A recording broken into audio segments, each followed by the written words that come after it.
platform and will be live streamed on the Toronto City Planning YouTube channel. These measures are necessary to comply with physical distancing requirements and a provincial order that limits attendance at public gatherings. My name is Bruce Mullock, and I will be chairing this hearing. Committee of Adjustment panel members participating via WebEx and who can be seen and heard are Nimrod Salomon, Larry Clay, and Yim Chan. City staff will be assisting us throughout the meeting, including moderating the WebEx platform. Agents, applicants, and other interested parties participating in this virtual hearing registered in advance. They will be connecting through WebEx using a compatible electronic device. Their participation will be via audio only. Land acknowledgement. We acknowledge that the land we are meeting on is the traditional territory of many nations, including the Mississaugas of the Credit, the Anishinaabe, the Chippewa, the Haudenosaunee, and the Wendat peoples, and is now home to many diverse First Nations, Inuit, and Métis peoples. We also acknowledge that Toronto is covered by Treaty 13 with the Mississaugas of the Credit. In accordance with Sections 45 and 53 of the Planning Act 1990, as amended, this meeting of the Committee of Adjustment of the City of Toronto is called to order. The Committee of Adjustment considers applications for variances from the provisions of the zoning bylaw that apply to property, permission to extend or alter lawful non-conforming uses, and consent to sever property to create new lots. Anyone who wants to receive a copy of the committee's decision for an application must submit a written request by email to the general email address for the Committee of Adjustment, Toronto and East York District Office. Please indicate your name, address, email address. All Committee of Adjustment and TLAB notifications and appeals will be sent by email only. You may not agree with the decision of the committee. Decisions may be appealed to the Toronto Local Appeal Body, TLAB, or in some limited circumstances to the Local Planning Appeal Tribunal. Appeal instructions will be set out at the bottom of the committee's decision. Procedure. Participants who have registered in advance will be connected to this virtual hearing. They will be muted automatically upon entry. When the item is called, each participant will be unmuted by the moderator, one person at a time. I will call each item in the order that it is listed on the agenda. Making your submission. Where an application is uncontested, the applicant will or agent will proceed with his or her presentation if required by the committee. The committee may ask questions and/or take matters directly into committee for a decision. Each speaker, including the applicant or agent, will be allotted a maximum of 5 minutes to address the committee. I will comment when you are approaching the 5-minute mark. When addressing the committee, please speak slowly. Clearly state your name. Please confine your remarks to the matters outlined in the application. Where required, the applicant or agent will proceed first with the presentation of the application. Then, individuals, either in support of or in opposition to the application, will be invited to speak. Committee members may ask questions of each speaker after they have completed their presentation. When all speakers are finished, the applicant agent will be unmuted and will have an opportunity to rebut, but only those issues that were raised by the speakers. And this will mark the end of the discussion. And the application will be taken into committee for a decision. Please note, the committee may not entertain revisions to proposals at the hearing today. The committee may decide to defer the application if it is substantially revised, to ensure the revised application is accurate and that all those entitled to notice are informed of the changes.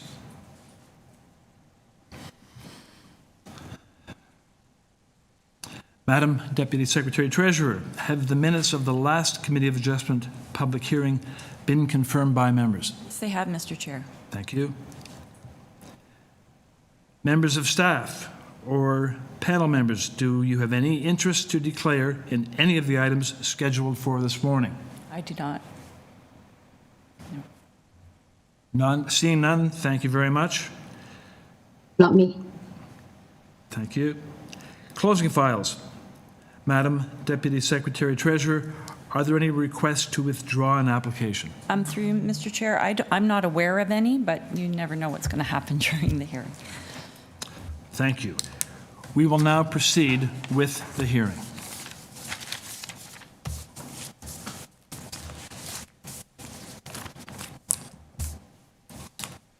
The first application is for 123 GORE VALE Avenue.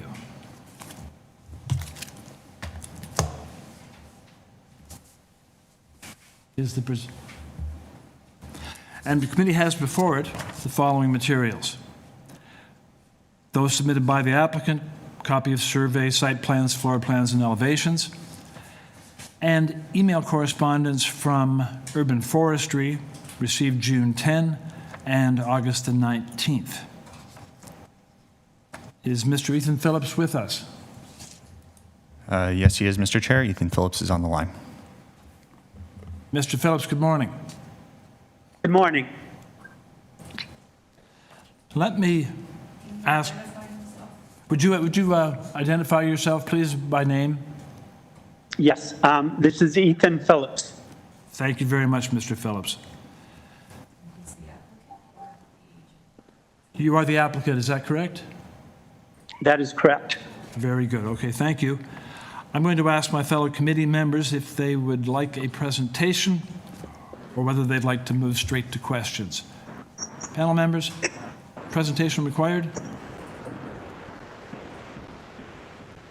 No? Then any questions for Mr. Phillips? Maybe I'll start.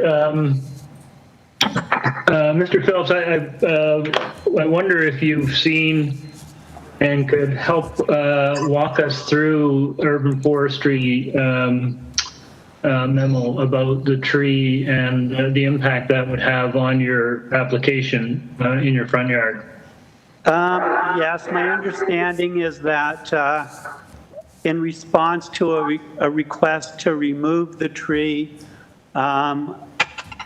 they basically decided that it was essential to the, the forest requirements, and that if I wanted to prune it, I could above the hydro lines, and that there was an application process to prune it, period.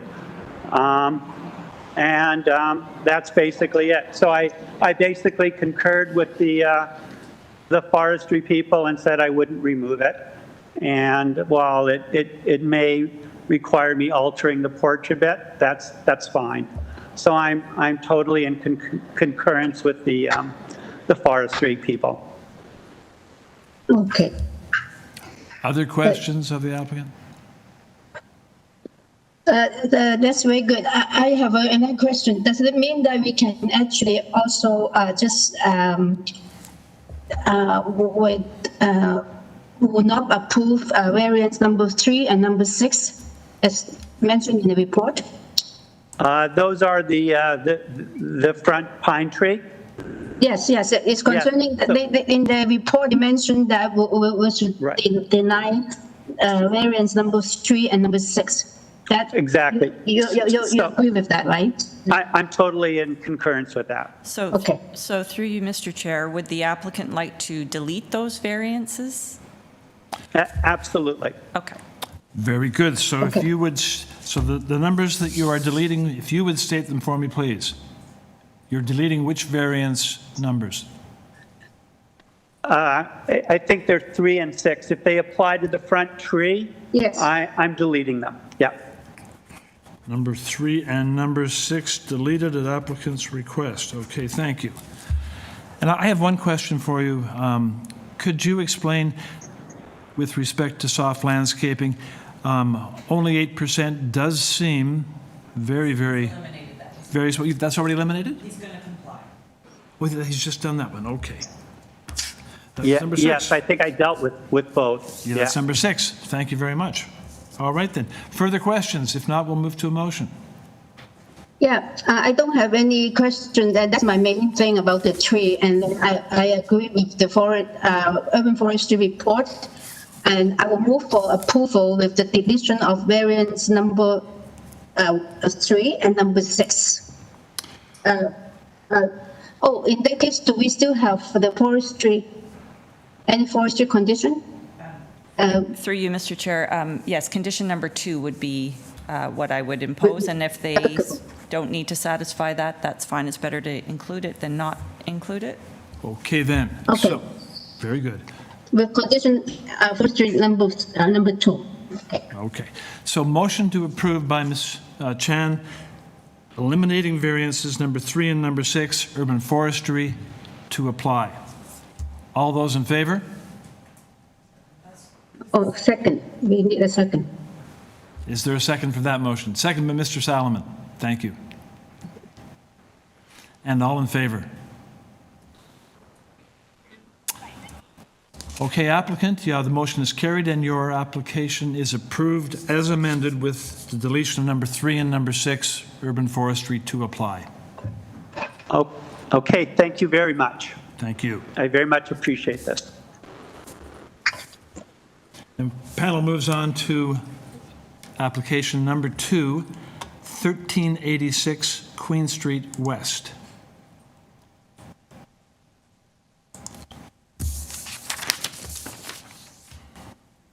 Before us, the committee has on file the following materials. Those submitted by the applicant. We have a staff report from Heritage Preservation Services, and we have correspondence in opposition from Mr. Weller and Marjorie Malpas, both of Abbs Street. Is the agent with us? Yes, good morning, everyone. My name is Saban Mesner from QBS Architects. I am the agent. Thank you. Thank you very much for identifying yourself. Panel, on this application, do we have a need for a presentation? I don't mind a brief one, yes. Okay, then we shall go ahead. Could we ask you for a presentation with respect to your application, please? Absolutely. So in front of us here, we have a typical multi-use building on Queen Street. We used to have like a retail on the ground floor and residential on the second floor. We worked closely with Heritage and Planning Department to come up with our proposal. The proposal will have in the future about 101 square meter of retail on the ground floor plus 1 parking spot. And the second floor will house 3 residential units. And the third floor will have 3 residential units as well. 2 of them are lofts. So hence we have the 4th floor is just the second floor of the lofts. We worked really diligently and closely with Heritage. We maintained the current facade of the building, and we worked with them as well on the planes. I know one of the neighbors the 2 neighbors are opposing the minor 45-degree plane angle, but it's really happening at 2'11" at the top of the roof. What we did also, I believe our variances are minor in nature. especially when it comes to the maximum height of the first story. This is existing, and it became a variance because we are adding the extension at the back, so hence this became a variance. So we believe our variance is very minor in nature, and we did work really closely for a long time with Heritage and with Planning Department. This is why you see we set the fourth story back from the property line, about 3 meters from the back and more than 3 meters from the front. So hence we believe our variances are minor in nature. Thank you. Panel members, questions of the applicant?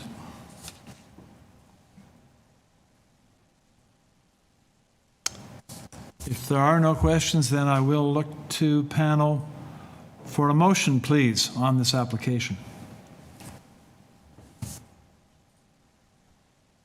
I just have a comment that if there is a motion to approve, can we tie variance number 4, which is the 45-degree angular plane? Can we tie that to the section drawing that is included in the application? Through you, Mr. Chair, there is a condition from Heritage Preservation Services that they would like to see the final drawings, so I don't know if that would limit them in any way on their input to the final drawings. Okay, I guess the concern I had was that the section drawing shows the intrusion penetration in terms of the 45-degree angular plane, and so it shows that it is fairly minimal, and that way at least it provides some assurance to the surrounding residents that that is the extent of the 45-degree angular plane penetration. Could that restrict Heritage in any way in their final review of the drawings, do you think? Through you, Mr. Chair, I can't. Sorry, through you, Mr. Chair, I can't imagine that Heritage would want the angular plane to exceed what is shown in the drawings, but so maybe it would be okay to put something like that in there?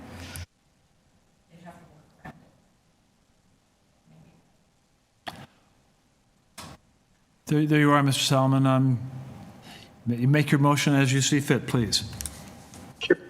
So I do believe that the variances are minor in nature, and I would like to put forward a motion to approve the requested variances subject to conditions of heritage planning, and that variance number 4 be tied to the section drawing with respect to the 45-degree angular plane. Do you have a number for that drawing from the package? Is the drawing numbered? A301. I beg your pardon, 501? 3.01. That's the number of the drawing, okay. So variance number 4 will be tied to the drawing 3.01. Okay. And heritage preservation to apply. So there's a motion before the committee now. Is there a second for that motion? Second, Mr. Clay. All those in favor, show of hands, please. So the motion is carried, and applicant, the application is approved, subject to Heritage Preservation Services, and with variance number 4 tied to section drawing 3.01. Thank you so much, everyone. Thank you. And committee moves on to application number 398, Winona Drive.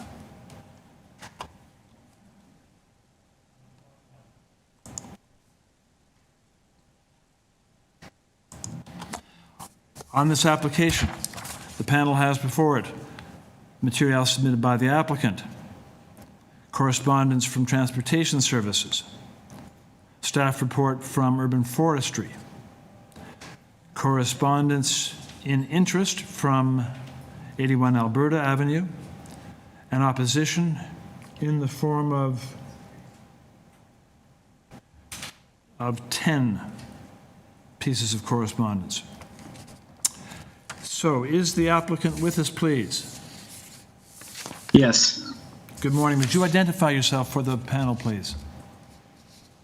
Hi, my name is Joe Dome, 1101 Steeles Avenue West, agent for the applicant. Thank you. Panel members, on this application, would you like to have a presentation? Would you prefer to go to questions?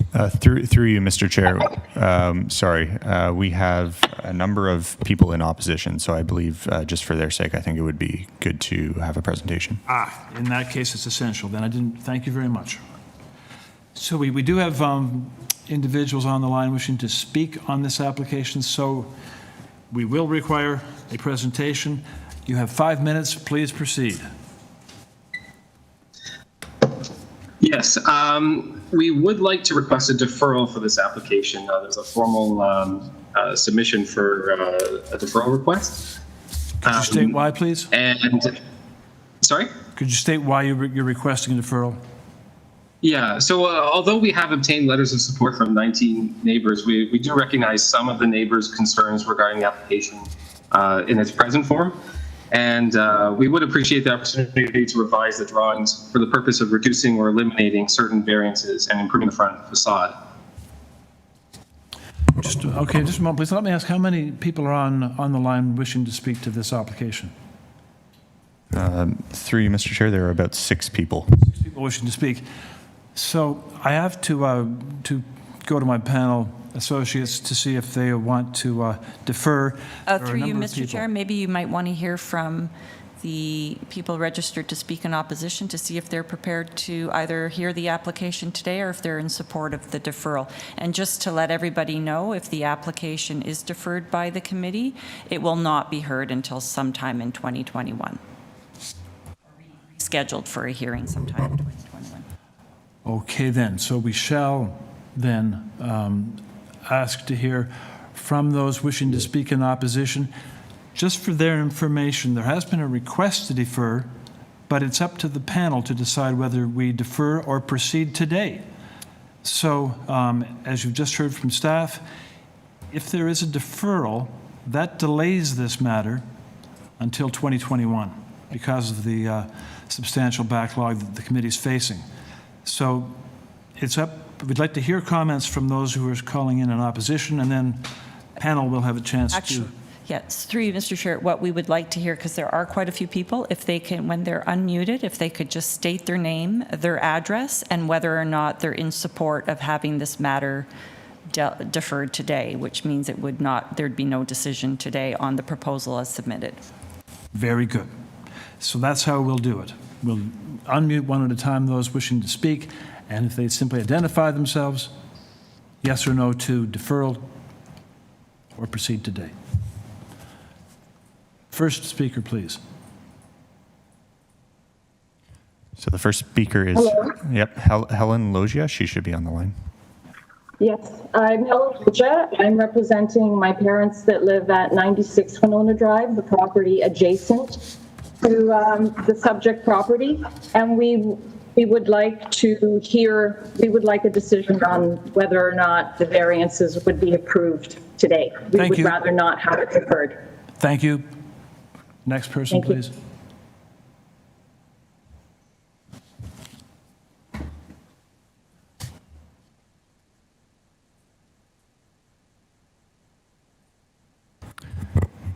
So the second speaker is Menavide. She should be on the line. Good morning. Menavide?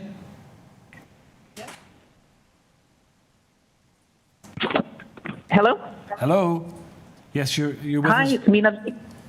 Yes, I'm the daughter of Assunta and Giuseppe Mastro Paolo at 100 Winona Drive. Your name is? Mina Viti. Yes, good morning. Are Good you morning. in favor of deferral, or would you like to proceed today? Well, we would like to proceed today in order to discuss our opposition to the variances. Thank you very much.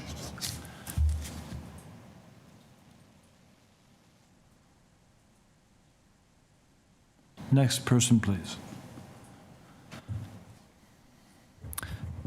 Next speaker is Dora Caliandro. She should be unmuted. Dora, are you there? It's Vito Caliandro, not Dora Caliandro. Good morning. Hello. Good morning. I think you've identified yourself. Are you in favor of deferral, or would you care to proceed now? I'd care to proceed now. Thank you. Sorry, I didn't get his first name. Vito. Oh, V. Sorry, Vito, we don't have you registered on here. We only have a Dora registered to speak.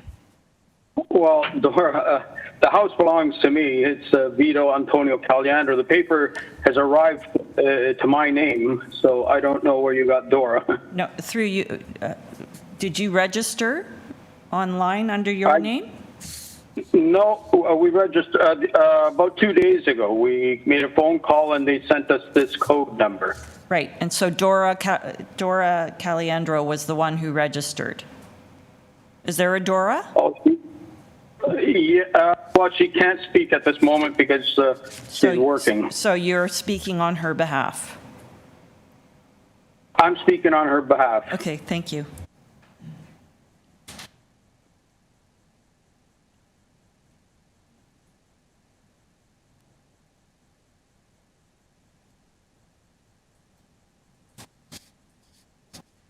Okay, the next speaker is Julia McDonald. She is unmuted. Good morning. Good morning. I would like to proceed today. I'm at 90 Winona Drive. We'd like to proceed today so that our opposition and concerns can be hopefully incorporated into their amendments. Thank you. If you just give me your name, please. Julia MacDonald, Very good. 90 Okay. Winona Drive. Okay, very good. Now, in my view, that's 4 out of 6 now are in favor of proceeding. I think that's sufficient to declare that there is a sense of wishing to proceed. So we shall proceed with hearing. But through you, Mr. Chair, we should hear from everybody. There's 2 more. If they can quickly state their name, their address in favor of the deferral or not. And just so people understand today, if it's not deferred, we're going forward with the variances as is. No revisions, right? We shall be going forward with them as is. Okay, then. Marianne Cattrall, are you with us? Yes, I am. This is Marianne Cattrall. I live at 104 Winona Drive, and I am not in favor of a deferral. I'd like to proceed today. Thank you. Very good.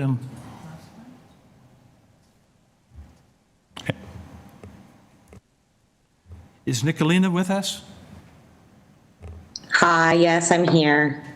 Would you state your name, please? Nicolina Lanny. Good morning. Yeah,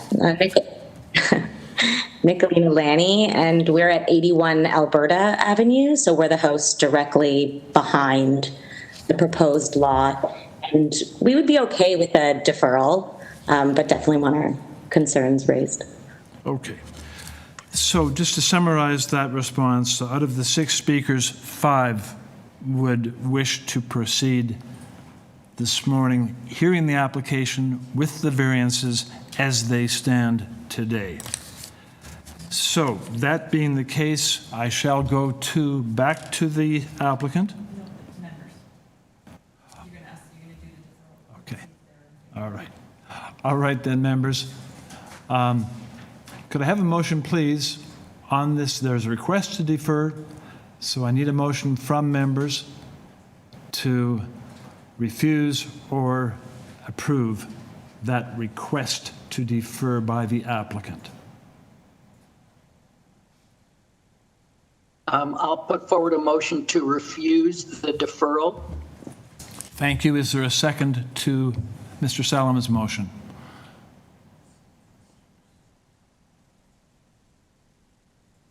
Seconded by Mr. Clay. So there is a motion to refuse the applicant's request to defer. All those in favor? The request to defer is refused, and the application shall proceed with the variances as they stand. So at this stage, I will look to the applicant for a presentation, please. Thank you.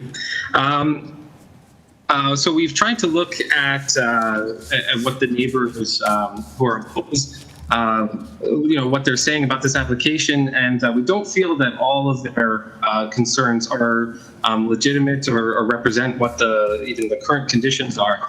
Some of them were referring to the number of units that are there, and I can confirm there are 2 legal units there currently, and there's 2 legal parking spots.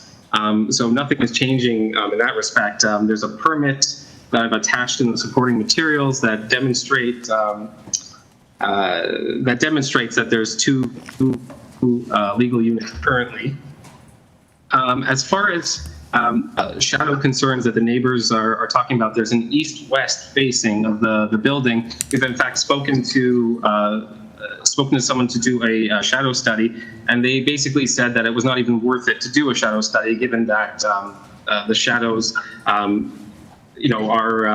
clearly not that affected. There's essentially for number 100, there's basically one window that's being affected, and only for a couple hours out of the day. We've attached in the supporting materials photos demonstrating this shadow effect.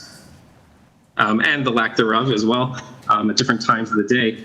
And to address the variances, we'd like to point out that there is no overall height variance, 3rd-story variance, duplex, or rear yard setback variances. And for the depth of the building, it only goes to the existing depth of the rear covered veranda. So basically, the depth right now is what we're proposing. So there really isn't any change there, except for obviously building upward. And the existing forward placement of the building is unique. And the rear wall of the proposed dwelling will be, it won't extend any further than 96 Winona, and 100 Winona, in fact, actually extends further to the rear. Variances 1, 4, 6, and 7 are existing.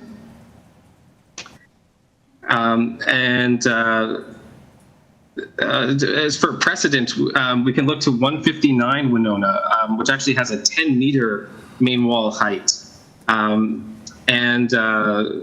So essentially, that's not necessarily unprecedented for the area. In fact, 130 Benton Avenue, regards to main wall height and FSI, they do have main wall heights of 8.4 meters and 9.07, and their FSI is 1.03 over the 0.6 allowed. And also, the owner is endeavoring to upgrade and improve areas of the property, such as the eaves troughs and rain leaders are currently under spec, and we will improve the situation with the new design by adding and upsizing the downspouts and eaves troughs, and this should address any concerns about flooding. The AT units are currently positioned on the lower back roof deck. The plan is to relocate them to the ground where they will be baffled on the north side. On the site plan where it shows the existing garage at the rear, that's in error. The previous owner had demolished it. The property has 2 current legal parking spots, but due to the previous owner are not in good condition. The parking area currently has overgrowth, which we're planning to remove. Additionally, the area where the garage used to be is currently sloped toward the west, and we will grade this area in order to restore the 2 east-west oriented parking spots as they are currently designated by the city. And this upgrade will ensure that in the future, the occupants of 98 Winona will maintain a turnaround for themselves at the end of the north-south portion of the right-of-way that services number 90, 92, 94, and 96 Winona. And so once the aforementioned parking spots are restored as a byproduct, the residents of the aforementioned properties may have access for convenience as a turnaround for their vehicles. And we think that by cleaning up this area and all the garbage and construction debris left by the previous owners of 98 Winona, this upgrade will also help to address concerns from our neighbors on Alberta regarding the retaining wall on their lot to the west.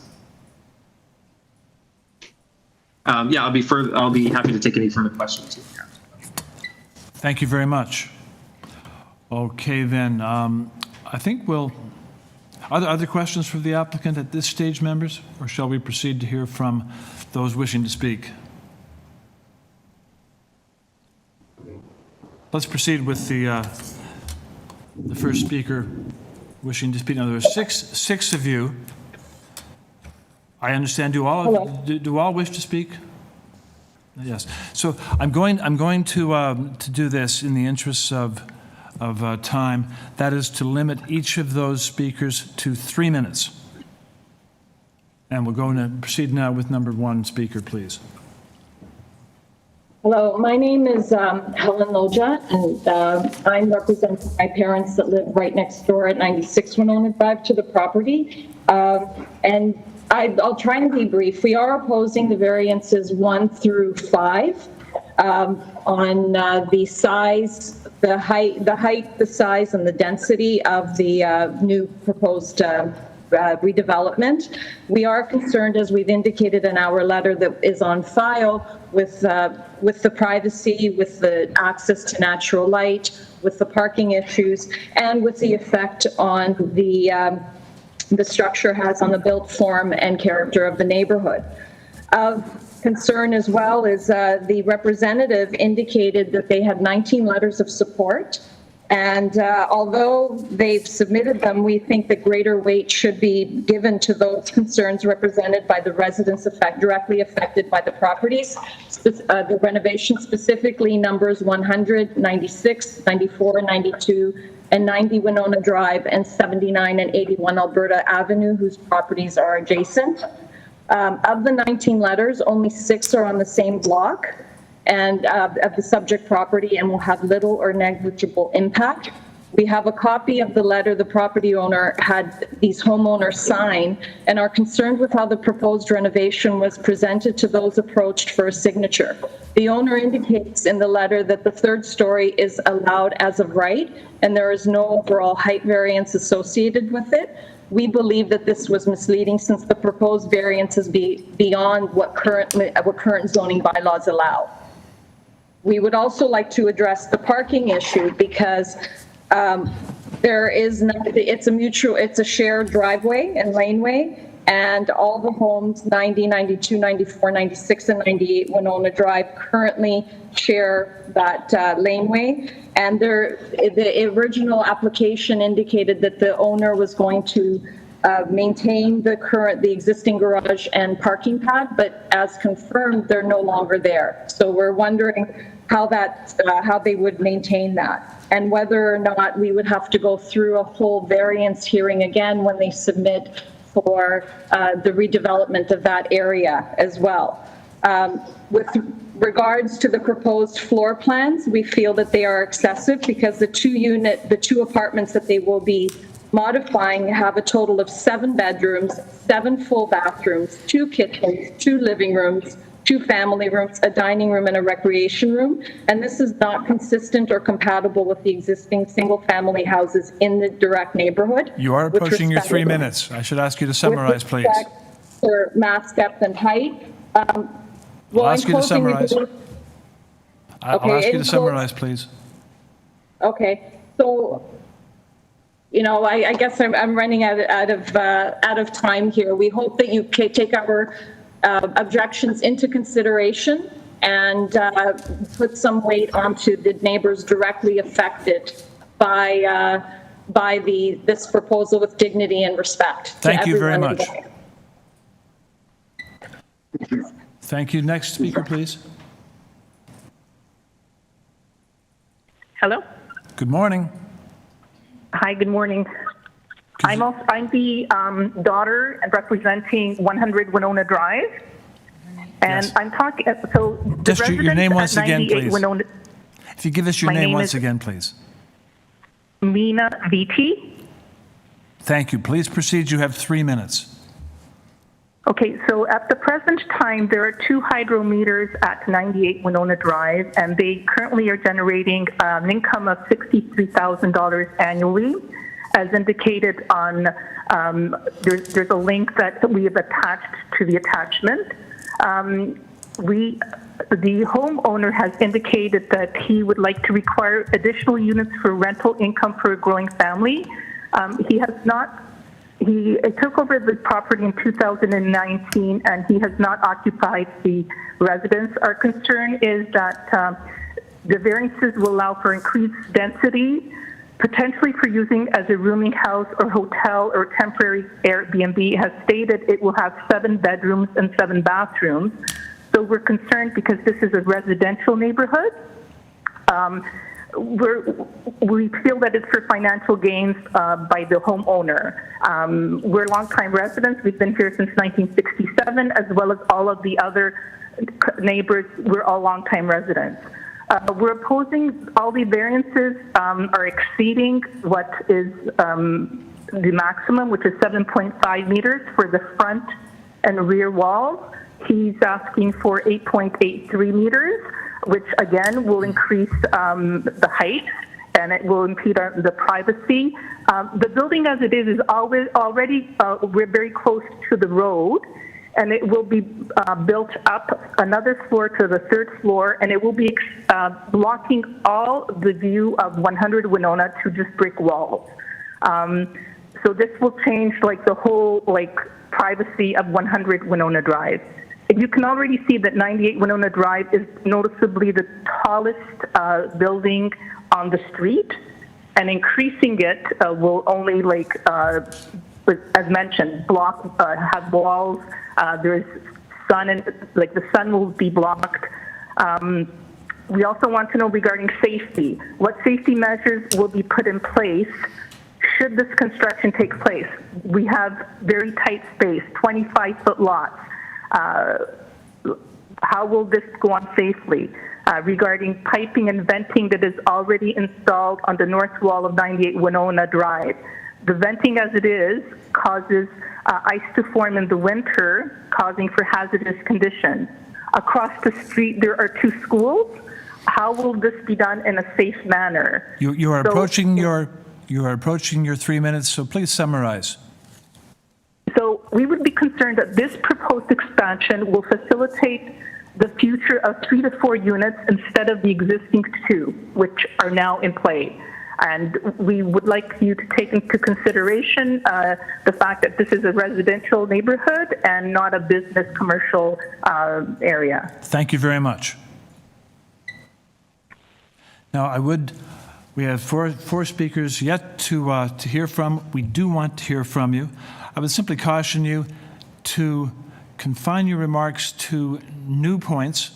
There's little value in repeating those points that have already been made. Our next speaker is.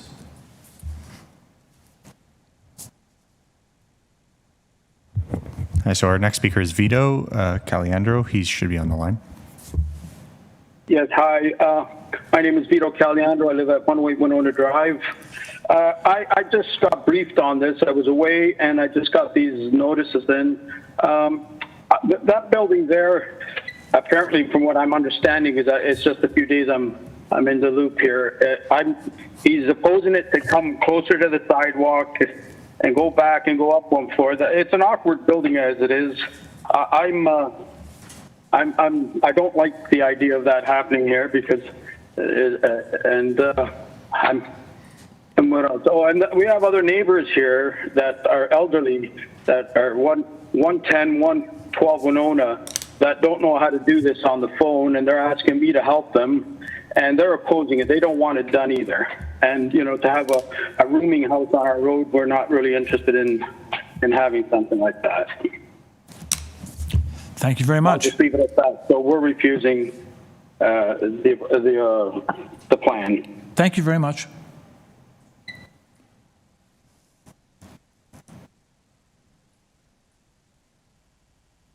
Yes, good morning. It's Julia MacDonald at 100 Winona Drive. Do you have Michael MacDonald that could speak? Go ahead, Julia. You have 3 minutes. I'll let you. Technical difficulty number 1. Okay, Julie, we'll see how this goes. I think you would like Michael to speak. Yeah, so Michael, we had some feedback coming through when I unmuted you. If you can just turn the volume down on either YouTube or whatever other device you're watching the hearing on, and just speak through the device that you're, I guess, registered to speak on, whatever is using the WebEx. So I'm going to unmute you right now. Thank you. Michael, good morning. Good morning, Chairman Committee. My name is Michael MacDonald. I reside at number 90 Winona Drive. Michael, good morning. You'll have 3 minutes, and I'll let you know when you're approaching your time limit. Please proceed. Thank you. Well, my first concern is with the application itself. It states clearly in the application you first put up at the beginning of this session that it's to convert a single-family dwelling into a duplex. Well, this building was originally, and as I stated in my letter, this building, for as long as anyone can remember, was a commercial variety store with an owner's suite above and at the back. An owner prior to the current owner converted this into a duplex on his own, and again claimed to have 2 parking spots. Now, the 2 parking spots are just unexcavated dirt at the back of the building. So Transportation Services, when they authorized 2 parking spots, clearly didn't make a site visit. They did it based on a survey from 1994. So they're asking to convert a single-family dwelling into a duplex when it already is a duplex. And then it goes on to say about the parking pad and the garage will be maintained. Well, neither of those exist. That garage was pulled down probably in the mid to late 90s. So it's been submitted as a true depiction, and on the application it says they solemnly declare that all of this is true that's being submitted. Well, that was submitted. Then another site plan was submitted to show a parking pad. Neither one of those exist. So that's the first point I wish to make. The next is about the driveway width. They're seeking variance number 1 to, and without moving the building, you're not going to change the driveway width. But what they fail to take into account, it's 1.44 meters from the property line to the edge of the building. But there's also 2 window wells that jut out into the parking and a set of stairs that juts out 11 inches. So in reality, it's not going to be 1.44. The usable portion, because of these stairs, is really only going to be 1.12, according to what their own submitted site plan says. So going to property line, what the variance is being asked for, but they don't take into account the 11th step. If you go further down on the site plan, they're going to install 5 windows along that side of the south side of the building. Now, there are already 2 windows there, and the site plan indicates 3 of those windows will be at grade, but 2 of them are going to have window wells. And when you look at the site plan for the basement, you'll see it's labeled as an egress window. So that photo there is the south side, that photo that was there, was the south side of the building. And you'll see 2 window wells dug into the right-of-way. So now we've got a set of steps going 11 inches into the right-of-way. How far are these going to extend into the right-of-way? And is it going to impede vehicular traffic? Because right now we're even less than what they're asking for in terms of width, considering those stairs and getting up and down the driveway. Michael, would you please summarize now? Would you please summarize? Thank you. So it was the driveway width and the floor space index. What you're looking at, each of those houses beside it is roughly 1,200 square feet. You're speaking to put the equivalent of 3 houses on a 27-foot lot. Thank you very much. Thank you very much.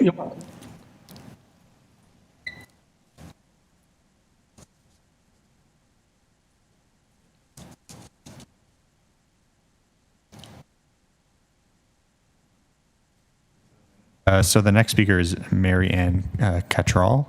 She should be on the line. Good morning. Yes. Hello.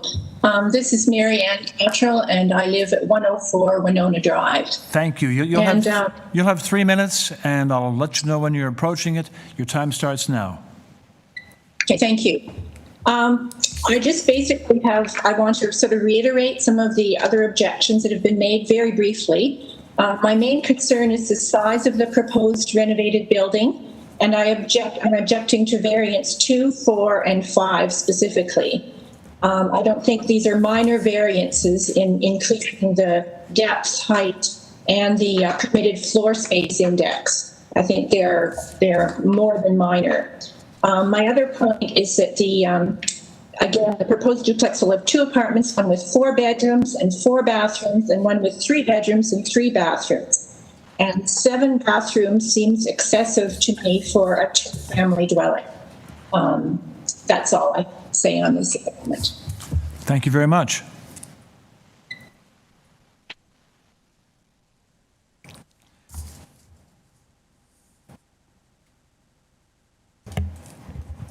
And the last speaker is Nicolina Lani. She should be on the line. Nicolina, good morning. Hello, I'm here. Please state your name. Nicolina Lani. Good morning. You'll have 3 minutes, and as you're getting close to it, I'll let you know. Please proceed. Thank you very much. Nicolina Lani. We're at 81 Alberta Avenue. So we're directly behind the house. And so this affects us immediately. I want to just say thank you to all of our neighbors for their comments and just say that we echo all of the concerns that they have. So for speed, I'm not going to sort of reiterate a lot of those concerns, but the height, the size, and the impact that this request is going to have on our neighborhood is something that we cannot agree with at this time. There's a few new points that I'd like to bring up. For us being directly behind the house, we have a retaining wall that separates our backyard from their backyard, which is about 6.5 feet high, and is what's holding the land above us on Winona from coming into our yard. We're very concerned with the plans to dig down and create a walkout at the back of the house and how that might impact our retaining wall. So we'll see at in the proposed plans, the height of the door starts where the ground is now, and so they would be digging down, we would guess, about 6 feet to create that walkout, as well as just the whole plan build for the basement and how that will affect the integrity of the wall that is on our property. Also, the homeowner had come to speak with us, Kinch McConnell. He's a builder in the city, and he referenced a home, 340 Glenholm Avenue, which is basically the house that he wants to build. He had said we could go and check this property out as an example of the same design that he's proposing for 98 Winona. And that home does not stand in accordance with the other designs of our neighborhood. And it's a 4-unit rental when you go and you see that property. So that's of concern to us as well. We're concerned also about the height of the house. So shadowing is an issue for us, but basically right now on our second floor, we look directly into the house behind us, and with the height that they're trying to request with this build, basically we're going to have some serious privacy issues where we'll just be looking directly into each other's homes. So those are our biggest concerns, and we do not support this application. Thank you. Thank you. Okay, we have now heard from all those wishing to speak in opposition. There's now an opportunity for the applicant to address and rebut concerns raised. These include massing, height of the building, concern that alterations to windows may actually make the narrow driveway less drivable. There's an overall sense of the impact of the project due to its massing. Applicant, you'll have 5 minutes to rebut. Are you there? Yes, thank you. So to address those concerns, I mean, a lot of the concerns, especially regarding height, because once again, I addressed many of these concerns actually in the presentation itself, but to reiterate, so there is no overall height variance. And as far as privacy concerns in the rear, it's set quite far back.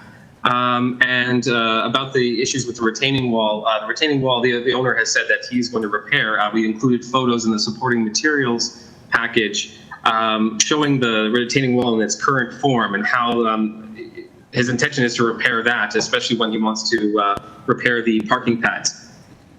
And as for the window wells, on the on the south side, so they will be at grade, it's even with the driveway, and the step will be removed. And even so, there should be enough space. The width of the actual driveway should be enough space for 2.6 meters. Currently, it's more than that right now, and that's an existing.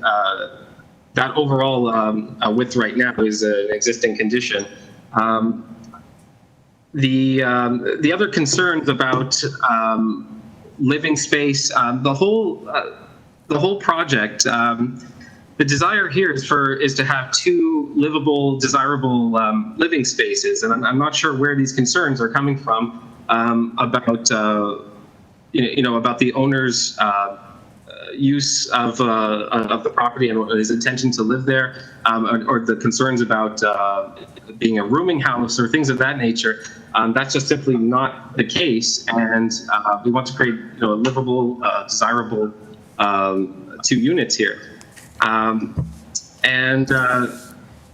owner has gone to considerable effort to try to speak with neighbors and to explain to them what he's doing, why, how he's going to be improving the issues that they have, and unfortunately, it seems like just a lot of those same issues are being brought up today, and many of which don't actually impact the variances. As far as shadows go, I also referenced that in the original presentation, and privacy on the for 100 and for 96. If you look at the photos and the supporting materials, you'll see that there's really there are no new privacy changes that are really going to be taking place with the new windows. They're not lined up. The windows currently are actually lined up with where the existing windows are as for 96. And as for 100, there's actually no changes there in terms of privacy. There's no windows, no new windows along that side. And basically, the new windows that are going to be added on the south side, in reference to 96, those only go over where the existing windows are, and toward the rear of the house, there's actually no new windows added for second floor and above. And just to reiterate, finally, about massing and precedent for the wall height. So, 1 second. So yeah, 159 Winona does have a 10-meter main wall height that's already been approved, and 130 Benson, just a few streets over to the east, has actually 8.4, 9.07 main wall heights with a 1.03 FSI over the 0.6 allowed. Thank you very much. All right then, panel members. Panel members, if you have questions now for the applicant, carry on. I do have a couple of questions. Yeah, can I start my questions? Yes, please go ahead with your questions. Yes, the first question is that because you were asking for deferral earlier, I just wonder what are you thinking about changing or reducing some of the variances you have mentioned? So what we were considering doing for the deferral was to alter variance number 2, 3, and 5. Through you, Mr. Chair, we're dealing with, through you, Mr. Sorry, to the member, we're dealing with the application as proposed. You had already said that the deferral wouldn't be permitted, so. Yes. Yes, I understand that. I just want to know the intention of whether the proposal can be modified in the applicant's mind. Yeah, that's fine. The second question is that can you give me a breakdown of the apartment areas in terms of the 1 and 2? Areas, okay. 4 area, yeah. Let's take a look.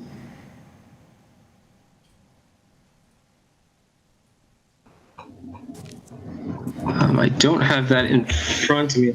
I might have to look at the statistics.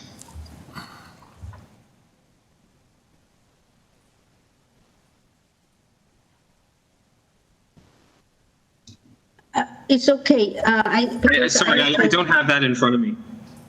So apartment is actually bigger, it's bigger than the apartment 1, right? Apartment 1 is the basement and the ground floor, Yes. and it has 2 entrances, right? Take a look here. And apartment 2 is the second and the third floor, it's only got 1 entrance? Mm-hmm. Is that right? Yes. Okay. Only because I want to understand the layout or the design of these apartments. Oh, actually, I have the number. It's about 1,400 each. 1,400 each. For each unit. And then apartment 1 has got 3 bathrooms, and the apartment 2 has got 4 bathrooms. Is that how? Yes. Okay. Oh, that's my question. Okay, thank you. Thank you. Further questions of the applicant, panel members?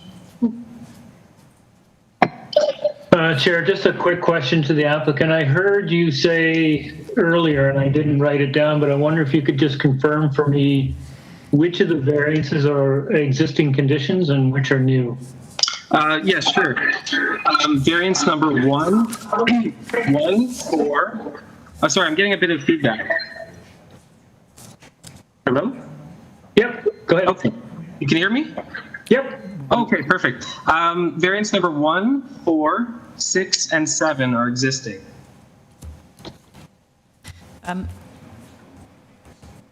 Through you, Mr. Chair. Yes. I understand that the agent had a package of materials that was submitted on time. It's been posted to our online file, but it was not included in your agenda. And I'm just wondering if you would like to have our presenter just go through each page slowly for you to view it.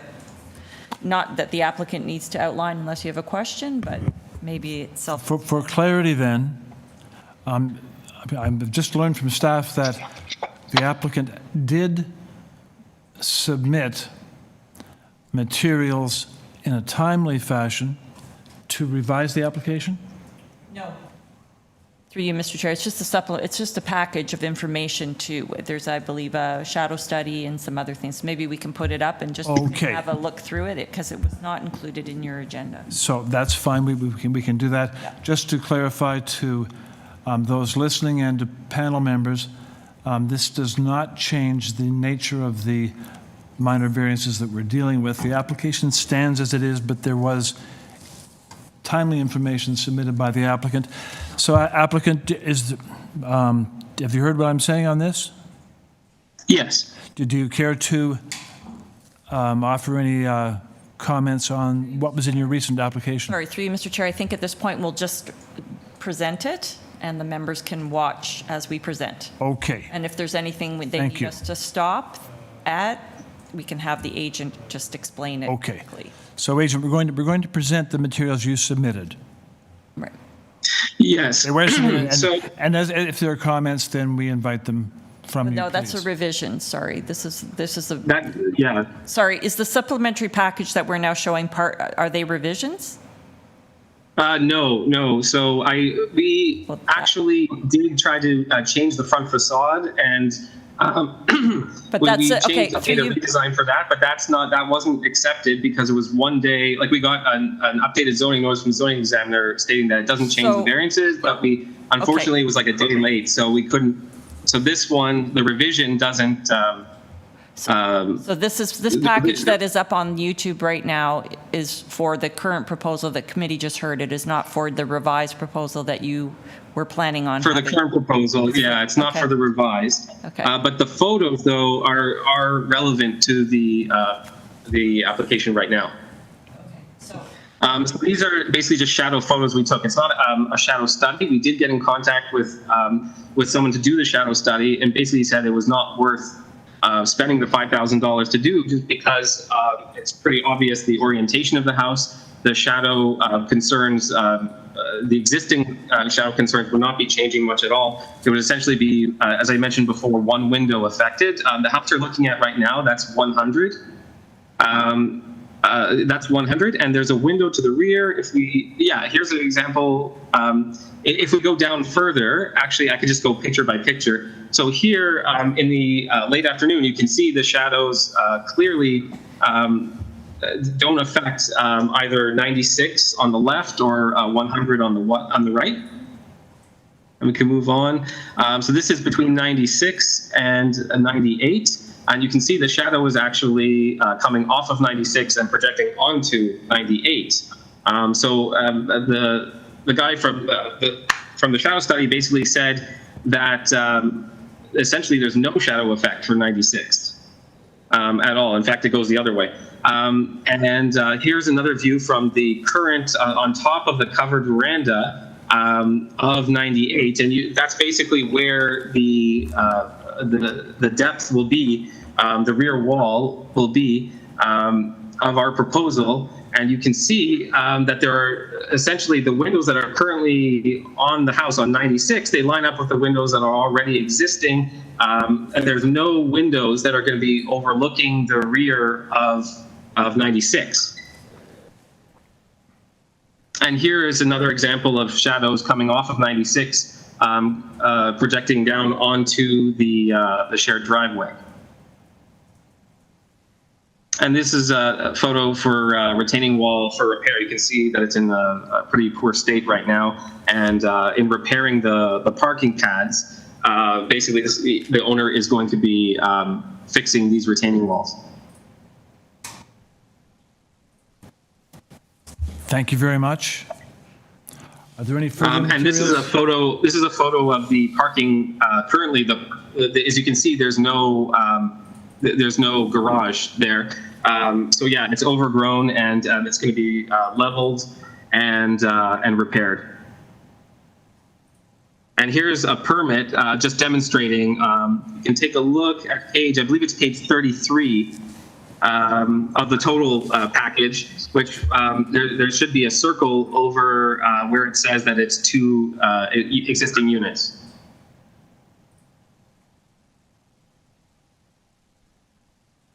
So it should be a bit, yes, there we go.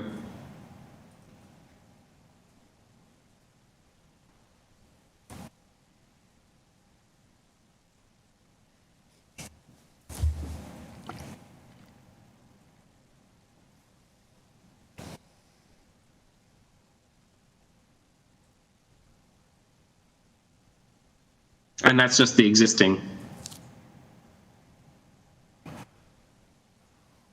Does that complete the package materials? Okay, so committee, now you have seen all the materials which were in the package that had been submitted in a timely way. So that's where we need to be. Are there any further questions of the applicant by committee members? Yeah, Chair, I wonder if I could just ask the applicant, maybe we can go back to the presentation. The photo that you showed that was taken at the rear, I guess over the existing one-story portion of the rear of the building. Mm-hmm. So can we go back, Jacob, to that photo, if you can find it? Sure thing, Larry. Just give me a second. Okay.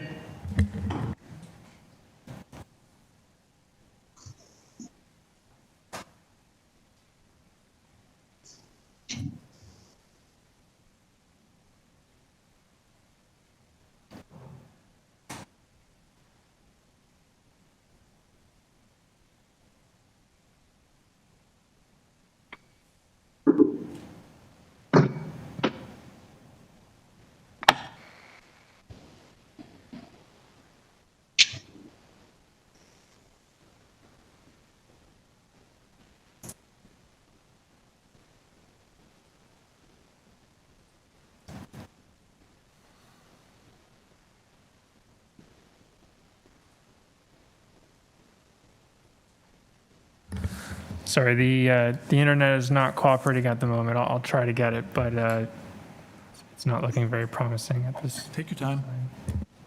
Well, maybe I'll just try and ask my question verbally and we can picture it in our minds. You mentioned that 1, 4, 6, and 7 are existing conditions. So 2, 3, and 5. 5 is FSI, which frankly, I don't think the variance is excessive. But when you get to 2 and 3, it's really about height. And height transfers and translates into massing.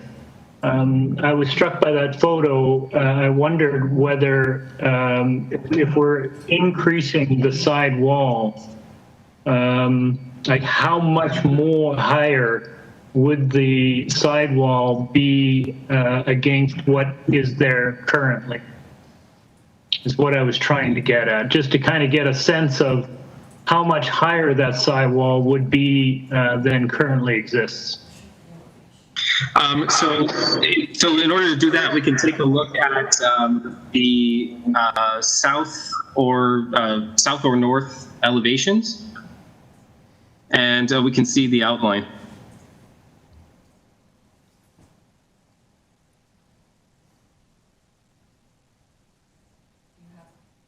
Through you, Mr. Chair. The members can look at those two on their materials.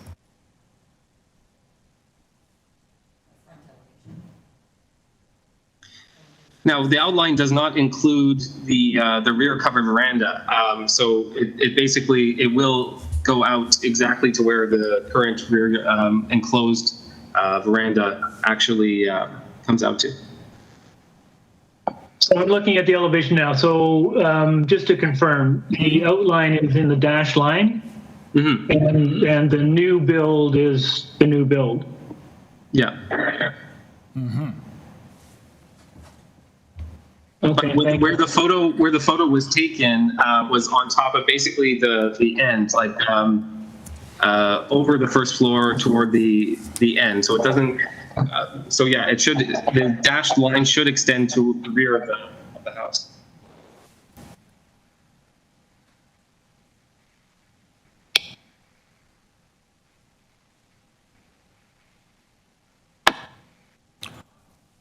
Further questions of the applicant? Hearing none. Hearing no further questions. Oh, sorry. Okay, applicant. We have no further questions for you. So committee is now. I have one question about the variance number 4. You said that it's existing. Are you not increasing the length of the building? No. The existing, the length of the building is where it basically goes to, the depth of the building rather. Yeah, the depth of the building is essentially it's not going any further back. It's just going up from the rear. Yeah, where the rear veranda enclosed is now. Okay, thank you.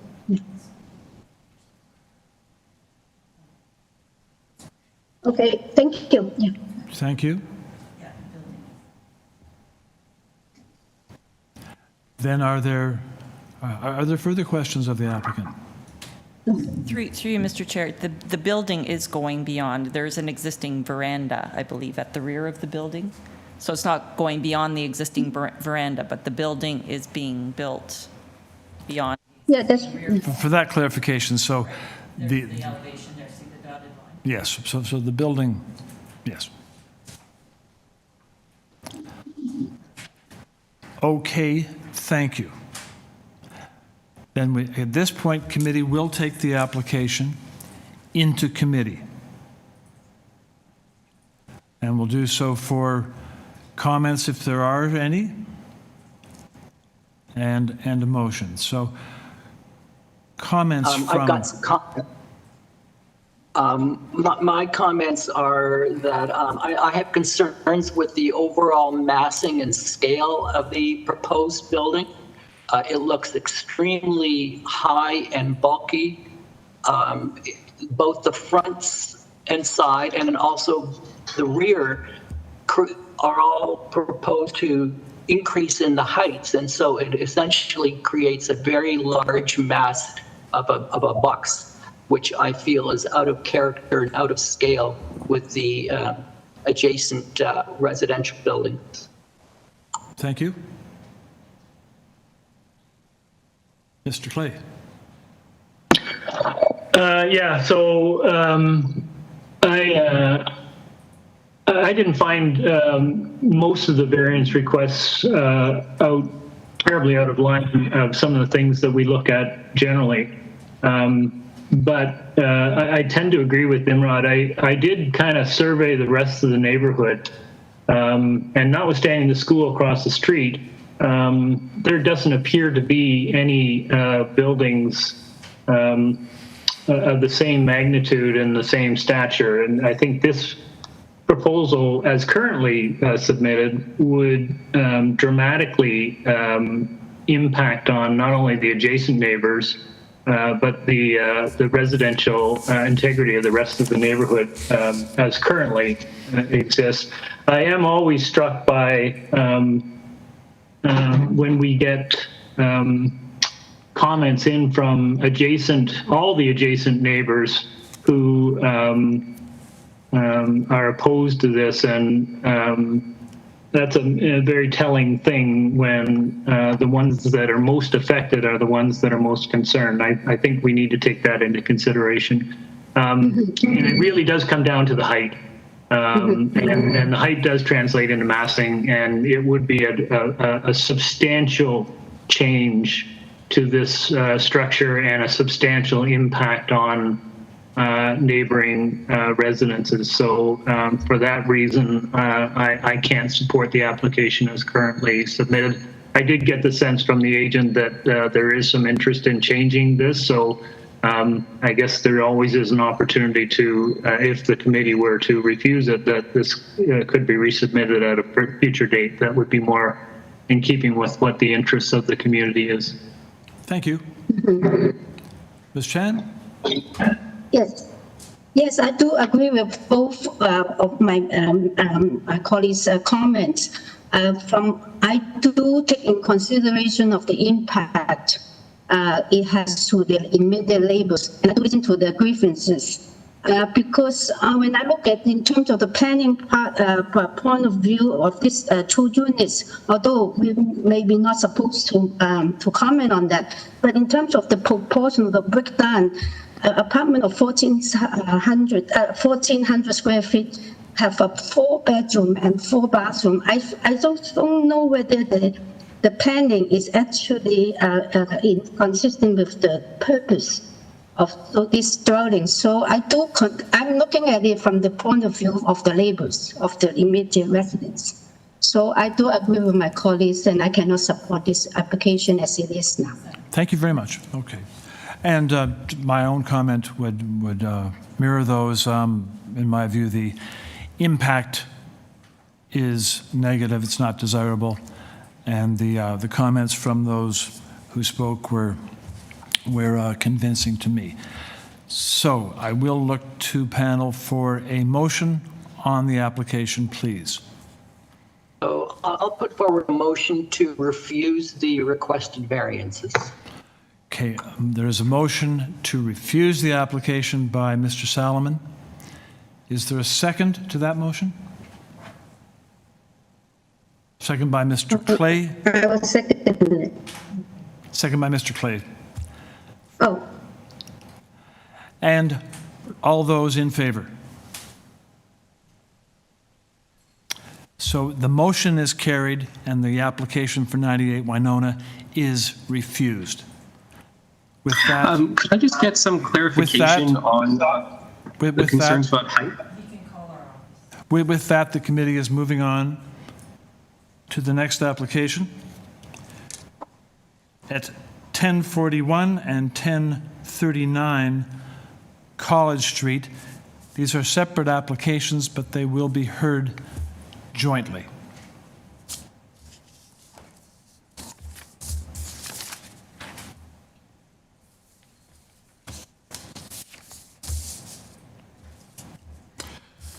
On these applications, the committee has before it the following. On 1039 College, material submitted by the applicant. covering letter from the agent, which includes map and photographs.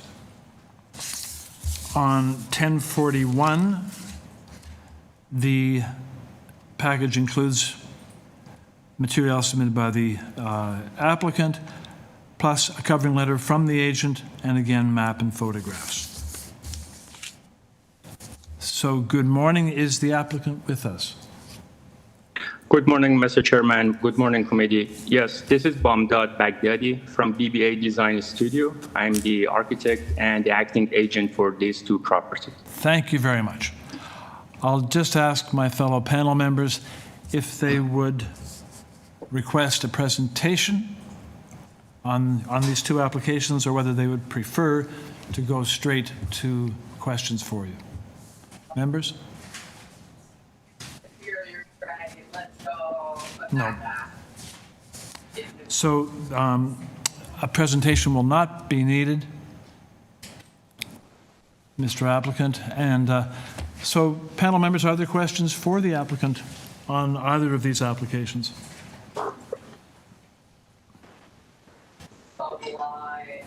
Seeing and hearing none, then we'll take the two applications into committee, and I look to panel members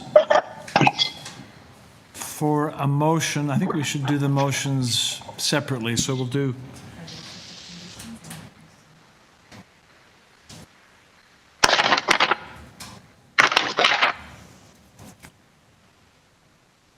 Are there no opposite others? No. Just for simplicity, let's do the applications separately in terms of motions. So on number 5 application, 1039 College, I look to committee for a motion, please.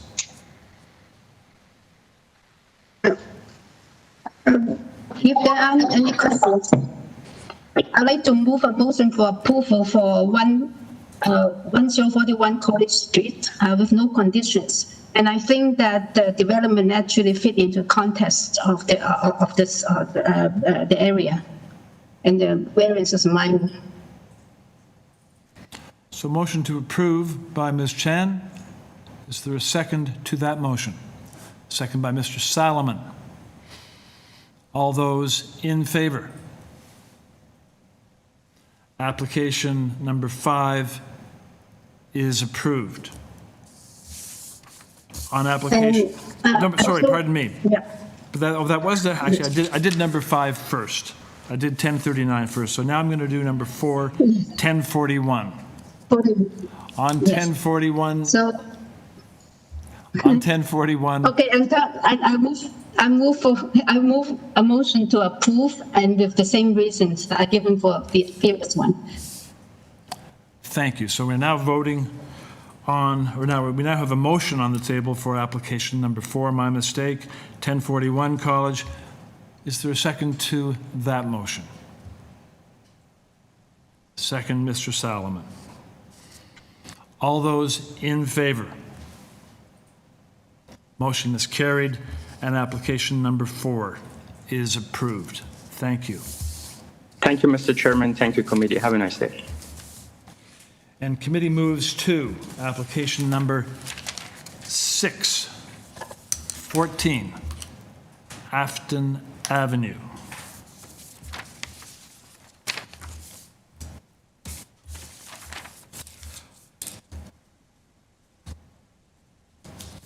On this application, committee has before it material submitted by the applicant, correspondence from Transportation Services, staff reports from Community Planning and Transportation Services.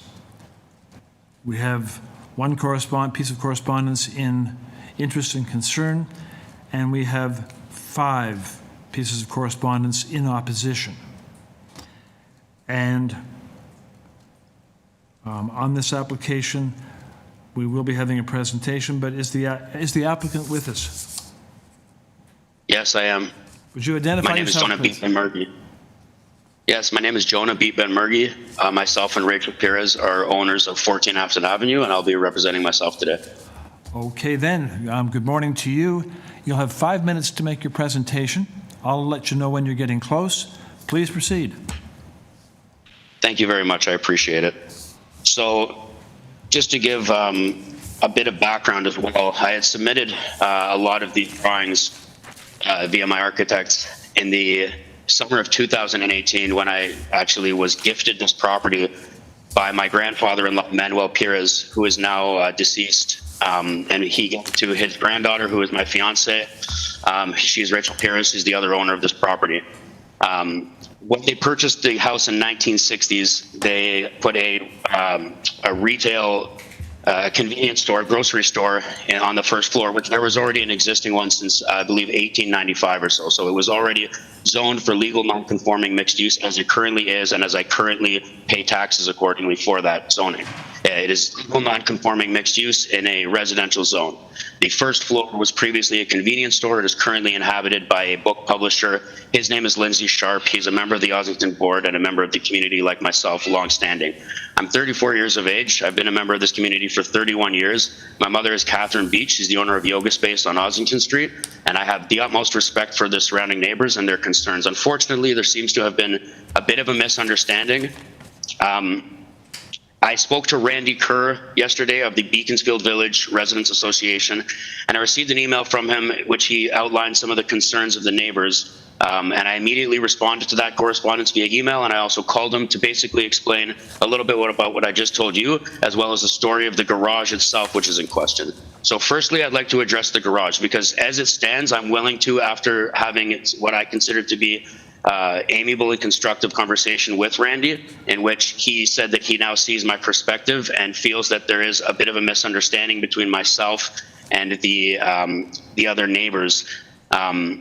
Originally, I had spoken to him about potentially deferring, but the idea of deferring till 2021 and having this garage structure sit there in a derelict state, as it has been for the last 2 winters, continuing to destroy both my investment and also the exterior and aesthetic of this corner lot for this neighbor and my neighbors, which people are now using it as an illegal dumping site. I've had to put a no dumping sign on it, and they have been persistently dumping large furniture items and dumping inside of the structure. The structure is built in the exact same footprint of the garage that was previously there. When I first took control of this property, I wanted to simply help modernize and beautify the exterior, and that's why I had hired somebody to do what I saw as the most low-hanging fruit, which was improve the existing garage and provide my tenants, both my residential tenant on the second floor and my commercial tenant on the first floor, with the ability to park without impeding on the neighboring parking spaces. The proposed garage was actually supposed to be a repair. My contractor had led me to believe that we were still going to qualify as a repair and not a build, as long as we kept a certain amount of the framing in place. So he kept a large amount of the framing in place, which made the repair take much longer and made it cost much more. And an inspector happened to be across the street looking at an underpinning, said, "Do you have permits for this?" He said no. He called me, and since then, in the summer of 2018, it's been sitting there half built, and I've been constantly putting tarps and plywood on it and communicating with the city and resubmitting architectural plans to try to get this garage built, simply with zero intent of any profiteering or any kind of commercial use, except for to provide a parking space for my tenants, and potentially, if my family chooses to move into this location, which pending my own ability to do so in the future is something we would like to do, then it would become my personal garage as well. That's the garage, and Randy has said that both himself and his objectors who he has worked with would be willing to support the motion to finish the garage in the state that it's in, which is all I'm trying to do. Is it was a derelict state. It had a massive rat infestation. It was a hoarder situation where it was packed to the gills, and the structure was being dilapidated and was nothing but a fire hazard as I saw it. It was part of a bigger plan for me to try to modernize the exterior, landscape it, put up a fence, which also helped secure 12 Afton, who is also in support of myself. Christos is his first name. I don't know his last. And he right now has his backyard exposed because I had to take down the wall that we had previously there in order to do the construction on the garage. You're approaching your time. You're approaching your time now, so I'll ask you to summarize, please.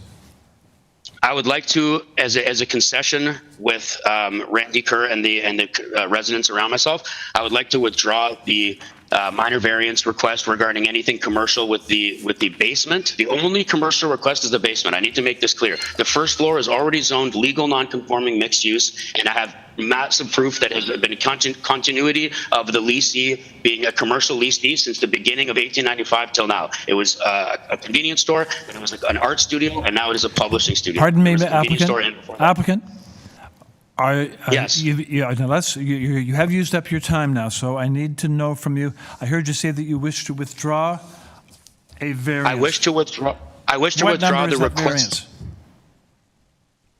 The request for the walk. The only thing that it says on the walkout, in addition to rear detached garage, which says two-story mixed-use building by constructing a rear basement walkout. The number of the variance would be a retail store, office, and dwelling. I don't have a request for a retail, office, or store dwelling. There's already an acknowledged mixed-use thing there, so that's not a problem for me. The only thing that I'll withdraw is the request for the, I guess the reason that it's like 7 or it will probably be 1. A retail store, office, and dwelling is not permitted in a district zone. I guess they're saying because they're saying that I'm trying to build an office in the basement, I'll withdraw 1. Anything that's not related to the actual garage itself, Applicant? I'm willing to withdraw. Applicant, I can only amend your application. I can only amend what the committee is considering with very specific instruction from you as to which numbers you're deleting. So I can't do that work for you. You've got to tell me if there is a variance you are deleting.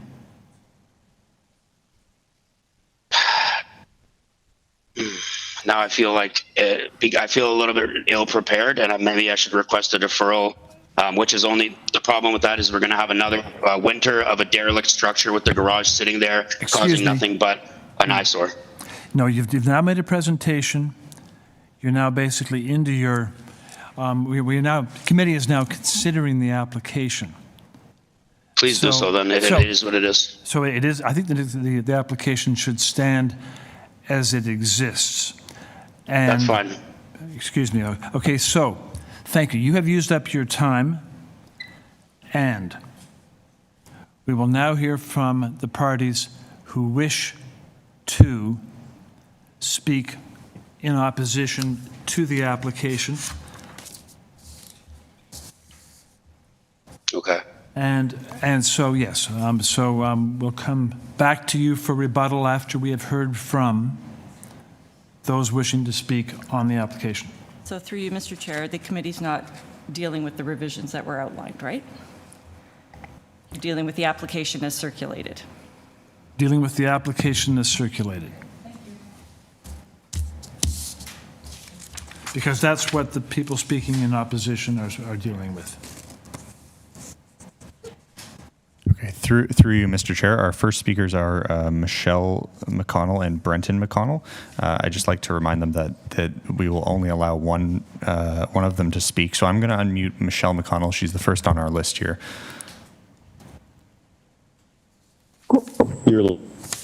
Okay, hello? Just a moment, please. Michelle McConnell? Good morning. If you'll just stand by. Can you hear me? If you'll just stand by, please, for a moment. So, of course. Moderator, how many speakers do we appear to have ready to speak? So we have about half of the individuals ready to speak. So that's about 6 or 7. 6 or 7. Okay, with 6 or 7 speakers, I wonder. Have you nominated a spokesperson? Go ahead. Through you, Mr. Chair, if there is no spokesperson, generally the practice has been to allow the abutting neighbors, people most affected, which are right next door, their 5 minutes. And then if the other speakers are in agreement with what they've said, then they can note that and or add any other things that have been missed. I think that's a good way forward. So it would be good to hear from the abutting neighbors, which would be, who do we have? We don't have any abutting neighbors, so I guess we've got, there's no 12. So the neighbor to the rear, I guess, and the one right next door, which would be 12, and they're not here, but it's a semi.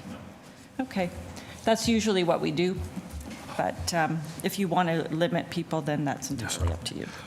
Because we have in the order of 6 to 7 speakers on this application. I am going to limit time to 2.5 minutes per speaker. So I would caution speakers, it's important, we want to hear from you. Please present new points as you go along. It does not help the committee to hear the same points repeated. And with that, we shall carry on. Thank you for your patience. Good morning once again, Michelle. Good morning. Hi, this is Michelle McConnell of number 13 Afton Avenue. My husband, Brenton McConnell, will be speaking for both of us. So if you could please unmute me, or mute me and unmute him, he will speak for the both of us. Okay, if Brenton, you'd come on and give us your name, please. Brenton, if you'd speak, please, and just identify yourself. Yes, hi, this is Brenton McConnell, 13 Afton Avenue, directly across from 14. Okay, you'll have 2.5 minutes now to present your points. Please proceed. Thanks so much for hearing me. First and foremost, we want to be a community, and hearing Jonah's take is important, and knowing what his intentions are great. However, the first thing to note is when the zoning application came out, on the surface it looked like it was just about a garage, which was we feel a little misleading, simply because once we dug a little deeper into the variances, it did want to increase the legally allowed office space to double the size. But more importantly, and where our main objections are to variance number 3, number 4, and there's another one called number 1. Number 3 would include and alter the existing space to allow retail. So it would increase its zoning from mixed-use office only, and it's not. My understanding is that it's not an open designation. It does have it does have restrictions to the office use. So the first one in objection is Chapter 10.10.20.10, Bylaw 569/2013. So we're against it being anything other than its current office use.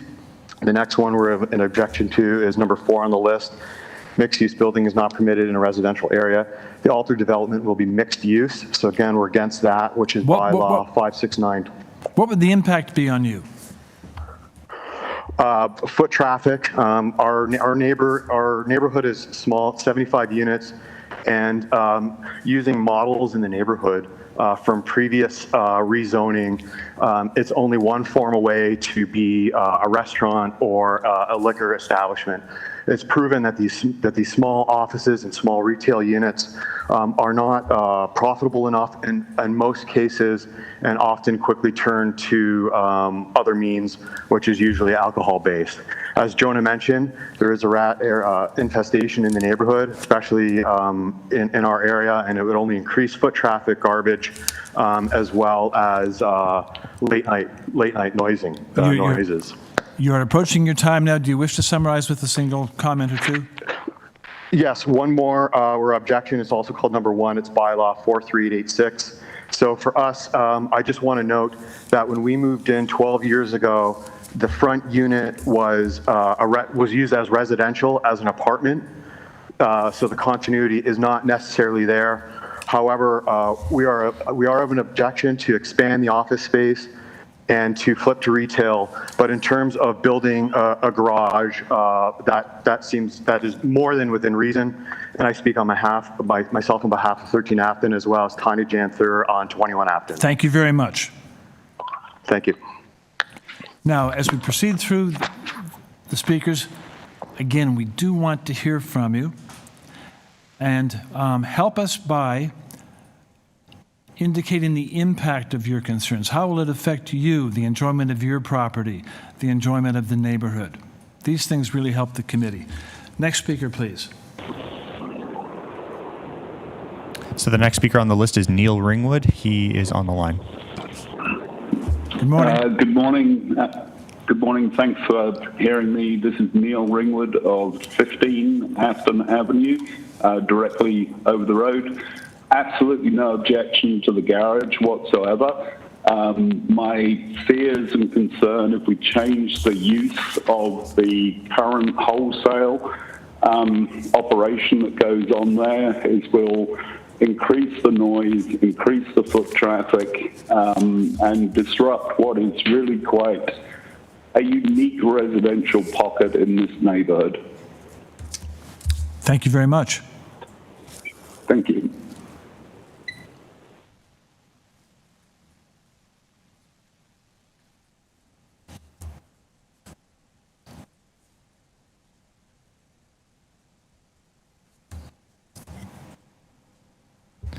The next speaker is Renate Facoetti. She's on the line. Good morning. Hello. Please state your My name. name is Renata Facoetti, and I live actually across the road from. I'm at 17 Afton Avenue. I also have no objection to the garage.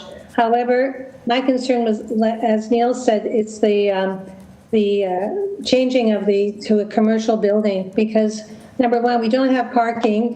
Parking is very limited, and that the noise and that there will be a lot of foot traffic. So I agree with Neil with that, but I do not have objections to the garage being built. Thank you. Thank you very much.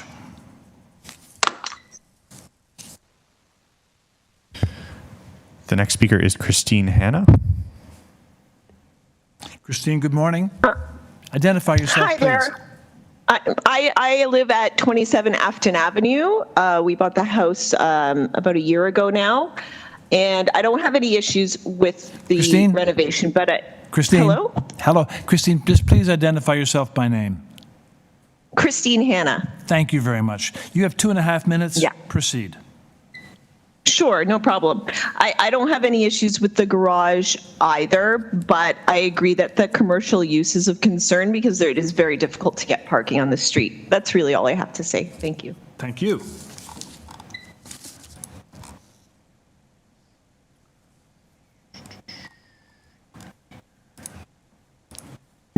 Sorry, the next speaker is Randy Kerr. He's on the line. Hello, how are you? Good morning, Randy. Just Randy- identify yourself by name, please. Yeah, Randy Kerr, 18 Beaconsfield. Can you hear me okay? We hear you very well, thank you. You have 2.5 minutes. Just making sure. I got a lot of technology happening on the desk here. So I'm with the Beaconsfield Residents Association. Had a long chat with Jonah, and we're in agreement that the really desire that he had was to get the garage repaired and fixed. So that we agree with the fact that that's a reasonable request. So discussions I've had with him, based on the variances, we're okay with everything except number 3, number 4, and that's a old bylaw 569, and we're not okay or do not approve of number 1 of section 61A bylaw 438. So in other words, we do not see any requirement for expansion of commercial use on this property, but we are willing to grant him the construction of the garage. Now the reason and the impact on that, and I've been measuring impacts of these type of developments in the neighborhood for several years now, we have a major concern about commercial creeping into the neighborhood because the rents and the properties are more difficult to come by on the commercial strips where they more properly belong, Queen Street, Dundas, Ossington. And we want to avoid having a residential property needed for housing in the area to be converted to commercial, which would then compete against the rents. So the impact on that would be substantial from a residential rent standpoint. Also, the amendments that he's looking from the revised agenda in yellow change it from altered basically to the new, and we have no problem with that because I think it should be under permit as new, so that the proper standards are brought to bear on the construction for the garage. But as I said, as a recap, we see no expansion on the commercial side, either in the basement or into the garage area. It would be strictly for residential purposes, as Jonah had identified. That's all I've got to say. That's very helpful. Thank you very much. You're welcome.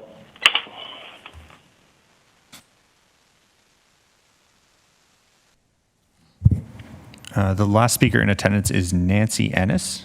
I will just unmute her right now. Nancy, good morning. Please identify yourself by name.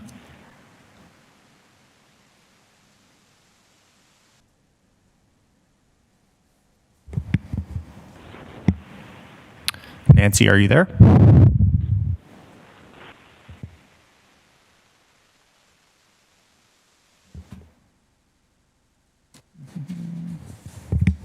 This is a dial-in number, so there is no phone number to call her on because she would be in already, so I'm not sure how you'd like to proceed.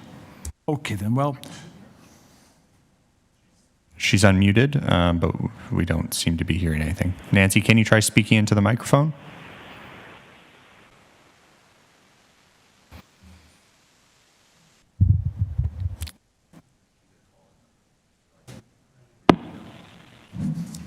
Sure. Nancy, I'm going to remove you from the meeting, and then we're going to try calling your phone number again. so we'll just pause for a moment while the moderator does that.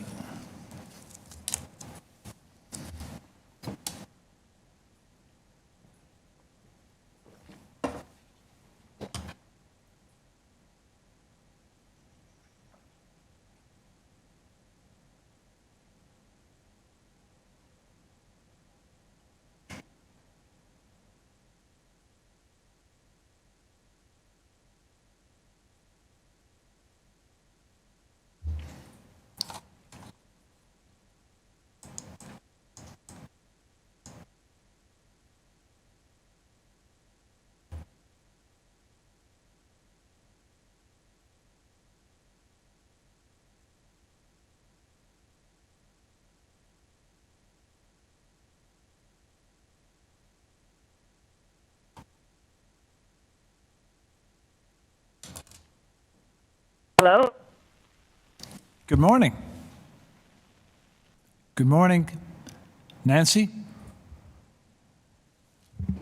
Hi, Nancy. This is the Committee of Adjustment regarding 14 Afton Avenue.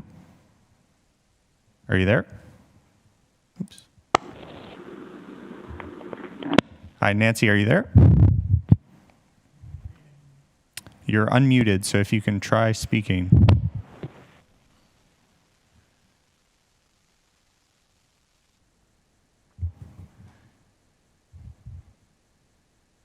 Nancy, can you try speaking into the microphone? We heard you the first time. And she left the meeting room, so she hung up. Okay, sorry about that. We shall proceed.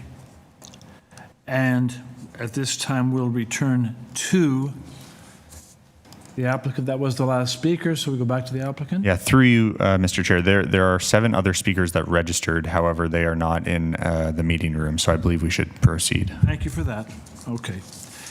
So we'll return to Jonah, the applicant, and we'll ask him to specifically rebut the concerns that were raised by neighbors.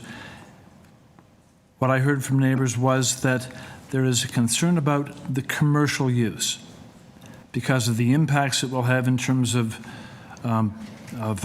foot traffic, that there was not a concern about the garage. So if you could address the commercial use element. I will. Thank you. Go ahead, please. Thank you. In regards specifically to the concerns of the neighbors, firstly, I'd like to state that this property is and will continue to be a generational property that I have zero intent of either selling, which I know that doesn't affect the committee's decision today, but this is going to be handed on to my children, and I will continue to be a part of this community moving forward and really want to make sure that we're all on the same page. It's very important to me. That said, I need to address Chapter 3, 10.10.20, the fact that they had stated, one person said wholesale, one person said office. Neither are true. It is already zoned retail. As I stated, it has been a grocery store. It was a general store before that in the 1800s. And it was a grocery store built off the back of Portuguese immigrants that had been providing groceries to this neighborhood for many, many years. It has not had a single discontinuity, which is my next point, which is also from 13 Afton regarding 4386. A retail store has been there since if she said that there was an apartment, there was somebody who had a business called Canadian Arts Collective. If she chose to sleep there, that could have been on her. It was not zoned for that, and it was not something that was the landlord would have been privy to, I would imagine, but I wasn't the owner, so I can't speak to that. There's pictures on Google Earth, and there's multiple. I've already spoken to the city about this before, and I already have proof that there is continuity as a commercial leasee from literally the 1800s without a single day that is lapsed in the leasing of it as a commercial thing. That said, my only intention originally was to just build a walkout for the back, so to go into the basement for my own ability to monitor the property and the structural integrity of the property and the infestations that we were discussing, as well as to potentially provide value to the existing retail, legal non-conforming mixed-use property, which I purposely didn't put a high foot traffic leasee in. I purposely put somebody that was A, a member of the community, and B, somebody with a quiet office-based business, because I didn't feel comfortable being behind something like a convenience store when people who, especially newer to the neighborhood, as I can imagine, which 10 years is new considering that my family's owned this for 60 years plus, not maybe understand that this was already a retail store, as it was a convenience store. They made sausages, and they had a lot of foot traffic. Now you have zero foot traffic, much less parking, and as you can see just from the Google Earth photo that we looked at, there's parking on the side beside the derelict garage, which I am now fighting to get completed, and that parking would actually be absolved because that's the tenant's car up from the second floor, and he'd be able to park inside that garage free of charge. By the way, it was supposed to be part of the initial rent. I'm not even trying to profit off of that. I was merely trying to help, and as you can see, the back is open. You can see that you can walk into the back right now. 12 Afton has been exposed, and people have been going in there. People have been dumping, people have been using drugs or drinking or urinating after partying on the neighboring commercial areas, and I've been dying to try to get just a fence up there for them and try to finish this construction, but I've been met with a lot of red tape. It's been very, very harrowing, and all that I'm actually still willing to withdraw the applications in regards to, or not to follow through with anything with the basement, which was the only thing where they're saying it's zoned for an office use. And the reason it said office at the basement is because it was going to be just that. It was going to be an office / storage space for the first floor retail, legal non-conforming mixed use business to be able to take advantage of, and then also for myself to have access to, because instead of making it into a basement apartment and renting it or whatever it may be, I had chosen to just keep it simple and put it part of the existing legal non-conforming mixed use. Again, I'm very grateful for Randy for reaching out to me, and I feel like we're in agreement. My main concern is the garage. If anything else doesn't go through, I'm willing to make that concession with the neighboring parties, and I really just want to beautify and modernize the exterior of the structure and really get past what has been honestly a true financial and otherwise nightmare for myself and my family. Thank you. You're welcome. Okay, thank you very much. I'm going to come to the committee panel members in a second. I just want to confirm that the panel is dealing with the application as circulated. Panel members, correct. Are there questions for the applicant? So I do have a question. It seems like everybody, the community and the applicant is in agreement in terms of the garage. And it seems like the applicant is willing to not have the office permission that he was seeking. And my question is he willing to remove variance 3, variance 4, and the variance 1? At the very bottom. I am willing to remove it I have to make sure that I state on the record, because I have zero qualms about fighting this to the day that I die, that there has never been an apartment in there, and the continuity is 100%. The whole reason why we didn't get to move in there as a family was because we're keeping it as zoned for commercial. So I'm willing to remove the variances, but they're a little bit confusing for me in that it almost looks as if they're discussing the first floor. As long as they're pertaining to the basement expansion, then I'm willing to remove those variances. Thank you. You're welcome. Further questions? Yes, I actually do agree with the applicant that if you remove those variances will affect the bottom floor. Actually, I do not have any problem with the variances as they are. And I do not think that abandoning the walkout from the basement will increase the current impact of the building. Thank you so much. Thank you so much. Me. That means Excuse a lot. me, That's applicant. my opinion only. But I do have a question. There seems to be transportation has a memo to request for some staff landscaping to be restored. Is it in a transportation report, June? June 10, the mention of restoring some soft landscape on site. Can we bring that up? I'm unaware. Was not aware. Okay, maybe I got some. Okay. Thank you. There's no other reports, right? Through you, Mr. Chair. I'm sorry, Yim, what are you asking about confirmation on the right-of-way proposed condition? Yes. And what, yes, that one, yeah. What is it that you wanted to know? They're asking them to have to be restore some soft landscape or something, the request from the transportation.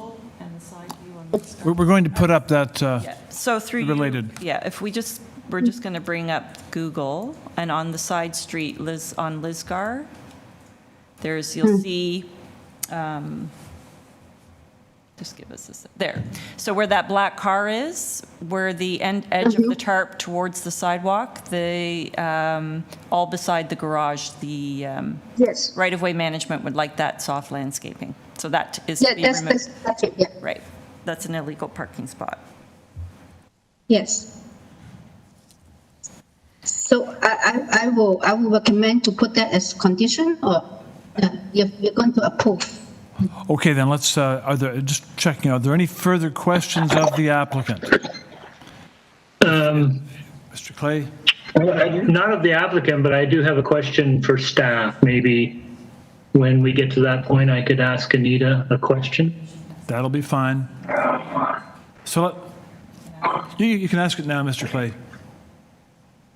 And so there seems to be some willingness, if that's what the committee wanted to do, to approve all the variances with the exception of 3, 4, and 1, is what I think Nimrod said, and the applicant seemed to be open to that. I just wonder what impact that has on the legal non-conforming use on the main floor. Would that prevent? It sounds like this variance almost is legalizing that legal non-conforming use. It's not. Oh, it's not. Okay, so that's what I was after. No, So but I would if, advise. for example, So I would advise the applicant that any change in use on that main floor, every time that main floor changes use, technically he should be coming to Committee of Adjustment for an extension to the lawful non-conforming use or a change to the lawful non-conforming use.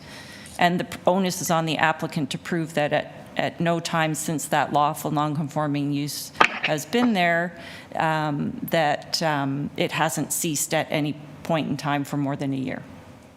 Thank you.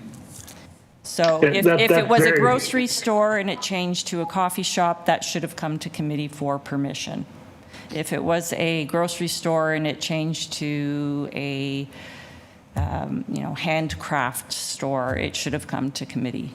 Every time a lawful non-conforming use property changes its use, the committee needs to review it to see if it's either in keeping with what's existing or whether it's in more conformance with what's permitted in the neighborhood. So the applicant should be advised that any changes to that existing commercial space should be discussed with zoning before they make any changes or get new tenants. Valuable clarification. Thank you. That's great, and thank you for that. I did hear one of the neighbors express some concern about future changes to use. For example, if it became a cafe or a restaurant or a bar, that in that instance, that would not be allowed without seeking this committee's approval. If they're claiming lawful non-conforming status, they would have to come to committee and they'd have to get the proper licenses. So it should be triggered at that point. That's great. Thank you. And with respect to moving forward on the application, there's two ways that you could go about doing it. If the committee is in agreement or doesn't want to approve the business use in the basement, you could refuse those variances, or you could allow the applicant to make the revision. It's entirely up to you. Either way, it achieves the same. Although it would be on record that you refuse the basement use as opposed to having it withdrawn. So it depends on how you're leaning, what you're looking at doing. Okay, those are the two possible ways forward. So we could approve it. So let's, committee, at this stage, take the application into committee. Well, I'll just start. It sounds like Anita very nicely put two options ahead of us. I think from what I'm hearing, Jim, I know you didn't seem to have a concern, but I'm of the view that if the applicant is willing to remove those variances, which are the ones I think that the community is mostly opposed to, and that would allow the existing use to continue, that seems to make some sense to me.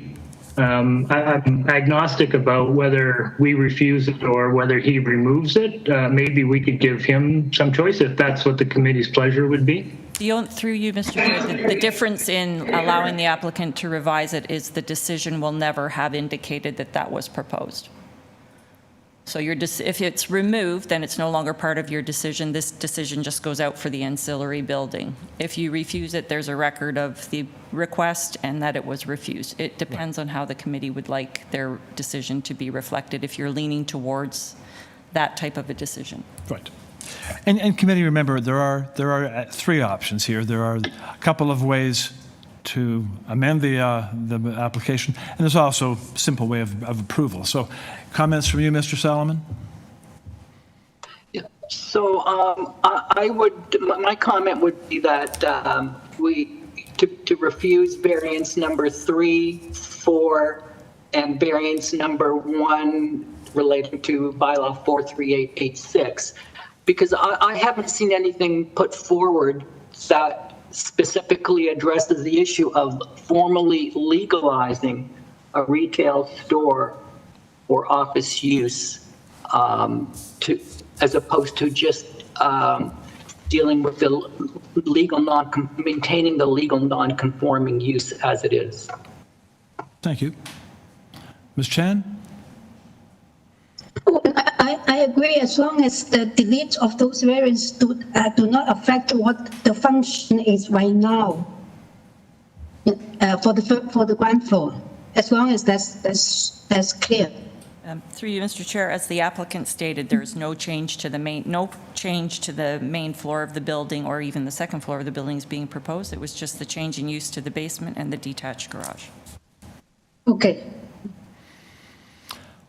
And my view would also be that we do need to amend the application if we're thinking of moving forward toward an approval, and I would suggest we do it by removing 3, 4, and 1. But you have a motion on the floor to refuse 3. We have no motion yet. Yeah. So I would like to move a motion. motion. No, the second to that motion, I know that. Did you put up a motion forward, Nimrod?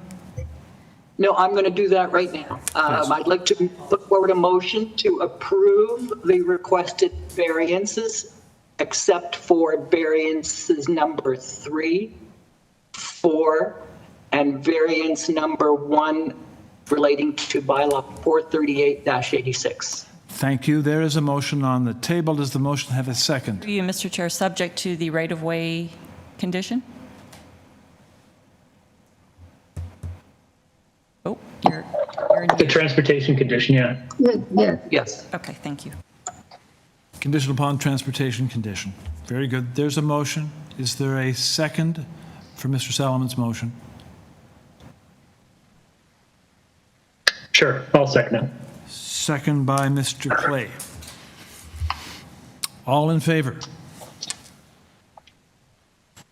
The motion is carried, and the application is approved as amended.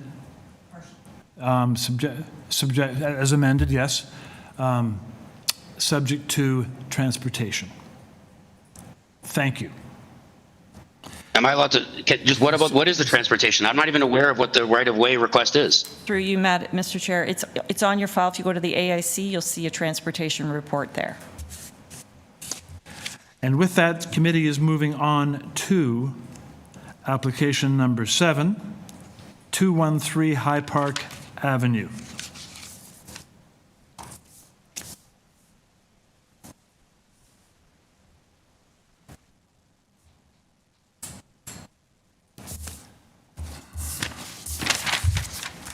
And on this application, the committee has before it the following communications.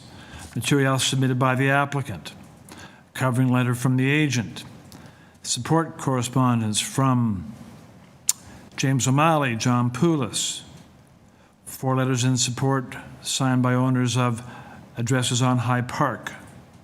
In opposition, there is correspondence from 1, 2, 3, 4, 5, 6 addresses on High Park and Pacific Avenue, primarily High Park.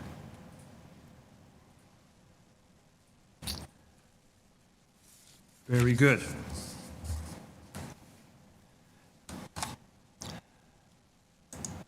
And moderator, do we have the applicant online, on the phone? Yep, the agent Brad Abbott is unmuted. Good morning.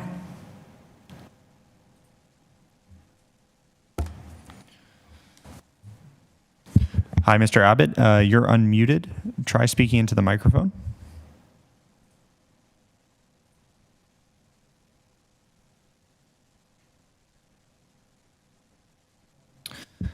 Okay, I'm going to mute you, and then I'm going to try and call you on the phone number that we have here. We actually have 2 registered phone numbers, so I'm going to go with the 944 number first.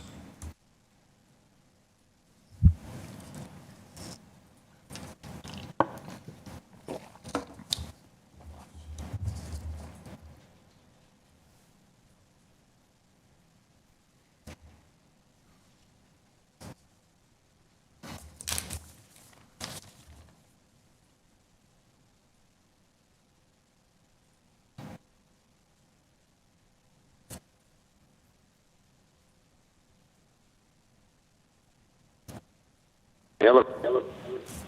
Good morning. Good morning. I don't know why I wasn't. Oh, now I got to turn off my speaker because it's feeding back. Yeah, sorry, Brad. We're getting a bit of a echo coming through your phone. If you can just turn the volume down on your, I guess, laptop or wherever else you're playing the stream. I just turned it off. Okay. Would you identify yourself by name, please? Yes, it's Brad Abbott. I'm the architect on the project and agent for the owner. Also present on the call is John Poulos, a neighbor who I'd like to have him address any questions about the neighborhood context and the official plan. Thank you very much. The owner is also available. Thank you very much. Okay, and we do have speakers online in opposition? Yes, so we have 1 speaker in support, as Brad mentioned, John Poulos, and then we have 2 speakers in opposition. 2 in opposition. And we'll hear from the speaker in support first. Okay, we will be having a presentation then on this application, and you'll have a combined, the applicant will have 5 minutes, and then the person speaking in support will speak after that. So applicant? Yes. You do have 5 minutes to present your application, please. Yeah, thank you. Yes, the project is the replacement of an existing 1.5-story single-family home that the owner and my client is currently residing in with, I made a mistake on the application, it's 3 children, not 2 children. So there's 5 of them in the house. They don't have enough space for their growing family and want to replace the home. It's the context, if we could pull up the site plan, because the context of the home is important. There is an extraordinary rear front yard setback of the house to the south, and so we have chosen to position the house even with the existing house that's there on the lot now, and even with the northerly neighbor. We do that because we realize that the rooming house to the south, which is a 3-story rooming house, we will be blocking some windows. It should be stressed, though, that we're not looking for a length variance. So we're under the allowable length for the building, but because of the front yard variance, if it was to be granted, we have much less impact on the residents of 207 to the south. And we also went with a 3-story building, which is allowed under the zoning bylaw, rather than looking for a length variance on a 2-story house. For the same reason. We don't want to impact the neighbor. The other thing about the siting of the house is that we've aligned it with the most easterly point of the neighbor to the north as well, so we're mitigating impact on his property. The variances before you, we believe, are minor. The building height is only 4% over what is allowable. The mean wall and rear height we discussed with planning staff, and they're satisfied with the architectural treatment that we applied after talking to them. We have a different material on the 3rd floor portion that mirrors roof materials in the neighborhood, and the cornice line matches the eave line of the house to the south. Depth is probably a misunderstanding by the neighbors. They maybe don't realize that the depth is measured from the average setback of the 2 neighbors. And with that, we are also obliged to include the space underneath the rear patio in the basement, which has no impact on either neighbor. But that triggers a very small depth variance of 0.3 meters only. Floor space index, clearly minor in my experience. There's only a 0.64 versus the 0.6 allowed. Front yard setback, I've already addressed. And side yard setbacks, we improved on the side yard setback of the existing house to on the north side. By giving it another foot, I believe, and then on the southerly side, which has the most impact on the neighbor, we're keeping it at the existing side yard setback, but we've set back the 2nd and 3rd floors to allow more light to get into those residences in the house to the south.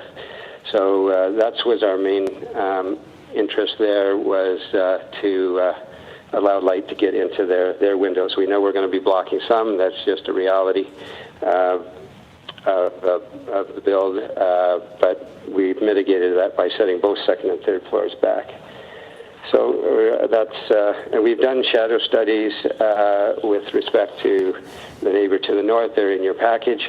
To allay his fears, and we also submitted pictures of a large tree in the rear yard of his property that already shadows his backyard considerably in the summer. You should summarize now. Your time is approaching. No, that was perfect. I've said all I'm interested in saying right at the moment. Thank you very much. Okay, then, panel, I think we'll hear from the persons that wish to speak in support.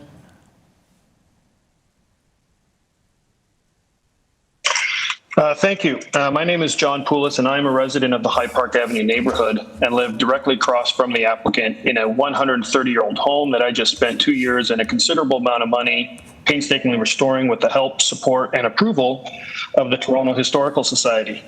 I am also a 13-year-old member of the West Toronto Historical Society and previously served as chief archivist at Humberside Collegiate Institute during its centennial celebration in 1992.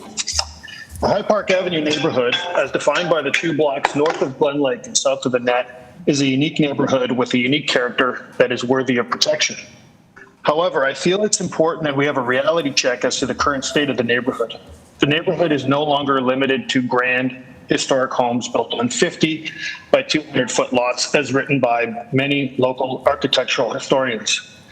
Many of those homes have been demolished and are now accompanied by 2 other group of homes, neither of which are historic and neither of which are necessarily worthy of protection.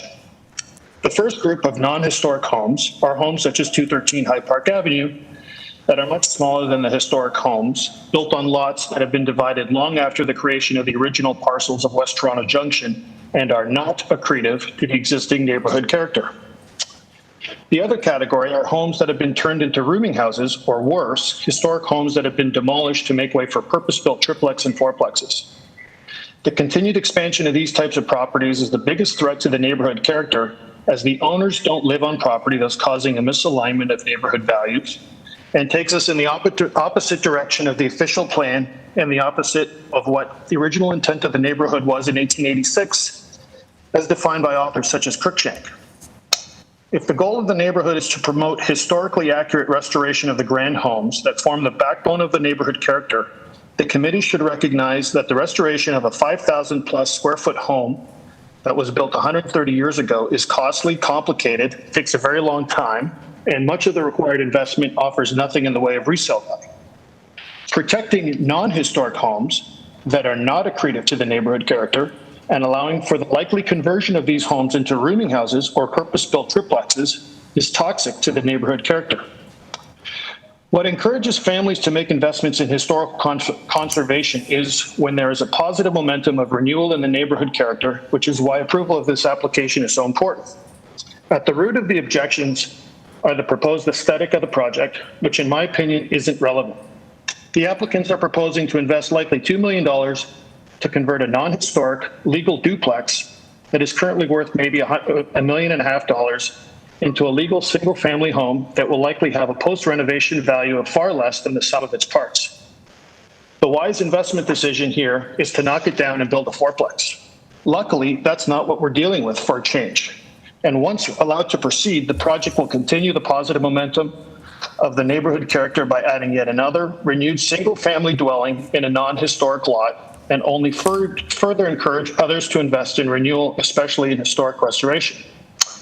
The requested variances should be approved because they are minor and well within the existing precedents of the street and within the descriptions of Chapter 4.1 of the official plan of the City of Toronto. Specifically, the development does not seek to encroach further onto the front setback, and if anything, will result in a better setback than what currently exists. The proposed height and length also fits and supports the existing physical character of scale and massing. As an example, my home was built in 1891, is directly across the street, and is over 11.2 meters high and 19.2 meters long as built 130 years ago.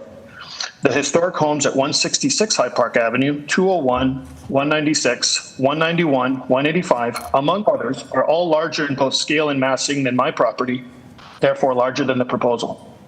Lastly, there's nothing about the current duplex, especially its facade, that is worthy of city protection. Thank you. Thank you.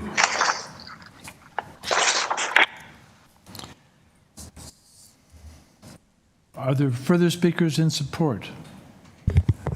Through you, Mr. Chair, no, that was just the one speaker in support. There are two speakers in opposition. Okay. And very good. And so John Sutton is the first speaker, and he is on the line. John, please identify yourself.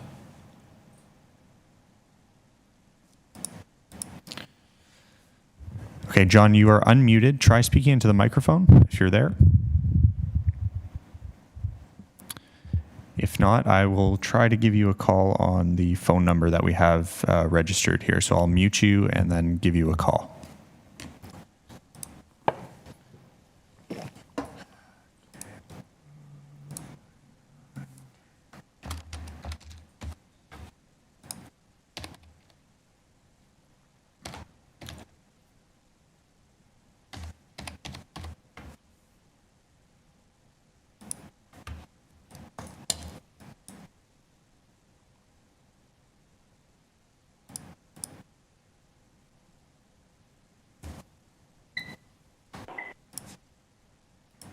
Hello? Hello? Can anybody hear me? Hi, John. Yes, we can hear you. All right. Sorry, we're getting... My name is... Give me a second. Hang on. Sorry, John. I just muted you. We're getting a bit of feedback coming through your phone. Do you mind muting or turning down the volume on the other device that is playing the hearing right now? Hang on.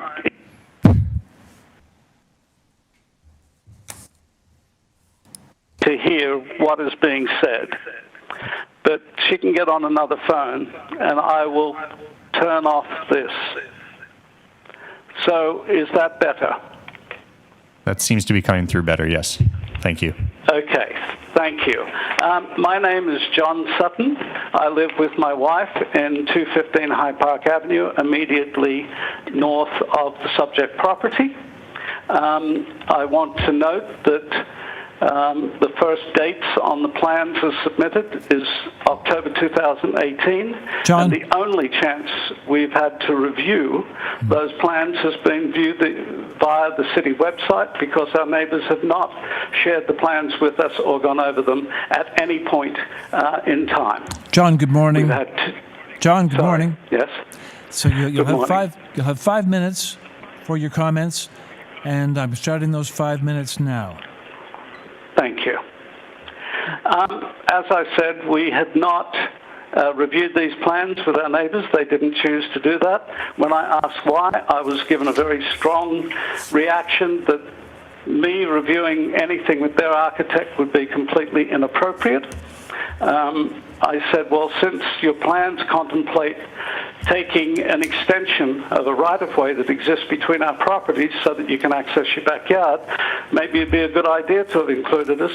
And I then received a very virulent threat that they would redesign their house so that it would completely block our access to the right-of-way, which was platted back in 1914, which neither of us, it hasn't been used since the 50s.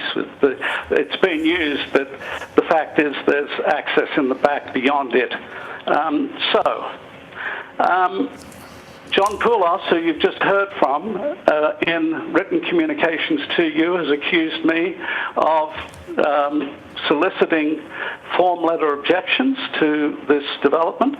I think he's referring to a flyer that one of our other neighbours conceived. I did not conceive the flyer. I did not write the flyer. I did not distribute the flyer. I don't know who it went to. But, you know, I've had that accusation publicly made, and I object to that. John? You should know that John? Nick, yes? John, okay. I want you, if you would, to, as well, to ensure that you inform the committee about your concerns about the actual application itself, the minor variances, and how they would impact your property and the neighborhood. All right, we'll do so, sir. There's some technical issues. The survey has a 3-inch error in one offset measurement. The architect just said that there's not a variance sought for the depth. There is a variance. It's number 5 on the list. They're seeking to go past the allowable, past the point, 1 foot past where our house finishes. However, that variance does not include the bylaw 10.5.40.3, which they have to include above and below ground main wall extensions. These variances ignore the side main wall height completely, and so, you know, this is not a duplex in disrepair. This has been a single-family home since it was done in 1914. And the applicant made 2 submissions after the due date, which apparently they're now claiming, you know, the shadow study and the other photographs are something that I should know about.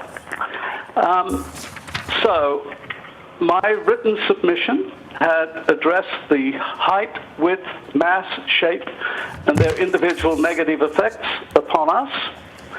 Most of them are completely contrary in terms of the official plan in retaining the character of the neighbourhood, not what it was 130 years ago, because it hasn't been that way for probably 100 years. The application wants you to focus on the minor nature of these individual requests and ignore the overall principle and the cumulative effect. For us, it's summed up by a 35-foot wall less than 5 feet from our rear deck, and it runs full height at 35 feet, or at the front it won't be quite that high because of the elevation of the site changes. and it's detrimental to our light, view, privacy, and enjoyment of our property. If you look at that north elevation, it's horrendous. We have a 35-foot high wall. I've tried to find 35-foot high walls to stand next to, and it's frightening how big they are.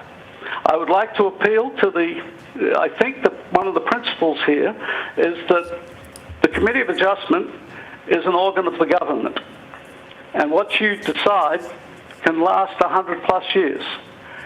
You're being asked here to waive the application of the law as written in the bylaws. John, I'll ask you to summarize now. John, you'll have to summarize now. Your time is running out. Okay. As you exercise your power to benefit one party, one private party versus another without a compelling policy issue, I think that becomes an illegal expropriation for the benefit of private interest. And in this case, we're the ones that are suffering. There is no public interest in this monolithic, rectangular, flat-top box. Thank you. Thank you.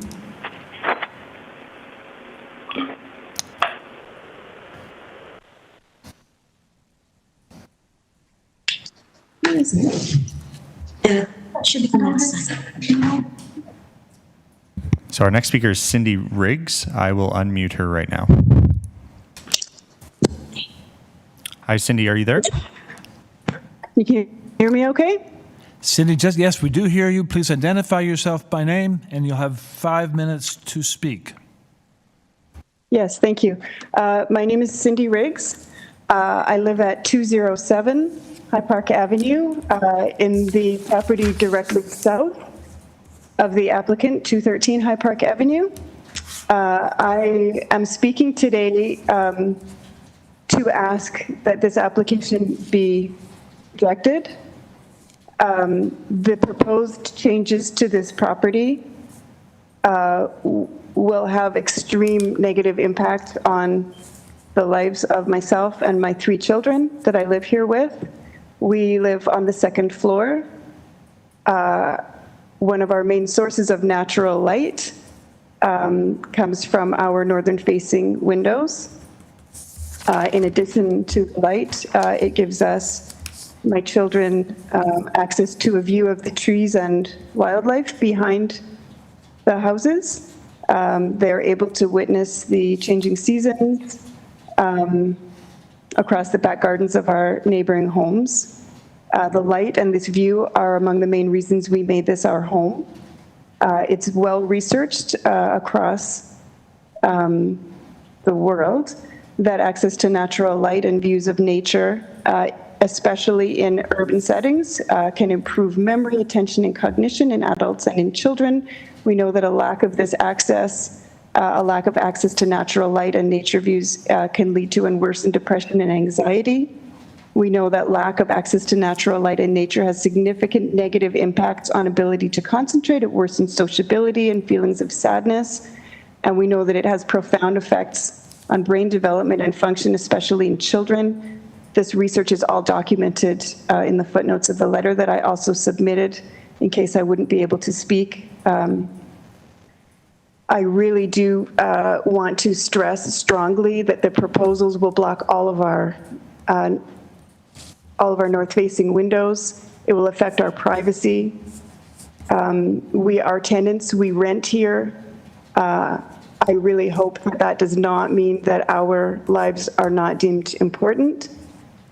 Our privacy, I believe we have as much right to privacy and light as a homeowner. I also would like to speak very strongly to the idea and the statements that this is a rooming house. It is not. This is an original historic property that was built as a 3-flat property. It has not been converted into units. It is not a rooming house. And as John Poulos had stated in his letter, that the tenants of this property were allowed to sit on the front lawn in plastic chairs all day long smoking drugs in front of their children. I would ask the hearing committee that they strike John Poulos' letter of support from this application because it is slanderous. We do not sit on the front lawn in plastic chairs or anything else. We don't smoke drugs on the front lawn in plastic chairs. We don't engage in any criminal activity, in fact, on this property. And in the strongest terms possible, I want our neighbors who are part of this hearing and the committee to understand that it is not okay. And in fact, it's not legal for John Poulos to make statements like that about us. Do you have further comments about the impact of the application and the minor variances proposed on your enjoyment of the property? I believe that I have addressed the impacts that it will have on decreasing our light, our view, and our privacy. I believe I've made that clear, and I think that's probably where I will leave it. Thank you very much. Thank you. Very good. So we return to the applicant for rebuttal. Okay, can you hear me? We do hear you. You'll have 5 minutes to rebut specifically the things that were raised, items raised by the speakers, and they include the height of that wall running the entire length of on the neighbor next door, that impact he was concerned about, and as it impacts his life, view, and privacy, and also the impact on natural light to another property. Please proceed. You have 5 minutes to rebut. Yes, thank you very much. Regarding the submission from the neighbor to the north, first of all, there's some confusion in his mind between the definition of depth versus length. It's correct that there is no length variance. We are under the maximum length. However, depth variance is triggered because we are developing the basement space underneath the rear patio. Now that space has no impact on him. It is only a foot or so above grade. It's not a main wall of the house as defined in the bylaw. So no length variance. And again, the fact that we have gone for the front yard variance allows us to pull the house as far forward and even with the existing house and his house. So we have mitigated any issues. Now, in order to do that, we have to go with the third floor. Third floor is allowed as of right. So the wall is, and the side wall is not a variance. Only the front and rear wall heights are variances under this application. Regarding the, and there's no windows on the wall that faces the wall he's complaining about, and we're not extending any further back than his house. So that's how I address his comments. The tenant in the house next door is not the owner, but we are sympathetic to her requests, and for that reason, we set back the second and third floors. The second floor, for the most part, is set back to 0.9 meters, which is the bylaw from the property, except for a small portion, which you can see on that elevation and in the site plan. And then on the third floor, we're set back almost 2 meters in those areas as well. I don't know where particularly her windows are, but as you can see from the site plan, the portion that is closest to the property line on the second and third floors only abut the house to the south for, I'm going to say, a quarter of the length of that house. So for the most part, the setbacks satisfy the bylaws in terms of access to light and the side yard setback. So we are allowed to do a 3-story building. And unfortunately, some of it's going to block their windows, but we're not looking for length, and we have taken steps to step back second and third floors. And also, there is no right of views across a neighboring lot. If she wants to look across my neighbor's lot in order to see trees and possibly view their private space, that's not a right that she has in perpetuity. So we've tried our best to send as much light her way as possible, given the constraints on the lot. So that's how I would address those complaints. Thank you for that. Now, at this stage, we'll take questions from the panel of the applicant. Panel members?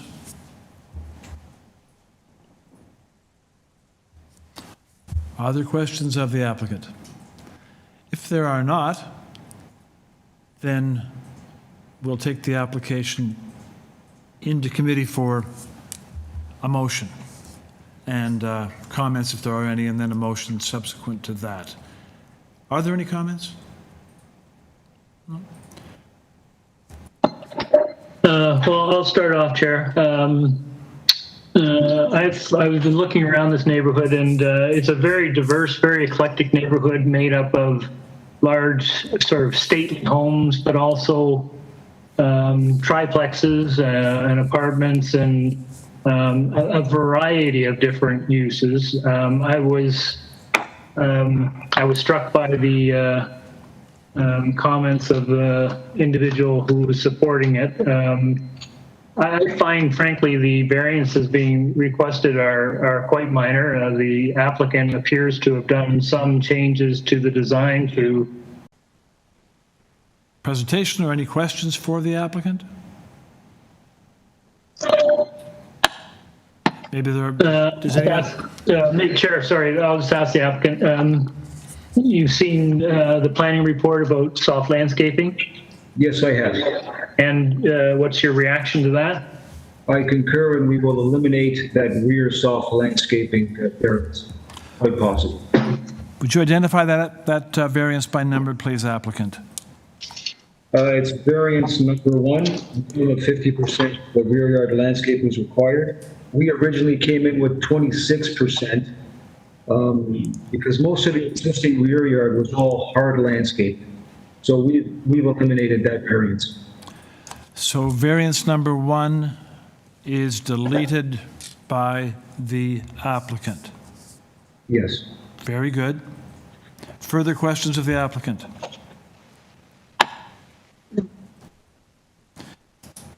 Then I'm looking to the panel for a motion, please. If there are no other questions, I will move a motion for approval because I think it's a good proposal, and also it just increased more living space. And with the condition, as amended, the number 1 is deleted. Does your motion include the condition? There's no condition, but delete variance number 1. Variance number 1 is deleted by the applicant. Through you, Mr. Chair, there is a condition recommended in the planning report. Oh. I just want to make sure you're aware of it before you say there are no conditions. It says prior to the issuance of a building permit, the applicant shall submit a revised site plan to the satisfaction of the Director of Community Planning, Toronto East York District. Oh, okay. I will put that as a condition. Okay. But it very good. So there complies. There is a motion put forward by Ms. Chan, subject to planning, and with variance number 1 deleted. Second to that motion? Is there a second? There, second by Mr. Salomon. All those in favor? The motion is carried and the application is approved as amended and subject to planning. And committee moves to 98 Brookside Avenue.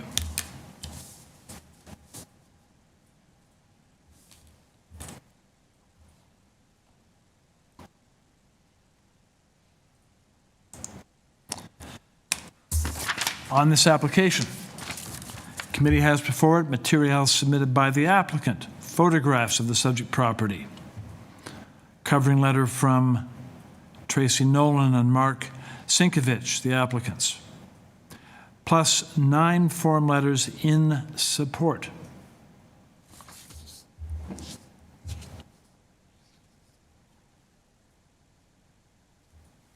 So, good morning. Do we have the applicant with us? Good.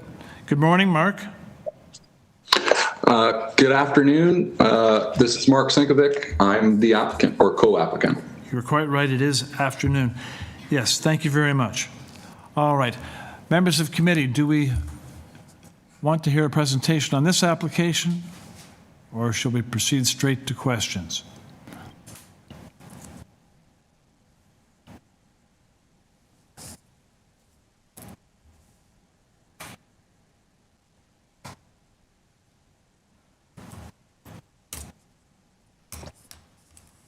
I don't need a presentation.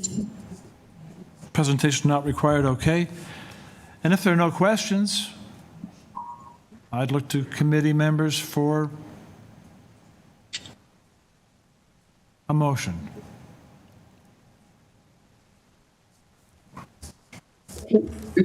I don't have any questions. I have comments more. I do believe that the variances are minor. The accessory building will be very large, I know, and that the footplate, I think, look like about 560 square feet, but I feel like the variances are minor, and so I would move a motion of approval of the requested variances, and I believe there's no conditions.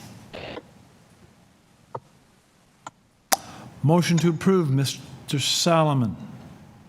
Yeah, I would second that. Second, Ms. Chan. All those in favor?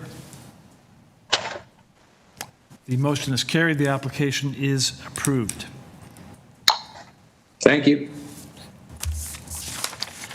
Committee moves on to 119 Glen Road.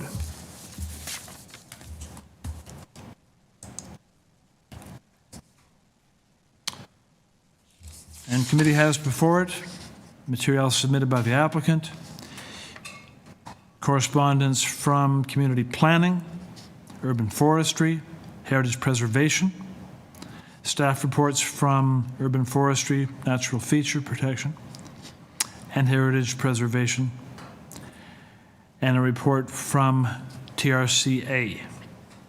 There are 14 form letters in support from occupants of Glen Road, Highland Ave, Beaumont, and Binscarth.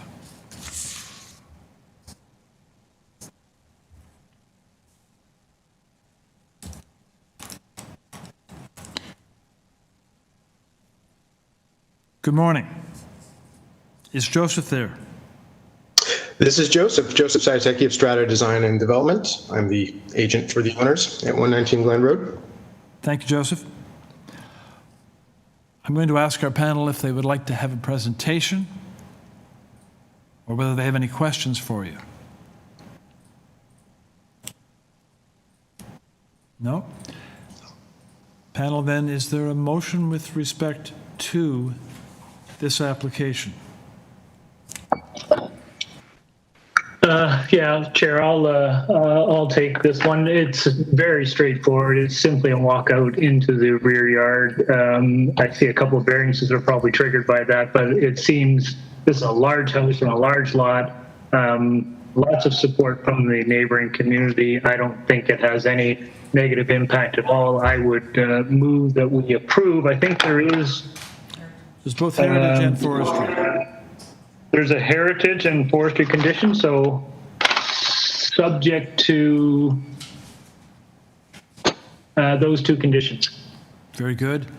Motion put forward, Mr. Clay. Second to that motion? I second Mr. Solomon. Okay. All those in favor? Motion is carried, and the application is approved. Thank you. 76 Salem Avenue is our next application for consideration. Through you, Mr. Chair, I just want to, I don't believe there was a forestry condition for the last, there was ravine, but they don't have any concern. There's heritage. I don't seem to have it on my list for 119 Glen. If a member can. I don't have either. Sorry? Yeah, I'd agree with that. There's no forestry. It's just heritage, correct? Yeah, I would agree with that. There's a forestry report, but they didn't have any concerns. Right. Okay. And sorry.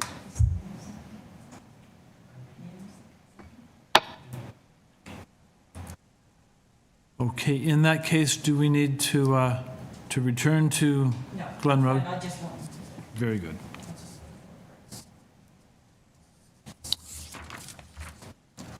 On number 11, 76 Salem, committee has before it items submitted by the applicant, staff reports from engineering and construction,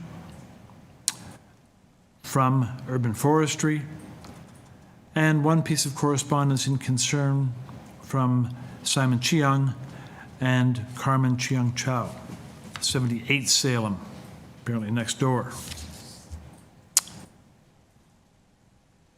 So moderator, do we have persons on the line wishing to speak to the application? No. Okay. In that case, I'll say hello to the applicant. Hello. If you'd identify yourself, please. Hi, my name is Rakim. I'm the applicant for the 76 Salem Avenue. Thank you very much. You'll have 5 minutes, if you need them, to make your presentation, and that starts now. Please carry on. Okay, first of all, before I start, I'd like to remove the third one, the height issues. 9.5 meter, 9.9 meter we request. I'd like to remove that one. You need to find out whether or not these are substantial revisions, because once you start removing things like height it could change the GFA variance or floor space index variance. There is. No, it's not really required. Yeah, the GFA and it's all same. Only the height, I can reduce it down. I mean, you want to make it less onerous. But this is going to cause a problem in terms of the drawings won't match the new proposed height. Is that correct? Yeah, the height tall beach is lower for the third floor. Do you have other variances you wish to remove? No. Just the one. And then, yeah.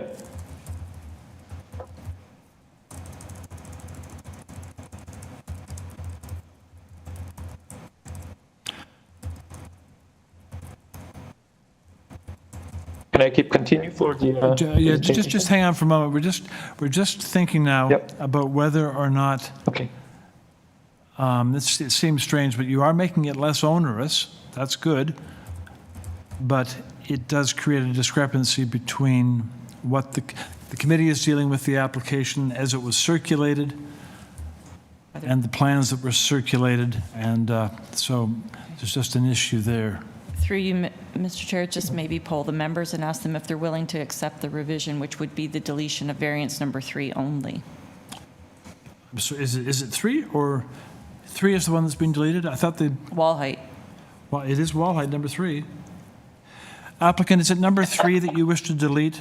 The height of the side exterior main wall facing a side lot line will be 9.9? I'm sorry, is that's the one you wish to delete? Yeah, number 3 will be deleted. Yes. Thank you. Okay, members. That's the only one. That's the only one. Applicant is proposing to delete variance number 3. This would make the application less onerous, in fact, but it would create discrepancy between the plans and the approval. To plans, right. How do we feel about doing that? Can I just ask the impact of that? Does that mean that the third story is 12 inches shorter? Shorter? Yes.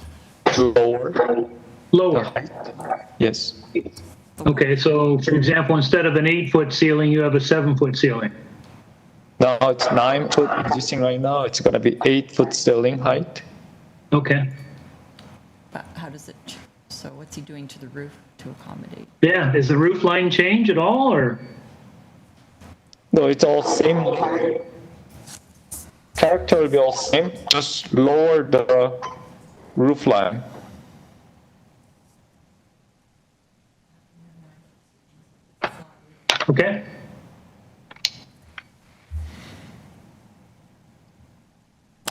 So Deputy Secretary Treasurer, is there any way of dealing with this kind of, Well, through you, Mr. Chair, if the variance is removed, then he'll have to comply at building permit phase.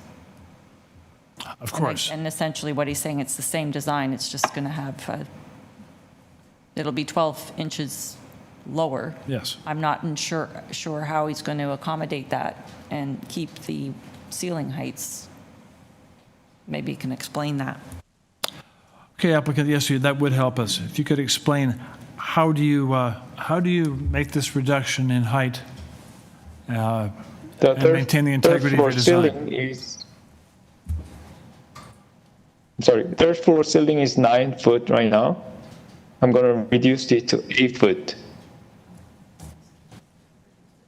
So total height of the building will be reduced. It's not affecting to the gross floor or anything, just height. Through you, Mr. Chairman, can I ask a question? Please do. What is the reason to reduce it? Is it because of a complaint? Yeah, because of the 78 neighbor. Oh, yeah, because to satisfy your adjacent labor. Okay, I just want to know why you're reducing it. Okay, thank you.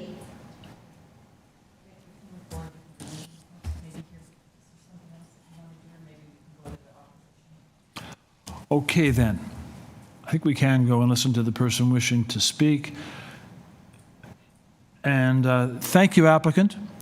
I'm now going to hear from the persons at 78, or the person at 78 Salem.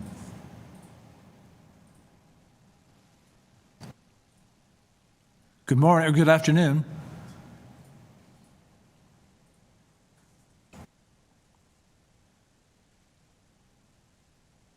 Hello, can you hear? Yes, please identify yourself. Oh, okay.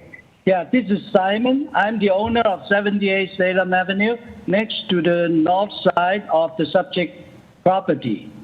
Good morning, Mr. Chair and committee members. And as you know, in my submission, there are significant variances highlighted in your notice as well. So to save time, I'd like to focus on the rear staircase. Do I have 5 minutes, Mr. Chair? You have 5 minutes and your time is starting now. Okay. So would you please help me display plan drawing A1? Oh, we are there. Okay. So the new construction is much larger than the existing building and exceeds both permitted limits of floor index from 0.82 times versus 0.6 limit, and the height as mentioned. At the bottom is the main building with 2 units. Each has 2 stories. And the first unit on main floor and basement, second unit, second and third floors. At the top is the 2-story garage in the rear laneway with the third unit of laneway suite. In between, there is an unusually large structure of rear 3-story staircase outside the main house. Let's display a few more plans to show more details about the large rear staircase structure. Mr. Chair, will you please show plan A3? Yeah, so this is the ground floor plan. At the top, with 10 feet length extension outside the main building, and it's 16.5 feet wide. Would you mind moving to drawing A7, part 2, the west side elevation? Yeah, so clearly from this drawing, the total height of the rear staircase is over 20 feet with access to all floors and basement. And please move to drawing A8, the north side elevation. And on the right, so Ms. Chair, the rear staircase is very large with access to all floors and the basement. This would be an anomaly in the neighborhood. And it's apparent this structure would be suitable infrastructure for possible future changes from the currently proposed 2-unit main house to be altered to suit 4-unit in the main house. By reviewing the plans after meeting with the owners of 76 Salem, we are surprised to find out that there's no interior staircase to exit the 2nd unit from the front door main floor, which was not what we were told in the August 17 meeting with the owners. The only access is via side yard walkway using the rear staircase. The side yard walkway and backyard would have very busy traffic for access to all units, no matter whether it's current or future proposed, plus the garage. This would cause serious privacy and noise issues. Mr. Chair and committee members, I've been advised that there may not be much in terms of zoning clauses to restrict future intensification of number of units with the rear yard main access once constructed, so the owners may rest with the committee here to exercise its discretion now to consider the application as a whole and to guide future possibilities for the subject property. With the possibility of up to 5 units being added to this lot based on possible number of bedrooms, this could mean up to 16 occupants using a side lot access to the rear yard entry, as well as use of primary entry stairs at the back that have onlook or overlook to private backyard space of adjacent neighbors. This would seem over-intensification of use and foot traffic to the stable residential zone backyard space. I'll ask you to summarize, please. Speaker, I will ask you to summarize now, please. Your time is up. Yes. While you recognize the property is zoned for multi-unit, a condition for the interior access stair to the main building, access from the front, would be appreciated. Thank you. Thank you.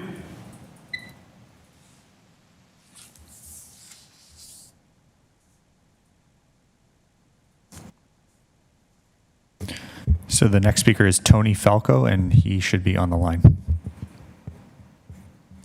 Good afternoon. Tony, if you're there, please identify yourself by name.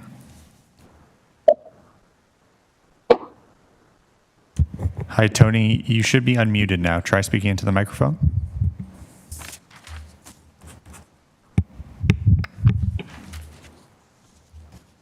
Okay, I'm just going to mute you and then give you a call on the phone number we have registered.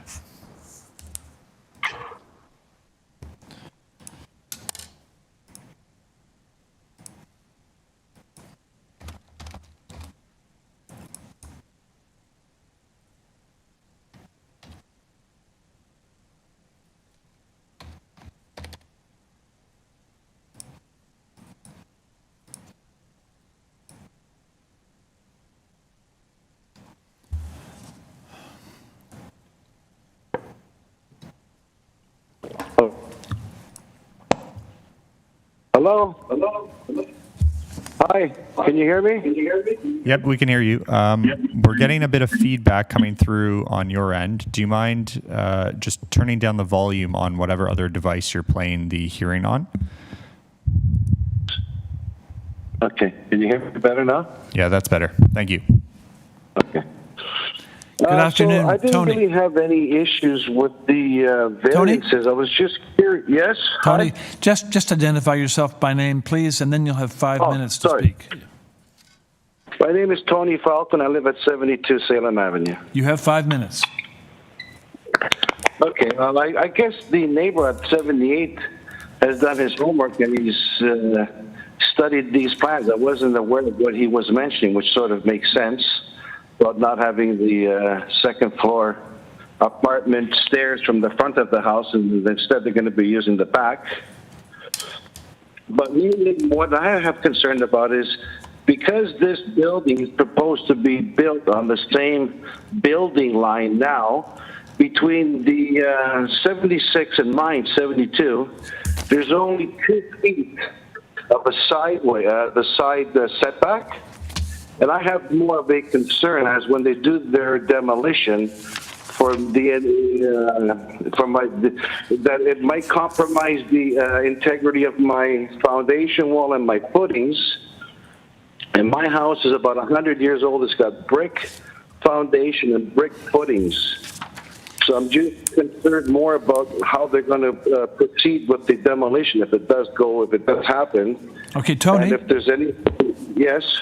Just to give you some insight on that, the Committee of Adjustment addresses minor variances and requests for consents to sever. You're talking about some construction issues which you would need to address to the construction department. Okay.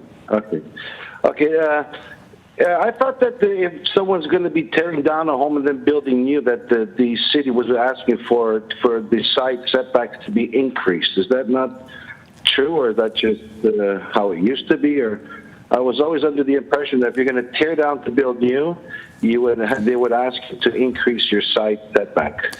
You're asked to comply with, if you tear down, you're asked to comply with the existing setbacks as they appear today. Okay, so today it is where you can tear down and build within the exact same spot as the old foundation. Is that correct? No, that's what I meant to say. And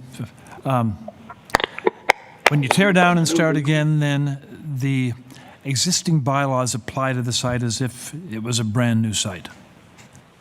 Okay, so there is no variance for to increase a side setback, which means that they would be permitted to build this new home in the exact location as to where the old house is. Is that not what I see here?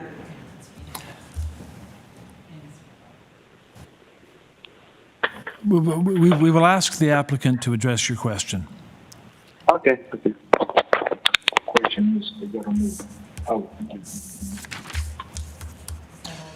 Okay, is that all, Tony?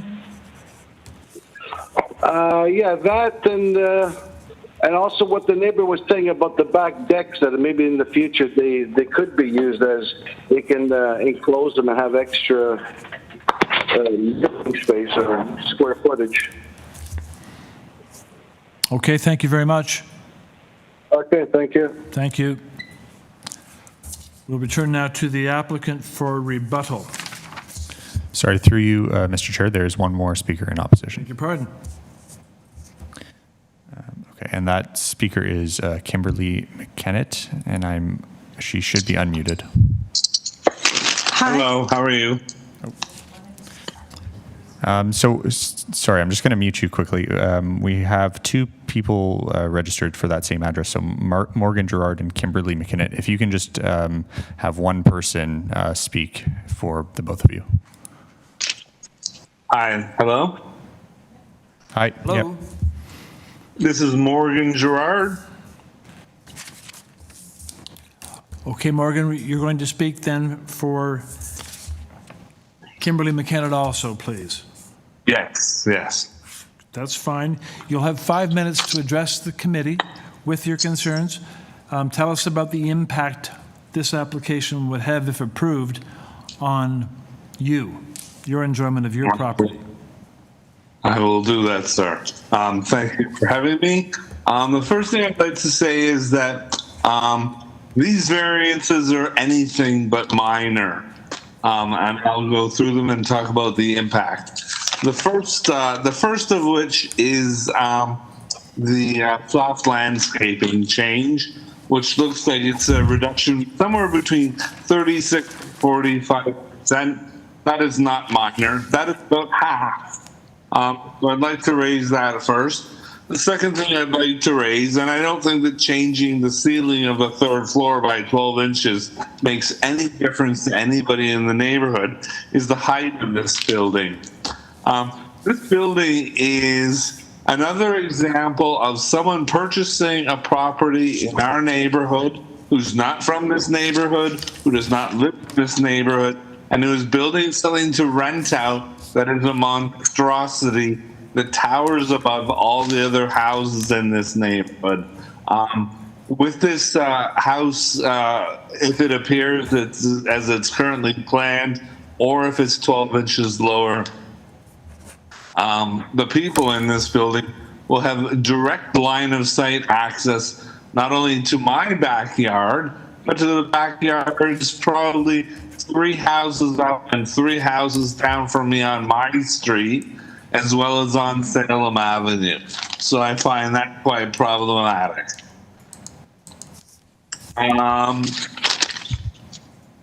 Second of all, besides the privacy and the soft landscaping, is what's the emergency vehicle access going to be for this laneway suite? We live on the 2 streets that we are on, Bartlett and Salem, sharing a laneway that has no exit to it. So if there's any fire in this laneway suite, I don't see how getting any sort of access through the side of the house is going to help, unless, of course, the city of Toronto has a 200 or 300 foot fire hose to put out a fire. So this looks like a fire hazard waiting for me as well. Finally, I'd like to raise the signatures of support going to this property. I find them highly suspect. These look like a bunch of elderly ladies in the neighborhood who perhaps signed something by someone knocking on doors around them.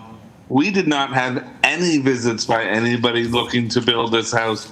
And in fact, we did not see anything about this house or any of its variances or its plans until a week ago. So we put no credence in the support letters, either from the signatories or from the initial support letter from the people at 78. So I think that in closing, I'd like to say that mostly this just impacts our privacy greatly. This is very much a neighborhood family area. We're all very friendly with each other, but that's because, good fences make great neighbors. And this is beyond a fence. As I said before, this is a towering monstrosity.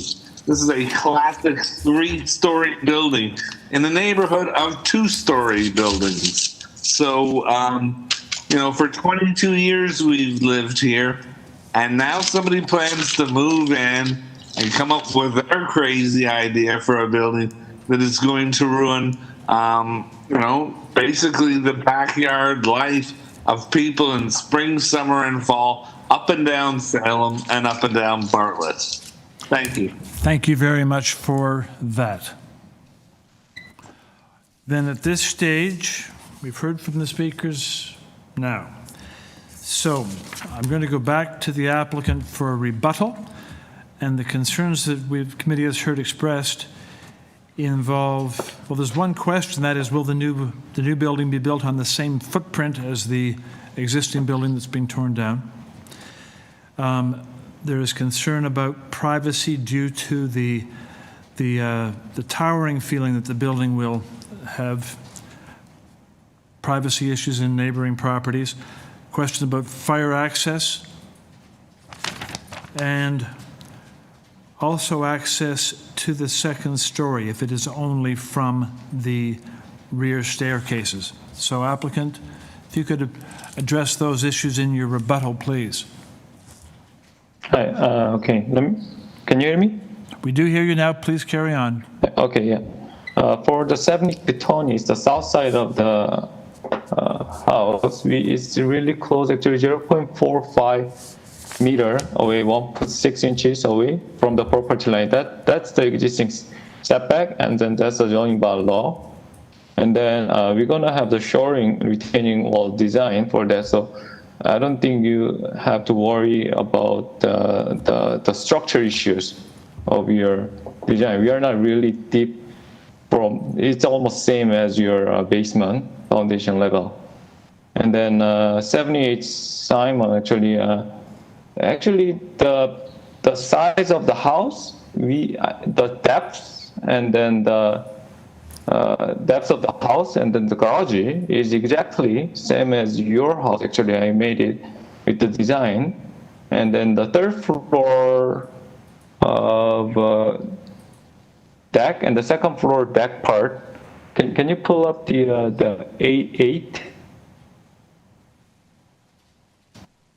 The third floor, the deck part is part of the second floor to set it back of 5-6 feet in, which is exactly same as your house. The second floor, you have the deck too. We only have the stair for the second floor, and the third floor for the fire exit in case for the design wise. Actually, it's the back there is a comment for the 1, 2, and 5 rear yard soft landscape is exactly same as your house. So I don't think this is really a big issue. And then the design wise, at the front of the third floor roof line is on the Salem Street. There's like 19 house has a third floor roof line, and then they have the 2.5 story, of course, right at the neighbor 272. And then I can pull up all the 8, 10, 12, 13, 16, 18, 20, and 45, 47, 46, 54, 56, and 61, 63, 87, 89, 91 Salem Avenue. They have third floor roof line. That's why I made the front roof line of from the front street, actually same as the neighborhood characteristic. That's designed perfectly. And then there was a question regarding about the fire route. Actually, 45 meter from the main street is by law. Actually, I'm gonna reply back to the engineer for the city. We had a memorandum, but we have no issues. Our house, the depth of the length is only 40 meters, 39.62 meters. So there is no issue for the fire access or anything for that. I hope that's answer for all the issues. Please let me know if you have any questions.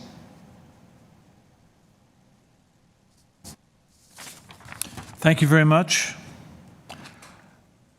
Committee members, your questions for the applicant, please.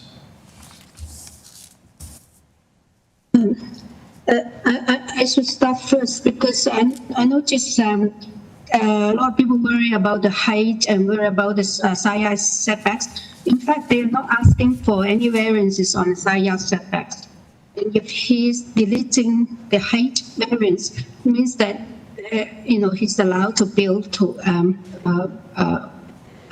that height. And also, the GFA seemed to be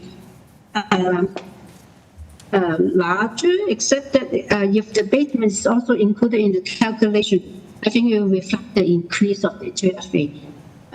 Personally, and also the other requirement for Laneway Street, they have to satisfy the transportation development engineering conditions anyway. And in terms of firefighting access, they have to satisfy that. So I do not have any problem with this application, and I'm waiting for other people's response. Are there any questions of the applicant by any of the panel members? No? No. In that case, we can have other comments, or we could proceed to a motion. My comments are that I have concerns with the staircases in the rear. I do find that they have a depth of about 10 feet and they run across 16 feet along the width. And to me, they seem very intrusive into the rear yard and affect on the privacy of the abutting neighbors. I think what's happened is if in fact the staircases were enclosed within the building, then the building GFA would in fact, FSI would go up much higher than what it currently is. And so rather than deal with that and have a much larger building, it seems like the staircases have been put at the rear of the building, outside of the building wall itself, which to me creates a serious privacy concerns in the rear yard for the surrounding neighbors.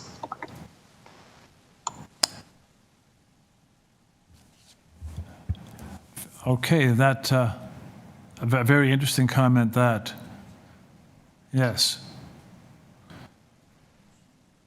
Is there a motion then with respect, a motion then with respect to the application or for the before comments? you go, Chair, can I just confirm? I'm just looking at the site plan. So there are interior stairs between the floors, right? Nimrod, are you saying there are no interior stairs? No, what I'm saying is these stairs are, if they were enclosed, then they would make the building much larger and TFA much larger. These are 3-story stairs running at the rear of the building, which create privacy concerns for the people in the area at the back. Let's ask the applicant. Applicant, are those stairs at the rear the main entry for the dwelling people, the people dwelling on the 2nd and 3rd stories? Is that their way into their units? The 3rd floor, exterior side of the deck stair, we can remove that, of course. Answer my question, please. If I live on the 2nd floor, how do I get into my unit from the outside?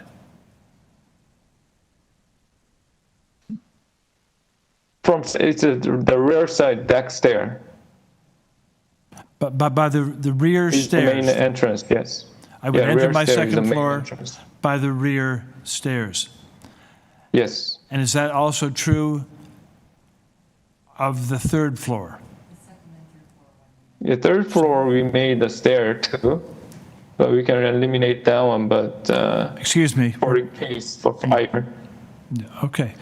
So there's the answer to that question. That's of concern to me because, yes, were they to be enclosed, the GFA would be much larger and we'd be questioning it. That is the primary entry. And just to add to that, it seems that it changes the whole nature of this building as a detached house. It looks like a multi-unit where access is coming from the rear for some of the units, and it just changes the whole nature of what's happening in the rear yards of this residential area. So I'll just weigh in. I'm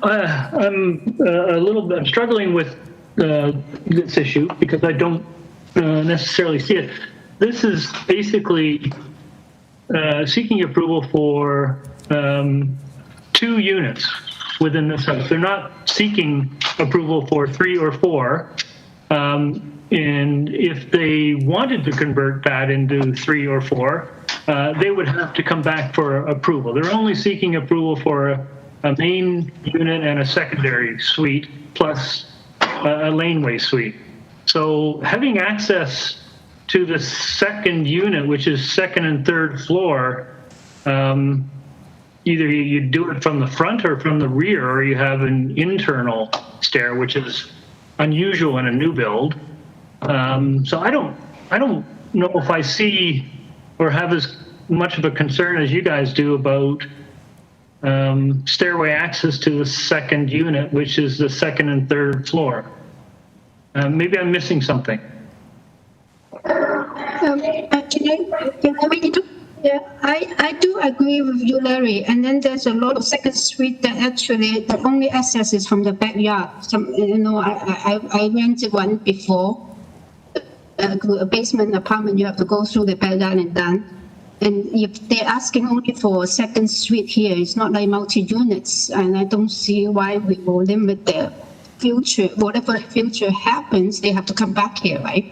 I agree with your analysis, and I'm not too sure I'm that concerned about this. I guess my concern is if it was a basement unit with access from the backyard, you're going to be going downstairs at the backyard. Here we've got 3-story level staircase. And so people who live in that second unit are always going to have to be going up and down through 2 to 3 floors through the rear yard. And that impacts, I think, in my view, what's happening in the rear yard for the residents around.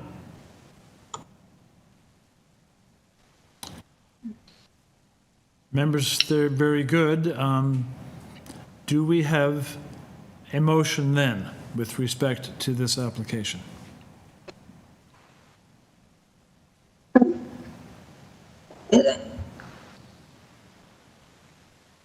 Larry, are you going to move a motion?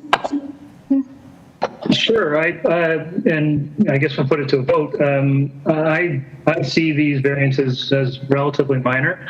I don't share the concern about the backyard access, although I'm sensitive to the neighbor's concern about that. I think the variances are relatively minor. There are 2 conditions. Engineering makes a series of conditions about access and such. I assume the applicant has seen those. And urban forestry condition number 2. So I will move to approve. And deletion of variance 3. And deletion of the height variance, yes, variance 3. Yeah. Well, I think he removed that, right? He removed that though, didn't he? But we have to add it in the as amended. As amended. Yeah, as amended. The applicant has requested to. The applicant has requested to remove variance number 3. Yeah. Right. So there I will is a second that motion. Motion is seconded then. So there is a motion before the committee to approve with the deletion of variance number 3 at the applicant's request and subject to engineering and urban forestry number 2. All those in favor? Those opposed? Mr. Salomon is opposed, but the motion is carried and the application is approved as amended, subject to engineering and urban forestry number 2. With that, committee moves to 178 Wolfrey Ave.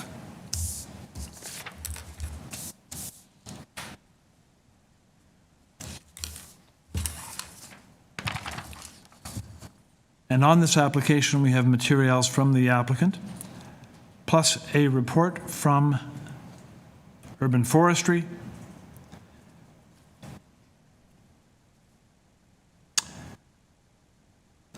and we do have speakers who wish to speak in opposition. So I'll ask for the applicant to identify him or herself by name, please.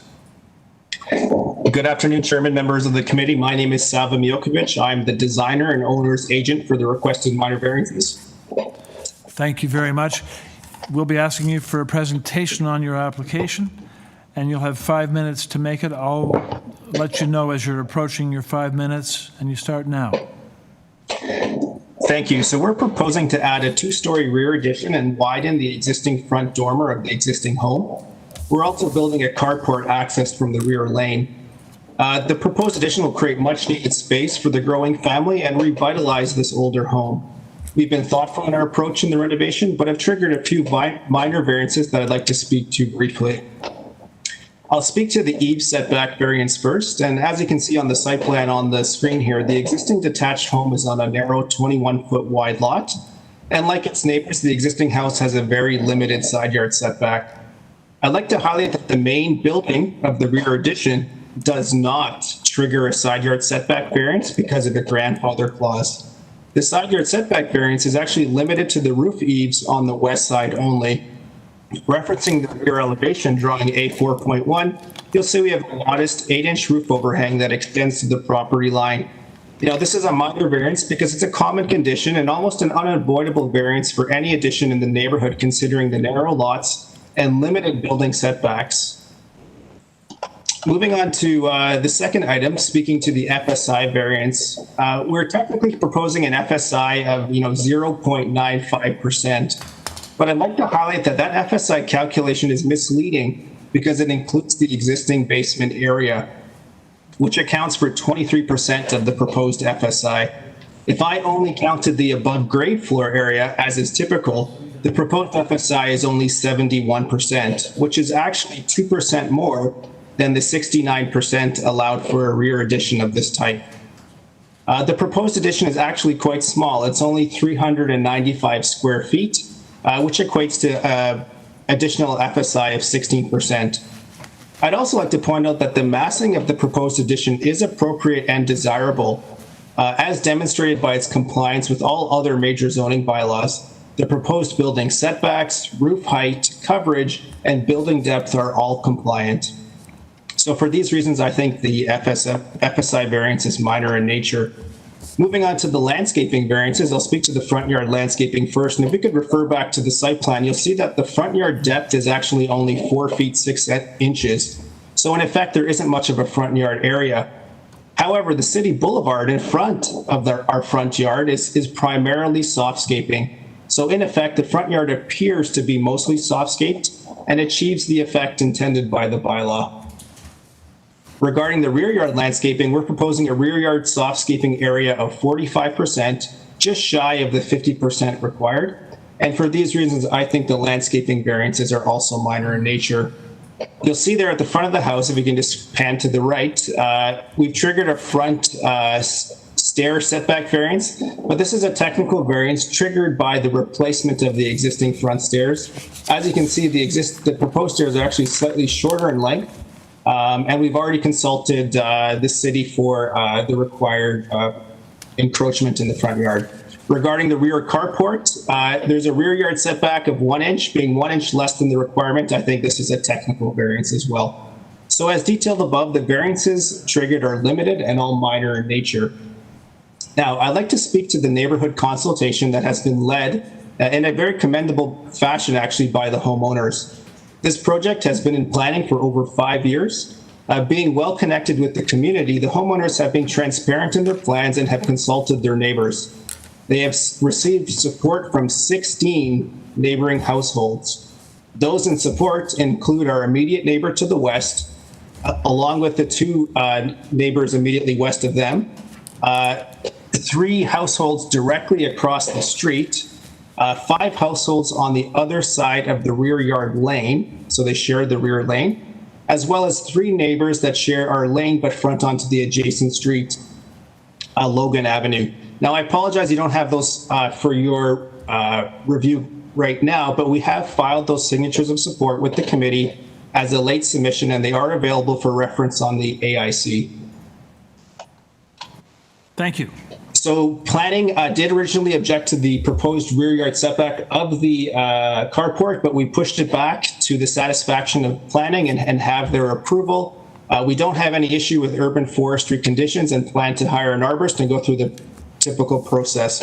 So in closing, I think the proposed development is appropriate and in keeping with the general character of the neighborhood.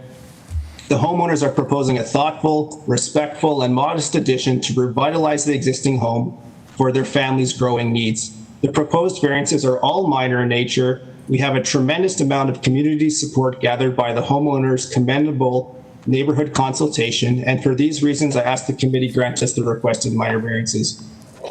Thank you. You are precisely on your allotted time. We appreciate it. Thank you. And I understand there are 2 speakers in support and 1 to speak in opposition.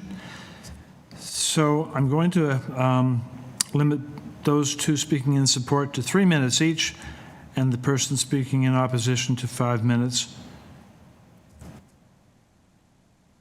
And do we have now, who do we have? Identify yourself by name, please.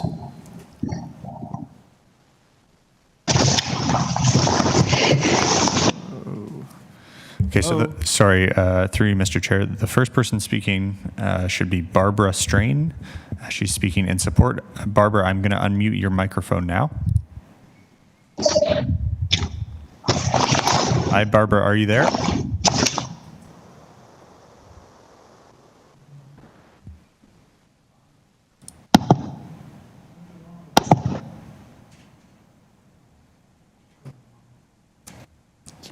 Let's move on to next person in support.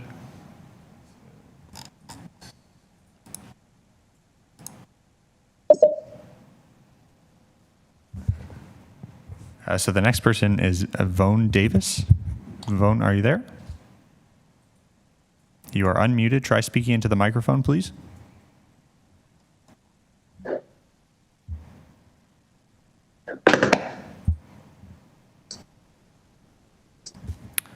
Sorry, Vone, are you there? Mr. or Mrs. Davis? I just want to interrupt because I'm not hearing anything. I'm not sure if I'm missing something. Oh, you know what? It's my fault. We muted the room. That's my fault. We're going to go back to Barbara Strain. Barbara, are you there? Oh, I'm here. I didn't hear anything either. Hi, Barbara. So you're on the line. Sorry, that was my mistake. Technical difficulty. Sorry. Good afternoon, Barbara. Good afternoon. You'll have 3 minutes to make your presentations. That starts now. Okay. I'm a neighbor directly across the street from 178.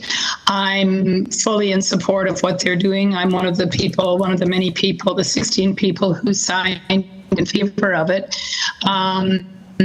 It is certainly in keeping with what's going on in the neighborhood and is not excessively tall compared to anything else that's gone on in that immediate area. So we're 179 directly across the street and on the lane. I don't have specifics to speak to, but I'm just speaking in support of it. Thank you very much for your input.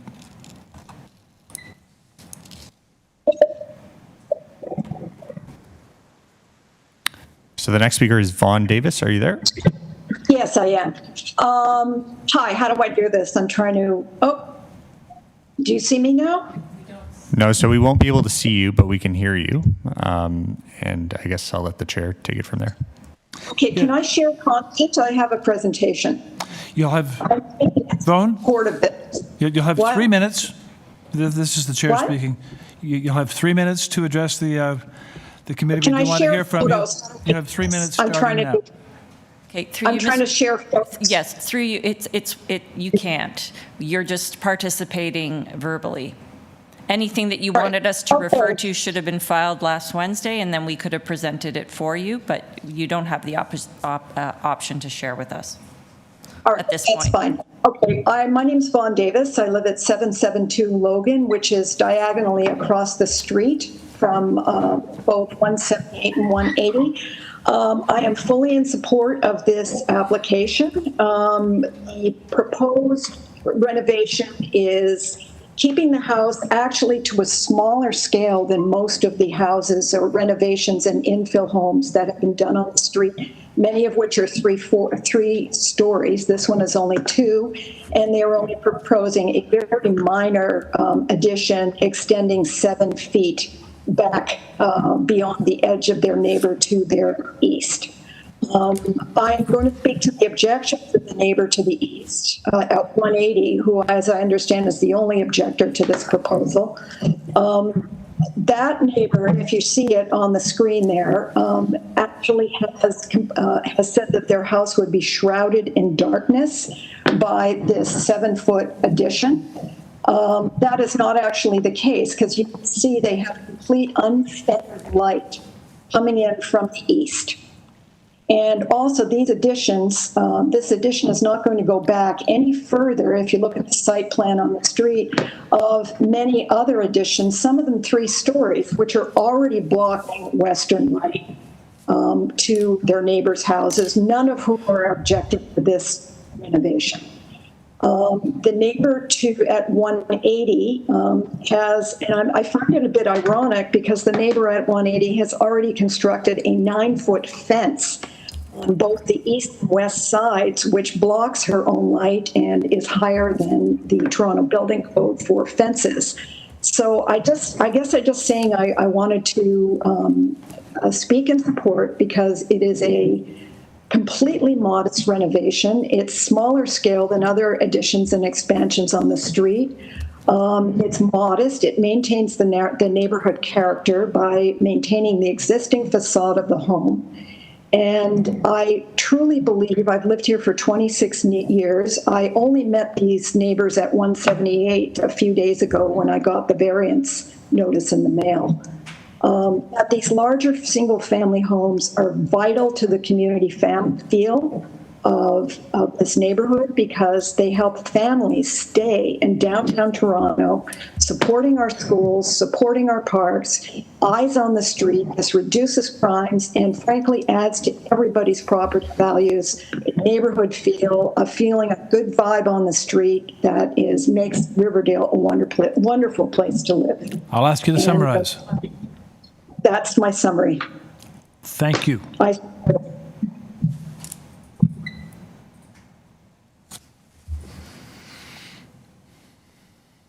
Okay, so the last speaker is a speaker in opposition. It's Anita Barber. Anita, I'm gonna unmute your microphone right now. Okay, thanks.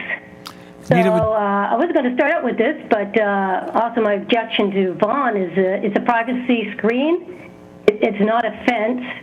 And the only reason why I had to put it up was because the kids have problems self-regulating. And it's all about our impact and quality of life in our backyard. Anita. And I have a grandson, so my job is to protect him. Anita?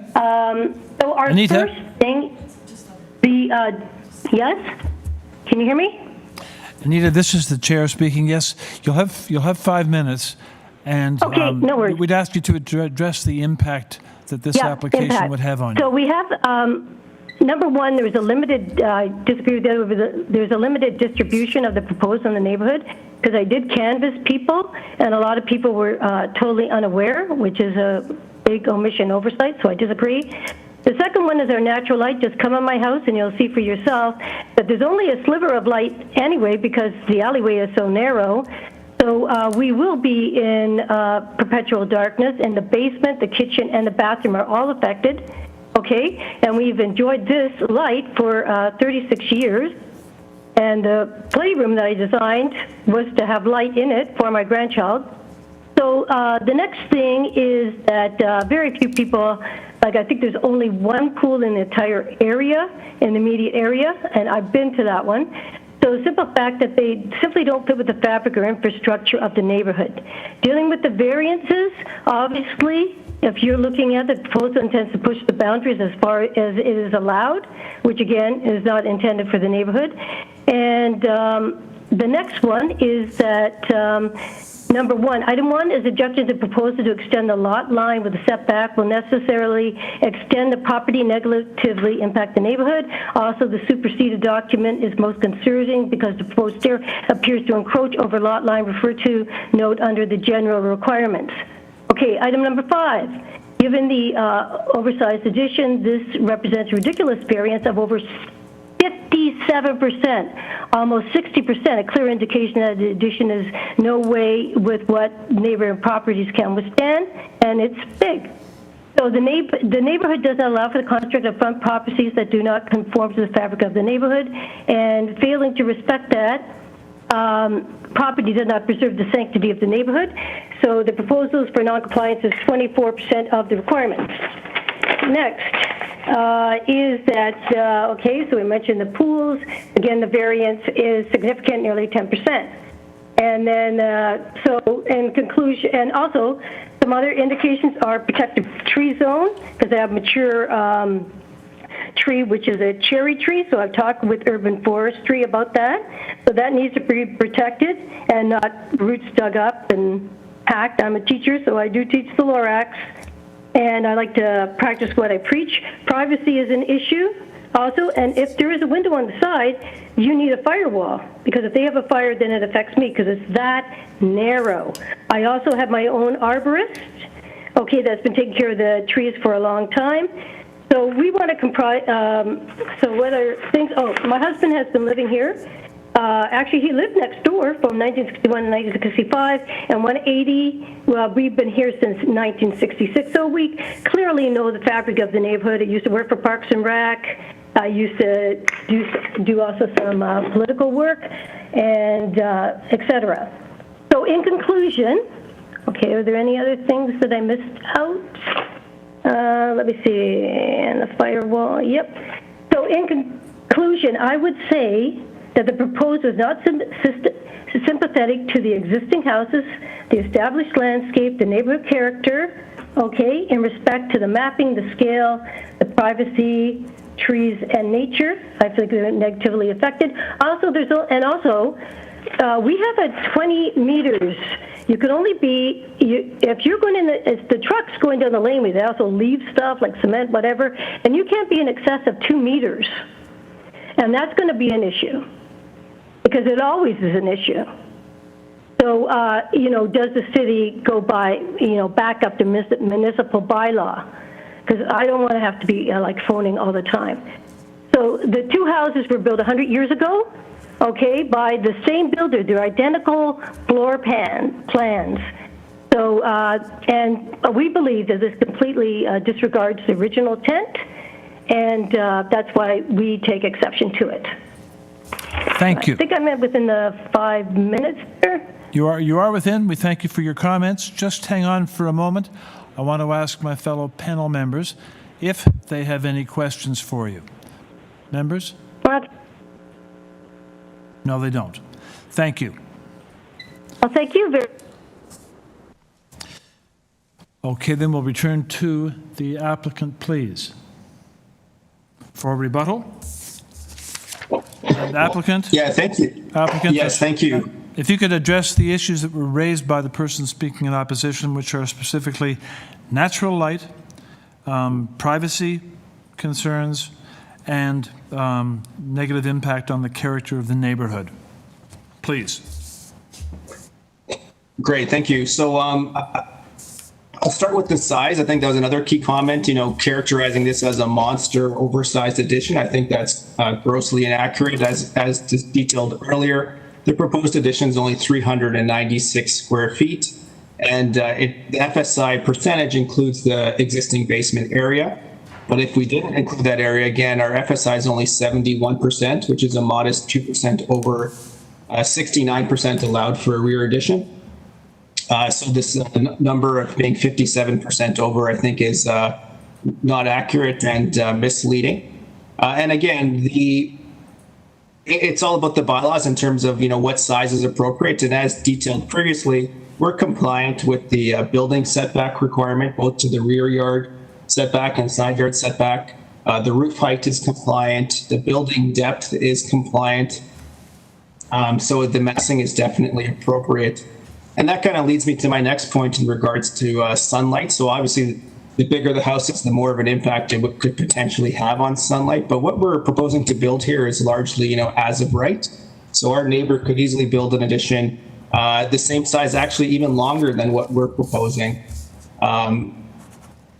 Now, in terms of the building length, so that's probably another issue that comes up mainly and primarily when talking about affecting sunlight on neighboring yards. Our proposed addition is actually only 7 feet. If you could go to the site plan, please. Only 7 feet further back than their house, so it's quite modest. And additionally, we've actually intentionally limited the building depth to minimize the impact on the neighboring properties. We're actually 2.12 meters less than the 17-meter maximum allowed, and also substantially less than some of the other recent builds in the neighborhood. In regards to privacy, so there are no new windows proposed on the sidewall of the addition. So there shouldn't be any really concerns about privacy there. Between the fence or privacy screen erected by the neighbor, as well as the fact that, all of our windows face our rear yard. If you can flip to the previous page, which should be the rear elevation. Previous page again, please. One after that. So regardless, all the windows are on the rear wall as opposed to the easterly side wall. So there shouldn't be any change in privacy. In fact, they might find it to have even more privacy moving forward. In regards to the trees, We will be consulting an arborist and going through the proper channels to ensure that we install the proper tree protection during construction. And in terms of the appropriateness of the development, again, we've canvassed the neighborhood, and other than this one neighbor, we've had 16 signatures of support, and as detailed by our neighbor across the street at 772, I think this proposal is very well supported and is beneficial to the neighborhood. Thank you. Panel members, you may ask if you have questions for the applicant. You're welcome to pose them. Please do. If I not, don't have any question. If not, we can take the application into committee for a motion. I'll begin. I think this is a reasonable addition. The addition is modest in scale, and I think the variances are minor. And so I would move approval of the requested variances subject to urban forestry conditions. Motion put forward. Is there a second? I will second that. Second, Ms. Chan. All those in favor? Motion is carried, and the application is approved, subject to urban forestry. So, at this stage, committee members and city staff have been on the go for just a little under 4 hours. So, we're going to take a 5-minute recess now, and we'll return to the next application in 5 minutes from now, and that will be number 13, 531 Delaware Avenue North.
Yes, it should go, yeah.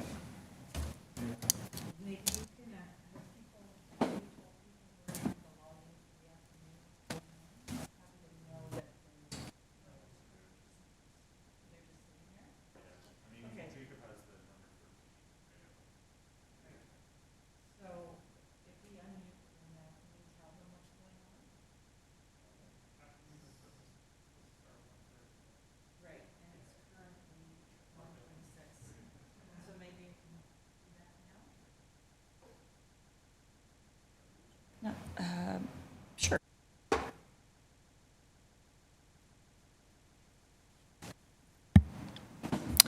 Okay, hi guys. This is the host city staff here. We're approaching the 1:30 mark for the afternoon session, and as you can see, we're only on item 13 in the morning.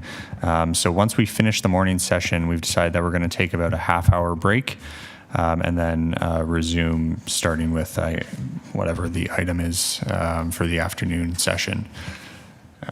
Yeah, just through you, Mr. Chair, what we'll do is when we finish the morning session, we'll post a sign on YouTube, and we'll leave it up telling you what time to be back to register for the afternoon session. So if you're not on the morning session and you were scheduled for 1:30, you can log off now, and then just please check YouTube to see when we're going to be reconvening for the afternoon. Thanks.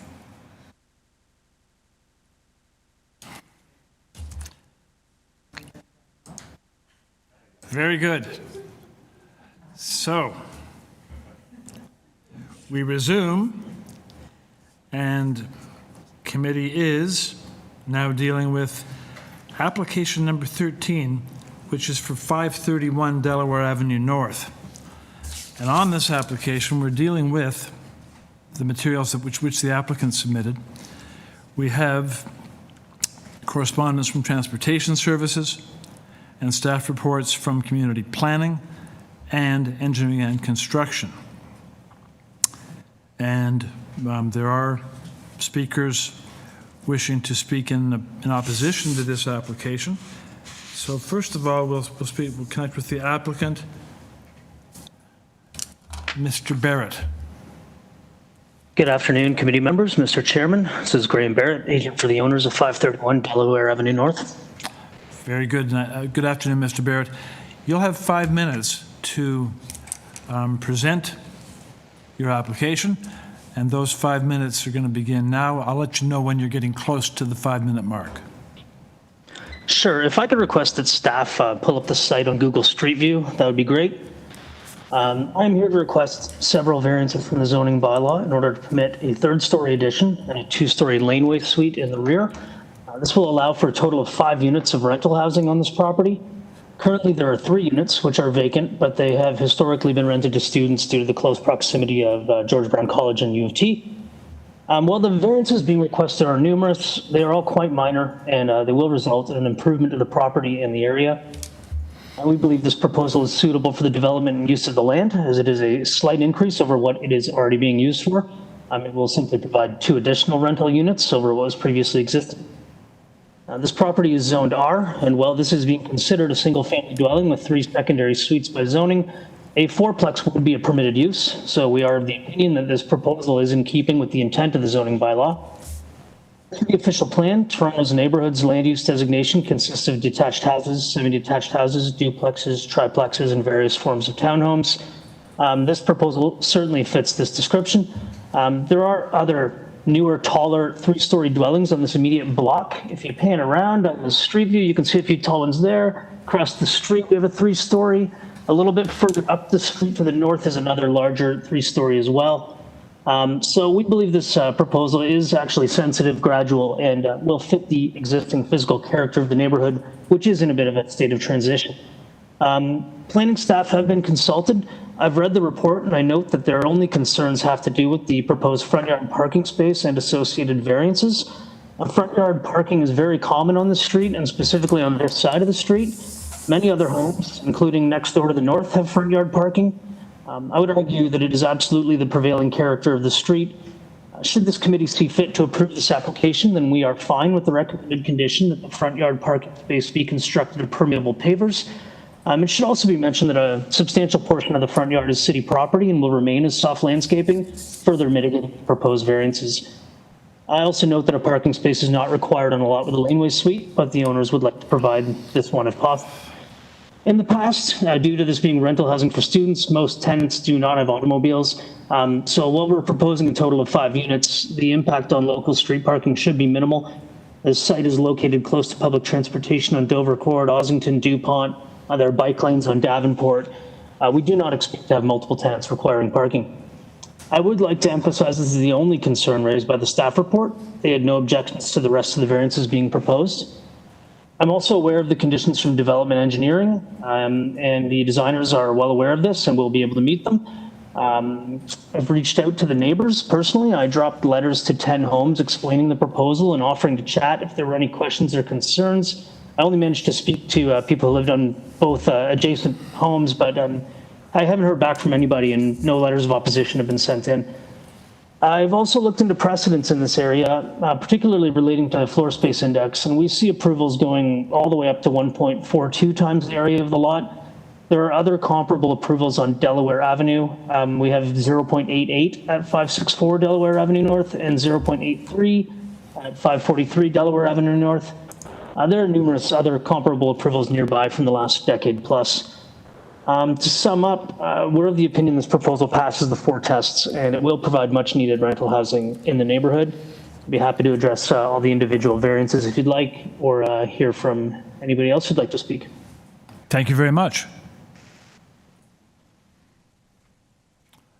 Okay, let's move to those wishing to speak in opposition.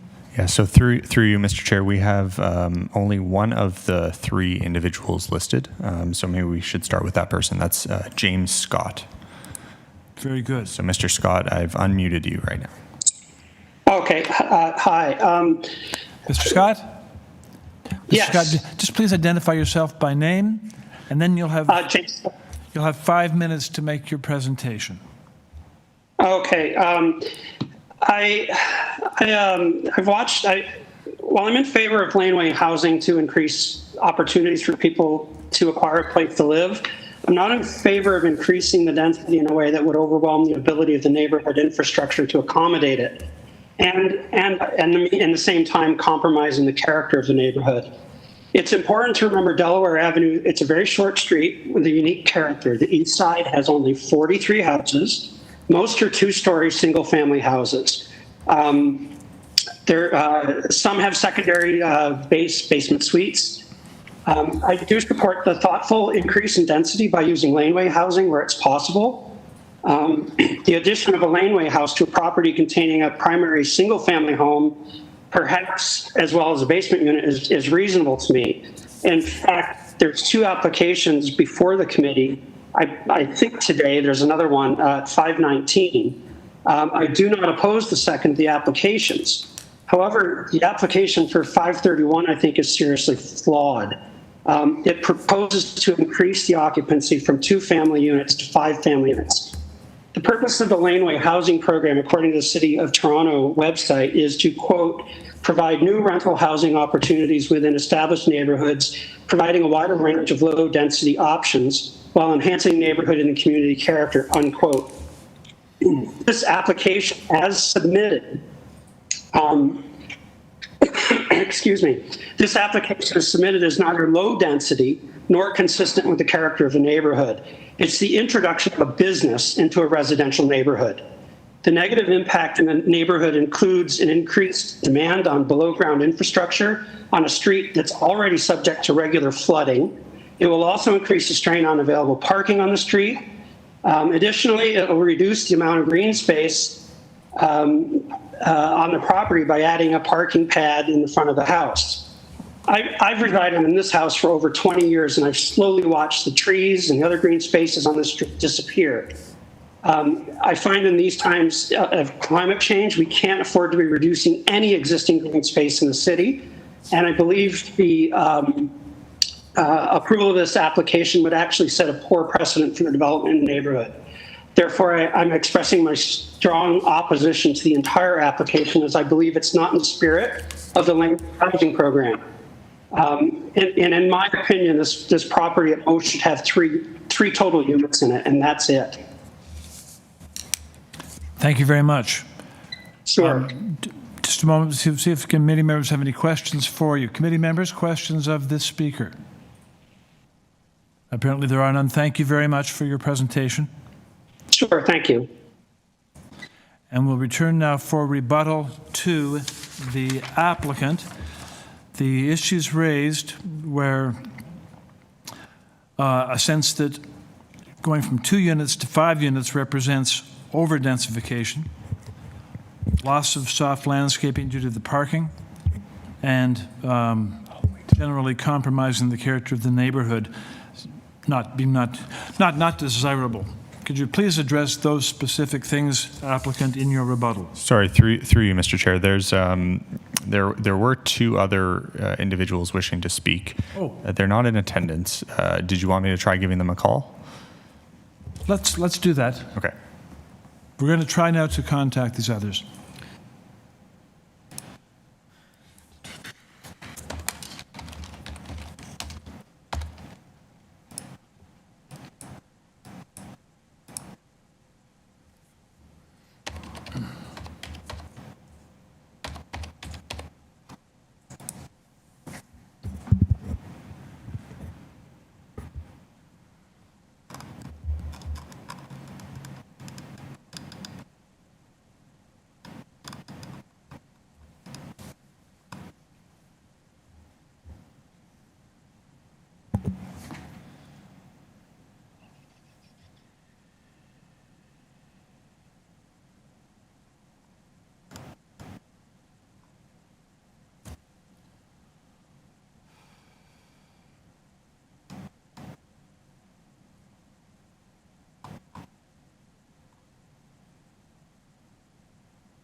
Okay, so the first individual did not pick up, so we're going to try the second one. Thank you.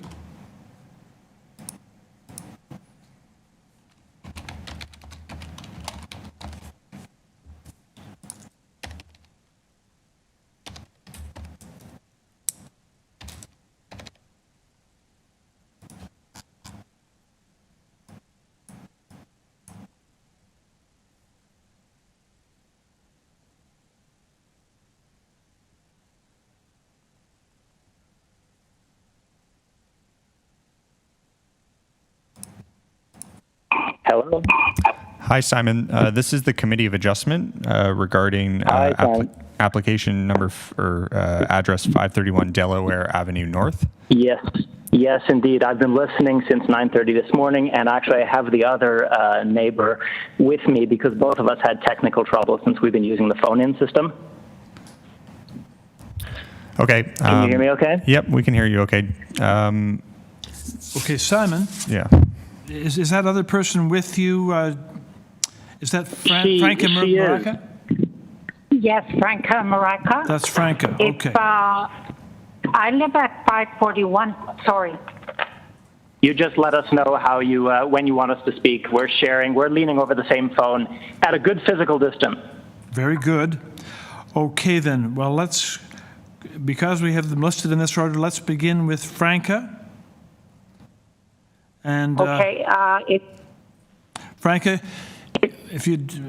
Franca, you'll have 5 minutes to address the committee, and please tell us about the impacts this application would have on you and your property that you're concerned about.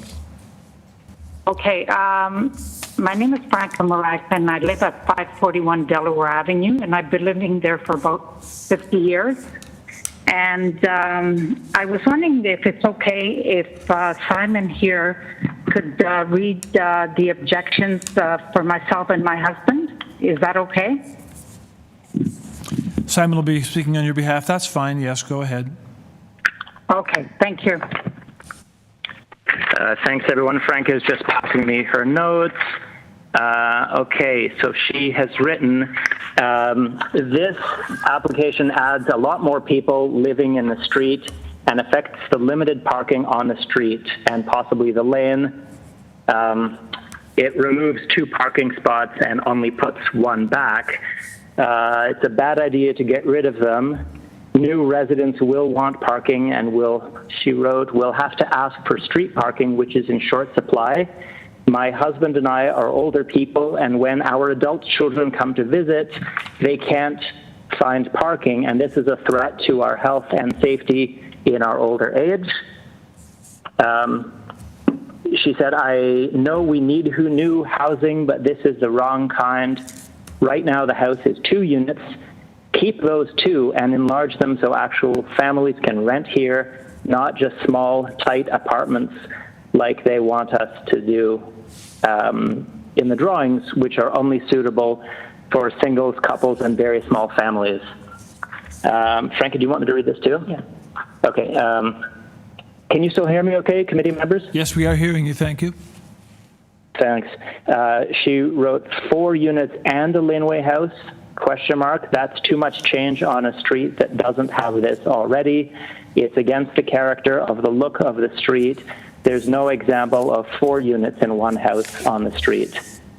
On the next page, this is being rushed through. I talked to many of my neighbors who live right next to the property who didn't get the letter or didn't notice, and they are old and don't have computers like I don't, and they're against this application but didn't have time to mail objections in the limited deadline. Older people like me and those without much English skill, there are many of us on this street, and they didn't want to join this call, which is long and is a hassle. I've already been on this call for 3 hours. Let me just see if there's anything else Franca wanted to add. Regarding the Oh, yeah, sorry. She said, I didn't know that I could collect a petition from neighbors who didn't feel able to respond or didn't have time to respond in the timeline. I think that's it. And then, Frank, are you asking this? Yeah. Can you keep me posted on the process and mail me by mail written copy of the decision? And I think that's it, Frank. Is that that's it. Thank you. That's it. Thank you for your comment, Franca, by way of Simon. And now, Simon, we do want to hear from you also.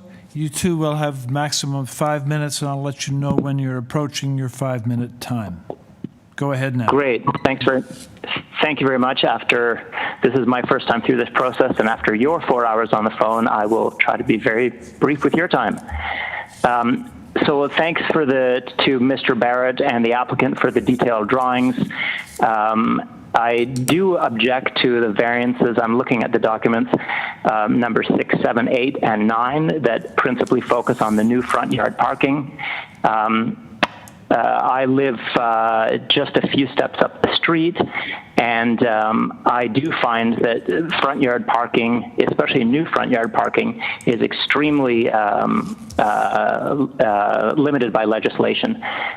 So the idea of removing existing green space, which has been here as long as I can remember, to put a front yard parking spot is very objectionable to me.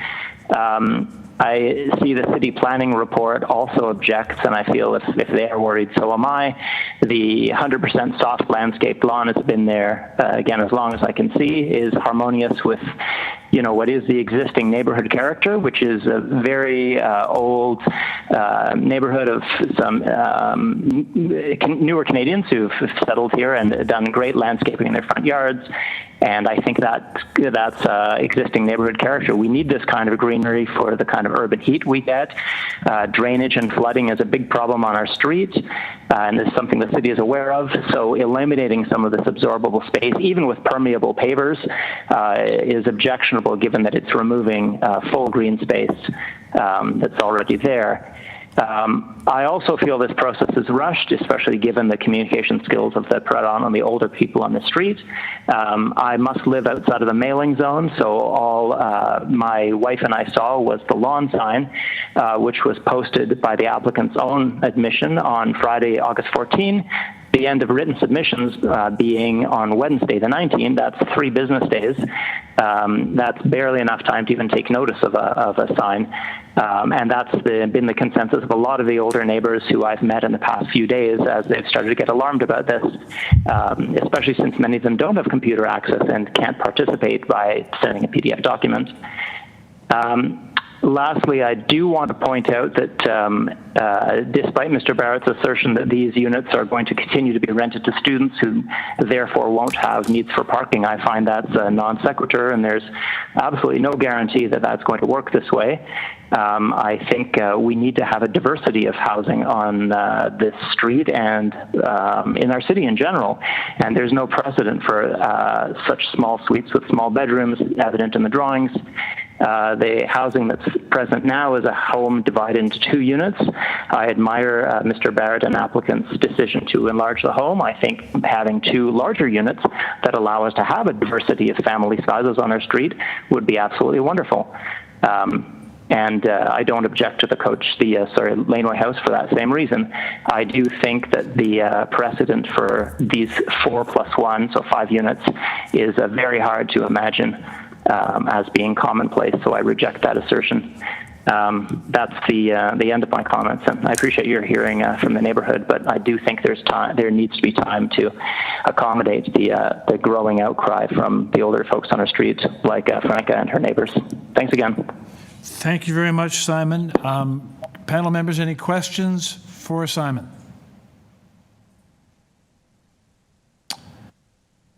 We'll be then returning to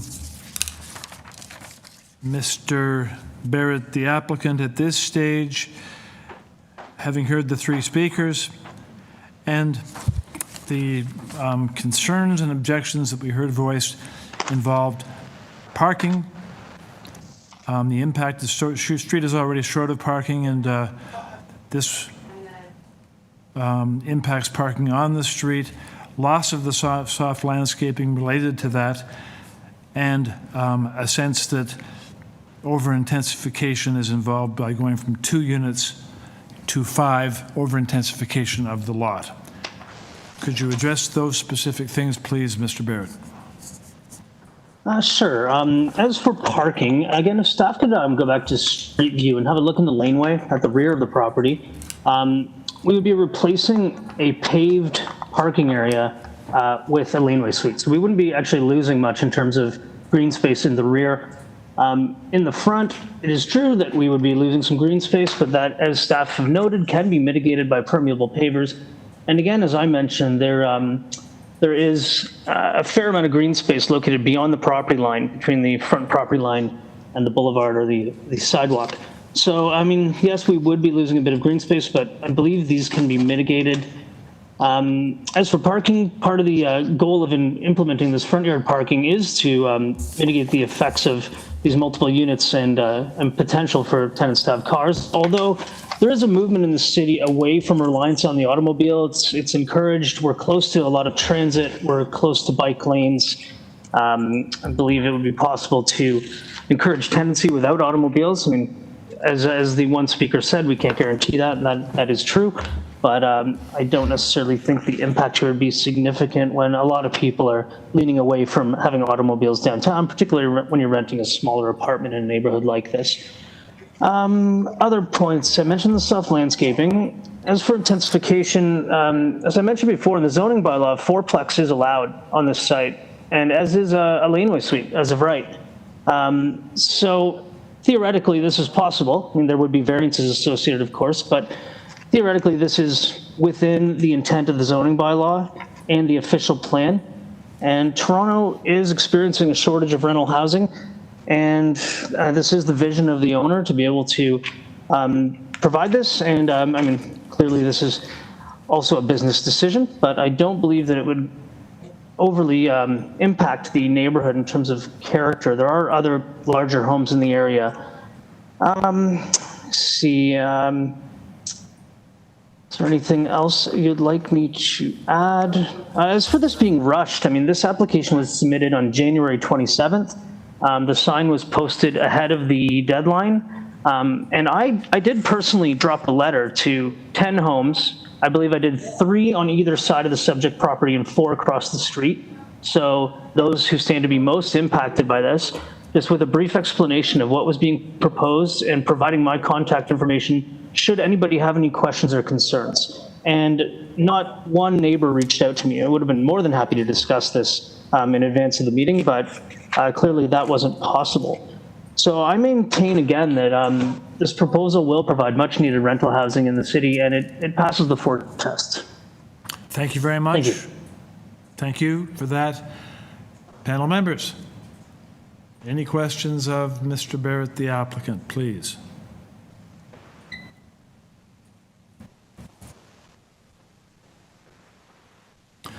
Hearing no questions, then we'll take the application into committee for a motion.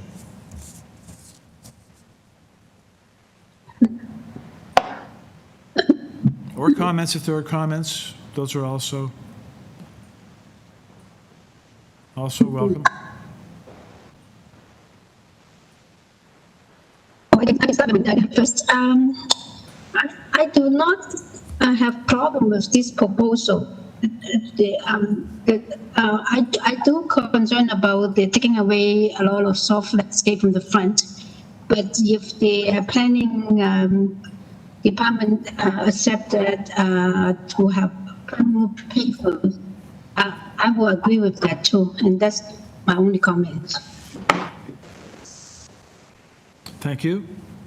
Yeah. I would just make the observation that the applicant isn't seeking a height variance, nor is he seeking a depth variance. So, massing would appear to be in keeping with existing bylaws. I do notice that it's pretty close to Geary Avenue, which is an area in transition, a positive transition. And it's walkable from George Brown. So it is an area that is changing and growing and improving. And providing for more rental accommodation in this neighborhood seems to be, I think, a good thing. So I too don't really have any issues or challenges with this application, and I would be supporting it. Do you care to make a motion, or?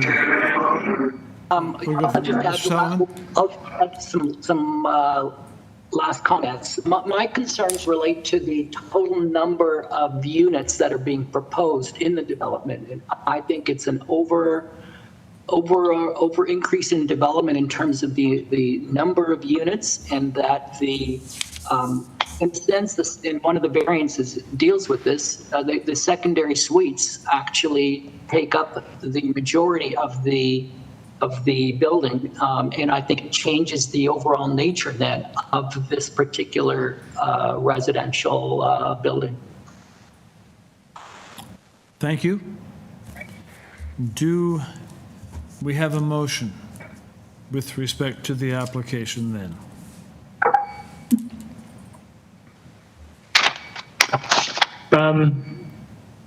I'll just to get things going, I'll move approval of this application. There are conditions, planning staff conditions with respect to permeable pavers, water permeable pavers. There's engineering conditions as well. So I will move approval subject to those conditions. Just a moment, please. Just a moment, please. I will second that. Okay. Sorry, I need them to repeat the condition for the permeable pavers. Where are those going to be? Okay, there's a request from staff to repeat the condition with respect to permeable pavers. Where will those pavers be? In the front yard. In the front parking space. That's in line with the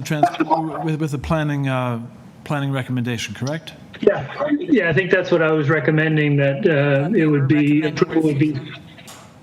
But they also suggested that should committee approve it, that that the front yard parking space be constructed of permeable pavers. Okay, so it's, right, very good. Okay. And the motion is seconded by? Sorry, can you just repeat what the motion is? Like, are there any variances that are being removed or refused as per planning? No, it's community planning recommendations. The way the motion has been put forward, no. Go ahead, Mr. Clay. No, I think, Nimrod, so planning basically was recommending refusing a series of variances. However, put a caveat in, if we did approve it, that the front yard be constructed of permeable pavers. So I'm suggesting we do that. And I believe there was a report from engineering that also had some conditions about submitting revised site plans. Okay. So that motion is before the committee now. It has been seconded by Ms. Chan. So, all those in favor? Those opposed? Mr. Solomon opposes. The motion is carried and the application is approved, subject to planning, the inclusion of permeable pavers, and engineering. Committee moves on to 1859 Davenport Road.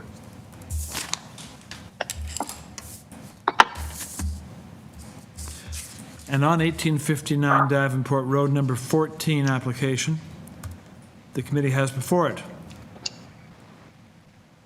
items submitted by the applicant, correspondence from Community Planning, Etobicoke, York, a staff report from Transportation, and we have correspondence in concern or interest from Josimar Dominguez and Sun Ok Kim and Young Kook Kim, 1863 Davenport Road. And on this, moderator, we do have one person to speak in opposition. There, through you, Mr. Chair, there are two individuals wishing to speak in opposition. There are two, okay. So is Chris Marchesa with us? Yes, speaking. If you okay, thank you. You'll have 5 minutes, Mr. Marchesa, to make your presentation. And that Thank starts you. now. All right. Good afternoon, Sir Chair and fellow committee members. My name is Chris Marchese, and I am a planner at Design Plan Services. We have been retained by the property owners of 1859 Davenport Road to present this Committee of Adjustment application in front of you today to alter the existing two-story semi-detached mixed-use building by reconstructing the first and second floors, constructing a third-floor addition, and a rear three-story addition. The ground floor will be used for retail purposes, and the second and third floor will contain 2 residential units each. The application has 2 variances associated under 569/2013. Before getting into the variances, I would like to note, on February 22nd, 2018, the applicant and respective agent came before the Committee of Adjustment to seek approval for the exact same purpose of this minor variance application. 4 variances to the former City of Toronto zoning bylaw 438-86 were being sought for approval. This previous application was approved by the Committee of Adjustment on condition. However, these approved variances on February 22nd, 2018 can no longer be relied upon at this time, as conditions were not cleared prior to the May of 2018 when transition clauses of 569/2013 had expired. So technically, the applicant had 3 months to complete all the conditions that were approved for this exact same application while going through a site plan approval process, which made it next to impossible. Had the conditions been cleared by May of 2018, the approved variances, which we're here for being requested today, could have been relied upon. And in light of this, there would be no issue to come back to committee. But because the transition clause had expired, we are forced to come back to committee today to seek the exact same variances that were approved on February 22nd, 2018. I'd like to also note that there is a current site plan approval application ongoing with the City of Toronto for the subject property, where consultation for these variances and the application as a whole has been reviewed by the councillor and city staff. With this, a letter from Councillor Anna Bailao was submitted on August 19th in support of the proposed variances, and although it may not be within your package due to it being submitted after the deadline, it can be found on the Toronto AIC. Further to this, planning staff has stated that they have no issues or concerns with the proposed variances. In regards to the variances, the minor variances being requested in this application will represent minor changes to the applicable performance standards for the subject property. The application reflects sound planning principles through sensitive and gentle intensification along the Davenport corridor, which is an area serviced by transit routes. As well, the approval of this application will result in 4 units being constructed at 1859 Davenport Road in a form of middle housing, a style of housing of the City of Toronto has expressed to be missing housing form within the city.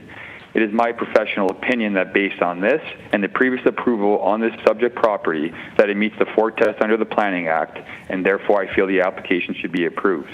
If there are any questions, I am happy to answer them. And I would also like to note that there is an agreement between the 2 property owners in place in which the committee has no adjudication to enforce. However, through discussions with the architect, I can ensure that this agreement will still be honored with the approval of these variances in front of the committee today. Thank you. Thank you. Chair, could I just ask a question? Yes, please do. Question of the applicant.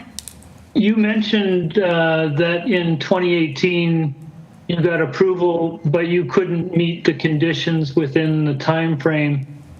Could you remind us what those conditions were?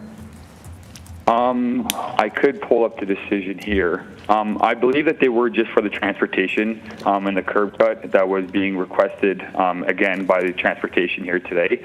But the thing was that they couldn't solidify and finalize all the conditions that were part of the application, because through the site plan approval process, things could be changing. And until the site plan approval was issued, they weren't comfortable in going through with any conditions and doing any curb cuts or any changes to the property.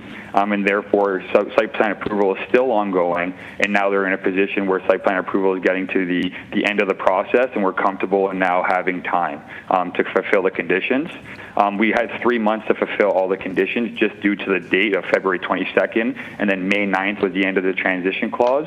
It really left the property owner and the applicant in a tough spot and a chance to really have no chance to fulfill any of the conditions that were part of the approval, and therefore that's why we are here today.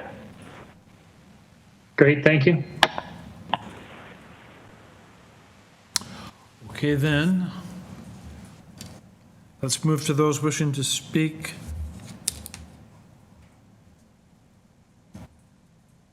In concern or interest. Hello. Good afternoon. Good afternoon. Hello, hi. Hello. Would you state your name, please? My name is Jang Kim. I'm the son of the owner of 1863 Davenport Road. You'll have 5 minutes to speak, and your 5 minutes begins now. Okay, so like I had a few email communication with Mr. Hippolito yesterday and this morning, and he comes so a few things. Like there will be no openings or something in west side of the world, and the west side of the world will be a primer. And the garage wall will be located at cost of the 1859 road owner. I just want to confirm, like one of our family members concerned that the communication was done by email. So I want to confirm this communication is valid.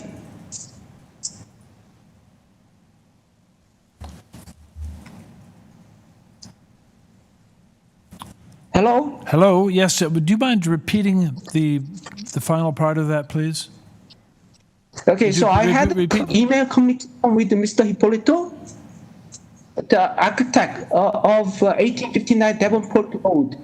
And I want to confirm that email communication is valid. He confirmed a few things on the email.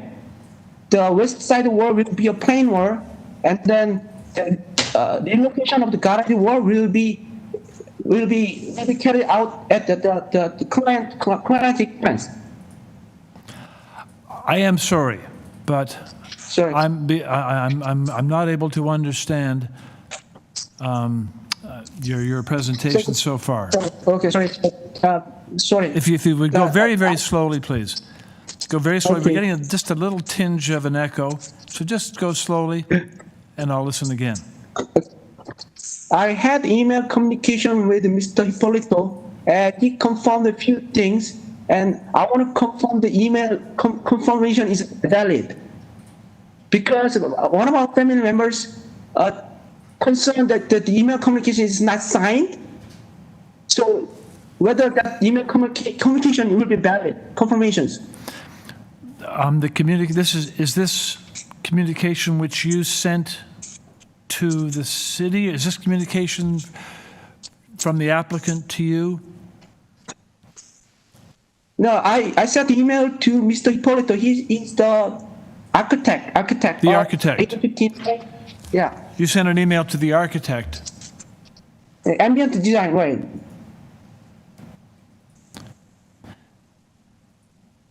And did you and your concern about the email you sent, did the architect respond?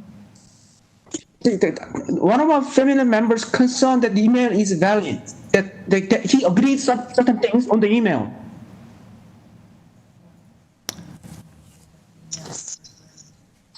Yes. Can I interrupt, Mr. Chairman? Can I interrupt? I think I think Mr. Kim is trying to tell you that he communicated with the agent, and then the agent have given him an email response. He's just concerned whether that response is legal or or valid. That is his concern only. So we should ask the agent. Oh, okay. So, Mr. Speaker, Mr. Kim, you'll have to describe what the nature of your email was for the committee. You'll have to voice that to us, please, for us to consider. Okay, so the concern was the west wall will be a plain wall. So we don't want any openings in the west side of the wall. No windows, no vent, no drain, no air condition, no attachment, no electrical units or something. So on the west side, you object to there being any windows or air conditioning. You don't want anything on the west side of the building. Because we build in the future, we might build stuff as well. Because you may be building in the future on your side. Okay. Okay. Is there anything else you wish to say to the committee? Okay, so and then our garage wall, south side, that they have to relocate per place. They're taking our space. So we are taking the side. And then they're going to reallocate at their cost. On the south side? Right. You are concerned about what? The garage wall, our garage wall. The garden wall. The garage wall. Right.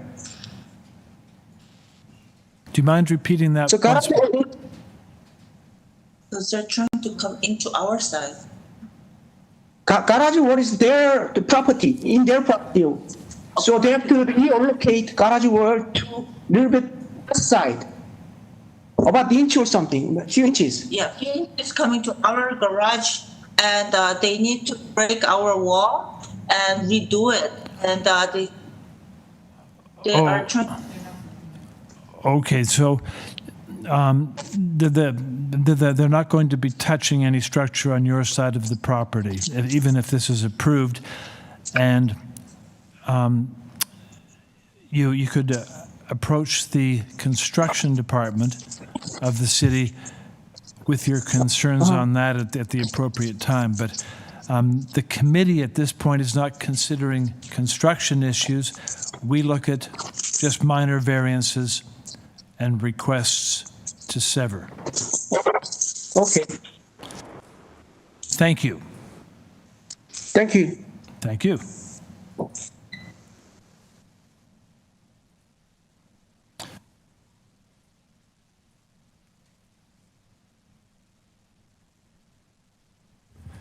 So the last speaker is Amanda Lander. She should be online. Good afternoon. Hello, Amanda Landry. Very good. You have 5 minutes to make your presentation, starting now. Thank you very much. Yes, so my husband Ian Hart, and I are owners of 494 Davenport.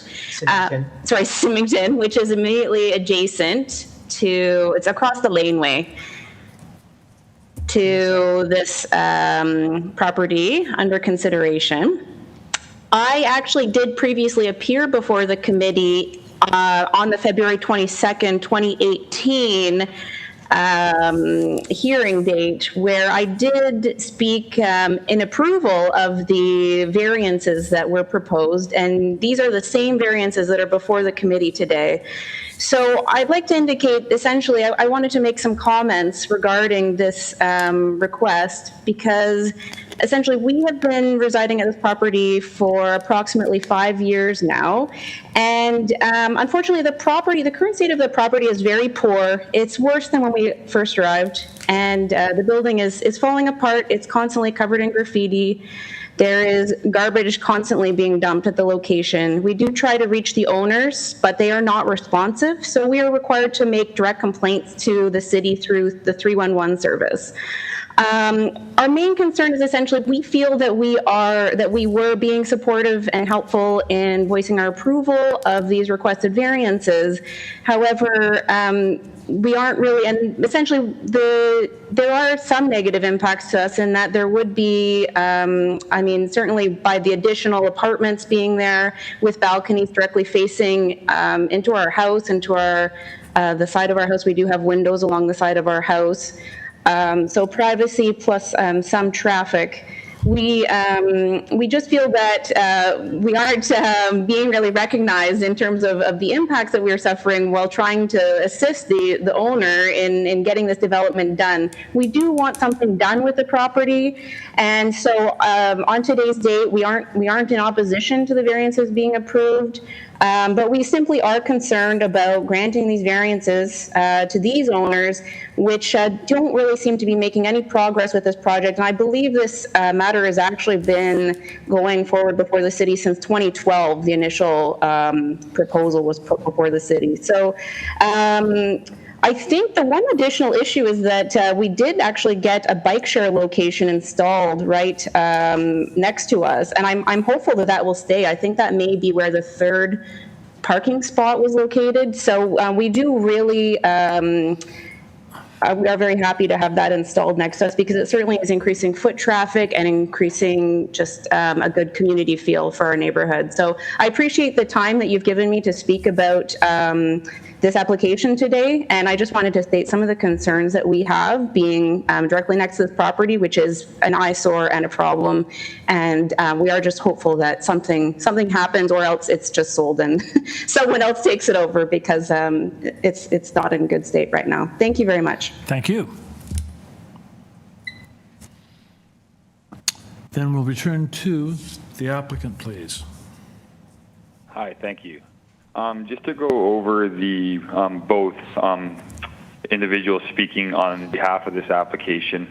The first individual, what he was trying to relate to the committee was that there's an agreement between the property owner and the adjacent property owners in terms of making sure that there is a blank wall on the west elevation, which is being satisfied, as well as any construction cost being initiated and being on the burden of the property owners of 1859 Davenport. I'm happy to say that those agreements are still in place, and in my initial presentation, I did mention that it wasn't in the adjudication of the committee to enforce, but however, all their concerns are being dealt with, and we are satisfied satisfying them. And we have been in conversation with him up until right before the committee to make sure that we've answered his questions. In regards to Amanda, a few things there. Yes, the property is sitting vacant. And it is an eyesore. It's not the most appealing look and facade on the property right now. And the process is ongoing, and it has been an extended period of time. But through the site plan approval process and finding the budget and the money in order to be able to complete a project like this, we are getting down to the end of the process. Hopefully with an approval here today by the committee, which will allow us to finalize the site plan approval process. In regards to the bike share location, that is another thing that is being dealt with through the SPA process. City staff and the architect, Victor Hippolito, have been in constant discussion, and they are willing to satisfy, maybe not on the property, but within close proximity to make sure that there is bike shares and bike rack located within close proximity to Amanda's residence. In regards to privacy issues at the rear, there is a land being conveyed to the laneway at the rear of the property, which is at 4.775 meters, as well as the dwelling being set back approximately 7 meters. So there is a large distance between where her side yard is and where the rear main wall of the proposed building is going to be. So I think that answers all their questions. Obviously, with the approval of this and coming down to site plan approval, being able to reshape the facade and the look of the dwelling will relieve the eyesore that it's causing right now, and that is a plan to accomplish in the near future. And I'll be happy to answer any questions from the committee. Thank you. Thank you very much. Panel members. So panel members, any questions of the applicant? Let's then take the application into committee for a motion.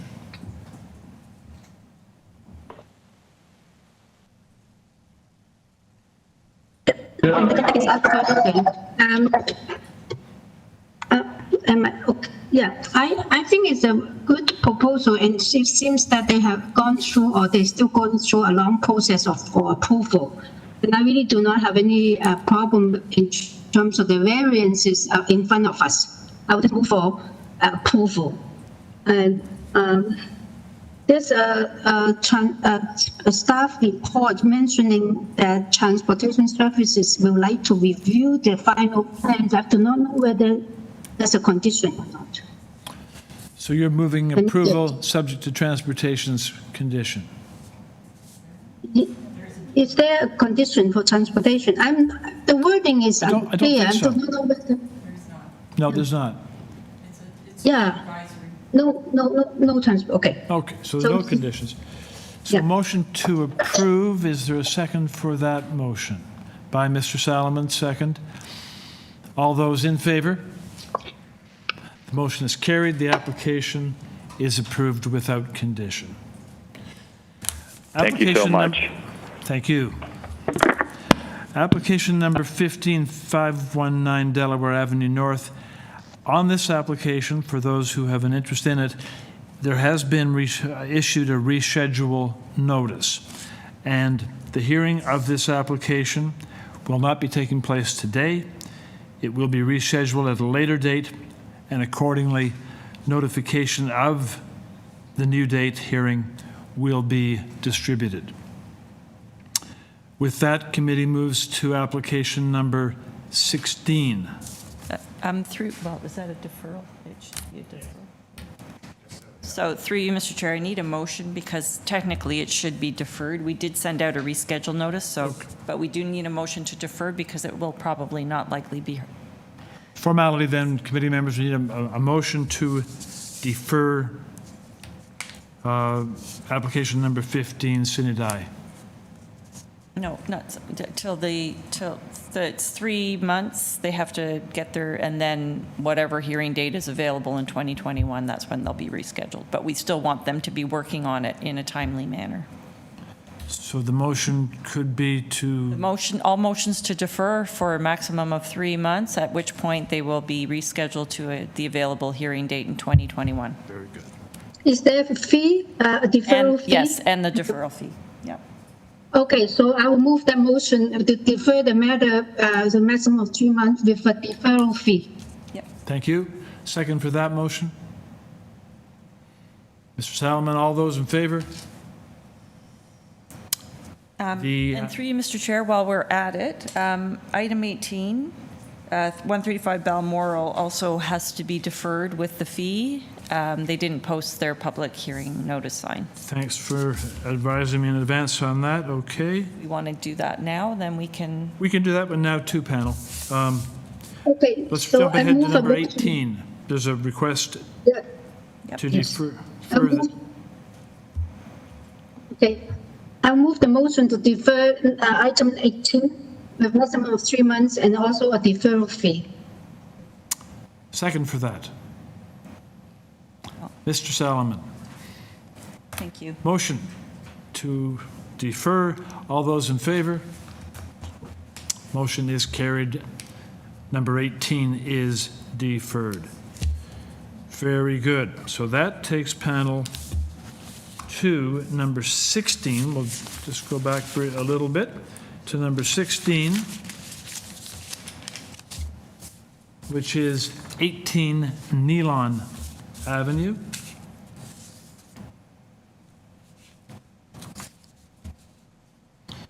And on this one, moderator, we simply have the applicant, correct? Okay.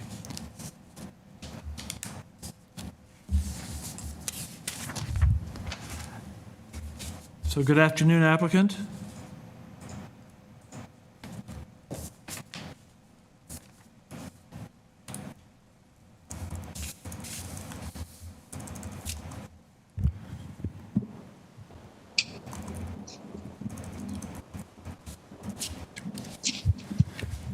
Hi, Timur, are you there?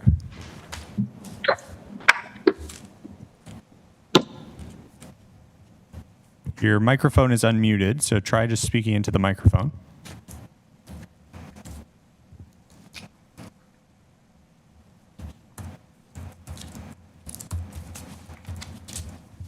Okay, I'm going to, oh, it looks like you muted yourself, so I'm going to unmute you. There you go. Try speaking. Can you hear me now? Yep, that's perfect. Hello, committee members. Apologies. Suresh was going to, my partner was going to speak on the application, but was going to be on standby. Good afternoon. If you'd identify yourself by name, please, to the committee. My name is Tomar Satnampil. I'm representing 18 NEALON. Thank you very much. Let me ask committee members, do we require a presentation on this application?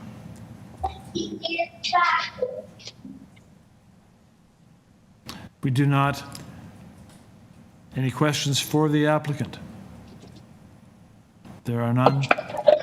No, I think this one's very straightforward, Chair. I'm sure my colleagues on the committee would agree. The variances are very minor, and I think we can proceed with a motion to approve this application. And I don't believe there are any conditions, so straight approval or straight motion to approve. Second, Ms. Chan. Okay, motion by Mr. Clay, seconded by Ms. Chan. All those in favor? Motion is carried. The application is approved without condition. Committee moves to application 1741, Edgewood Grove. And on it, we have before us applicant's materials, staff report from Urban Forestry, tree protection, and Urban Forestry ravine and natural feature protection, 2 staff reports. And there is 1 piece of correspondence in opposition from Gavin Wong and Emmy Aramata. Moderator, do we have... Yes, through you, Mr. Chair, there's the agent is online, and there's 1 speaker in opposition. 1 speaker in opposition. So, good afternoon, agent. Mr. Chair, members of the committee, my name is David Smith. I'm here representing the homeowners at 41 Edgewood Grove. Do you we have a little bit of feedback there? Just a touch? Okay. Can you hear me now? We do hear you. Yes, okay. Thank you. I missed your name. Is it David Smith? It's David Smith, 401 Craven Road, agent representing the homeowners at 41 Edgewood Grove. Very good. Okay, David, we will ask you for a presentation with respect to your application. You'll have 5 minutes, and you begin now. Thank you very much, Mr. Chair. Before you is a straightforward application for a proposed third floor addition, rear addition. It's important to understand that this property backs onto a ravine. We have 4 letters of form support for the surrounding neighborhoods, including one of the side neighbors. The other is here to speak in opposition. City Planning has not submitted any report with regards to concerns over the variances. I believe the variances are very much in keeping with the neighborhood. If you guys have had a chance to visit the neighborhood, this development in size and massing is very, very appropriate for what's been done and previously approved. And I mean, I guess for the sake of expediency, I'll let the other caller speak, and I'd be happy to answer any questions. Thank you very much.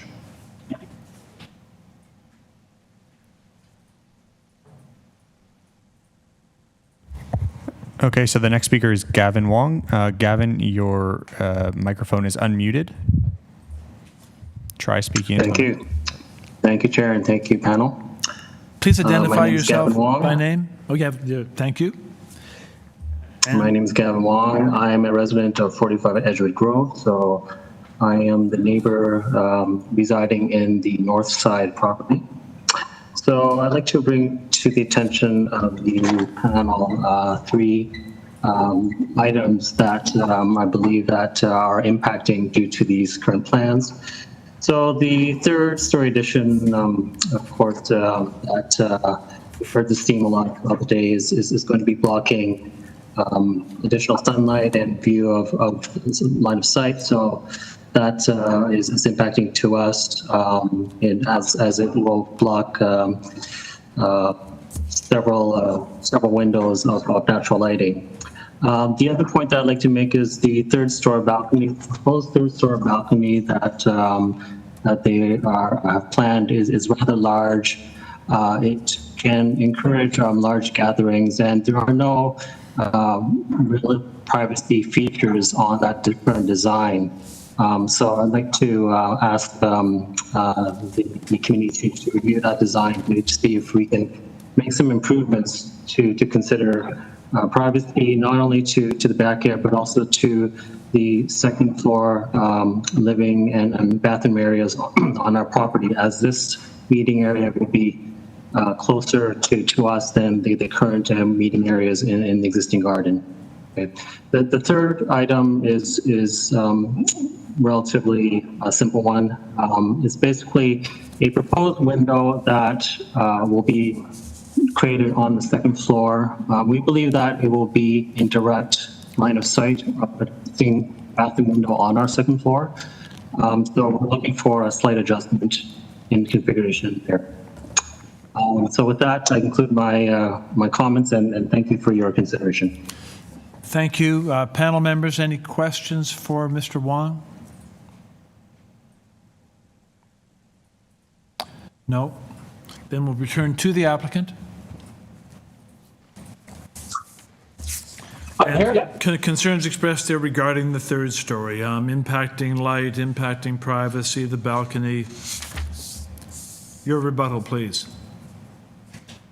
Well, we would be more than happy to support, should committee approve, a condition to add the standard 1.8 meter privacy screening along the 2 sides of the balcony. My apologies for not actually having that on the balcony beforehand. So please apply that condition should you feel this is something you can support.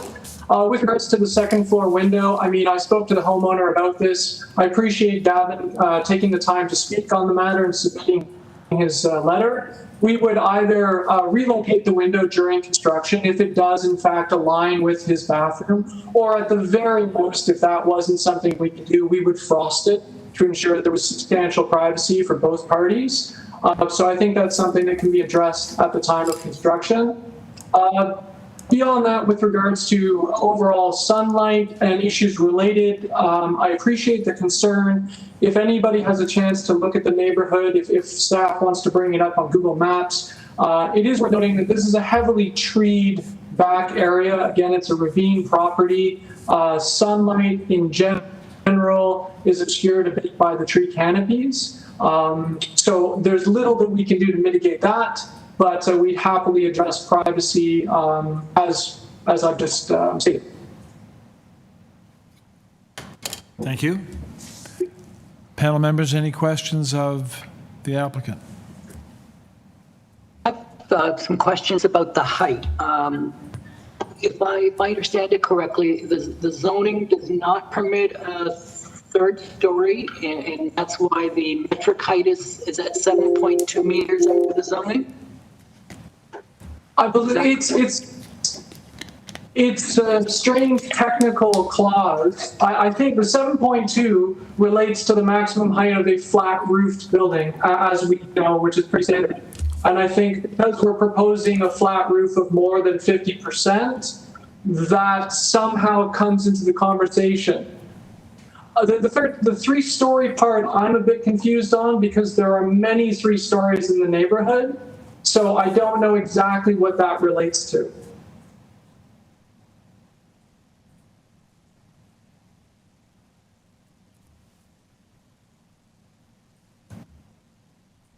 Any further questions?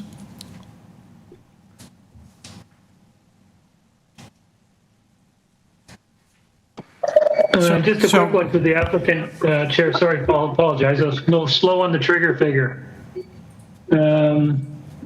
You mentioned you had, I think, a petition or letters from, did you say 17 people? No, we have 4 people on Edgewood Grove. They are submitted on the AIC, and one of them includes the neighbor to the south, so the other side neighbor.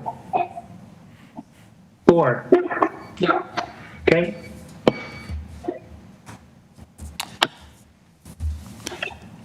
So the third. And it should be. It should be in your package.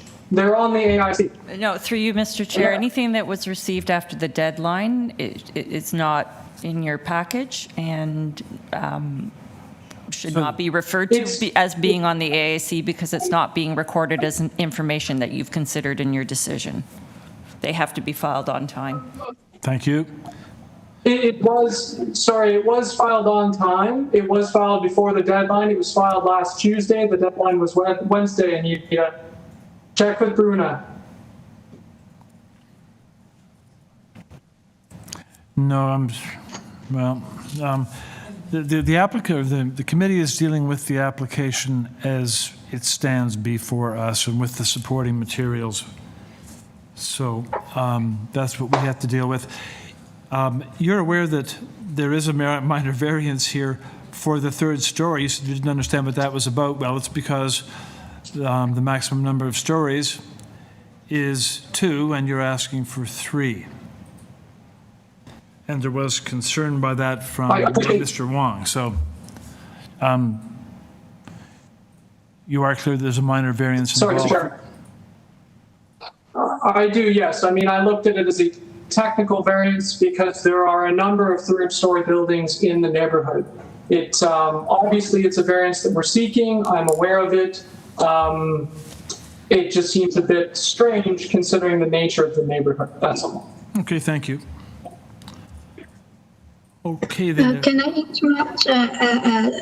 Because I think variance number 2 means that if a flat roof or shallow roof building is proposed, number of stories only 2. But since this is not exactly a flat roof building, it's a mix. So this clause comes in. So I think number 2 is restricted to say that if the building is a flat roof building, you only allow 2.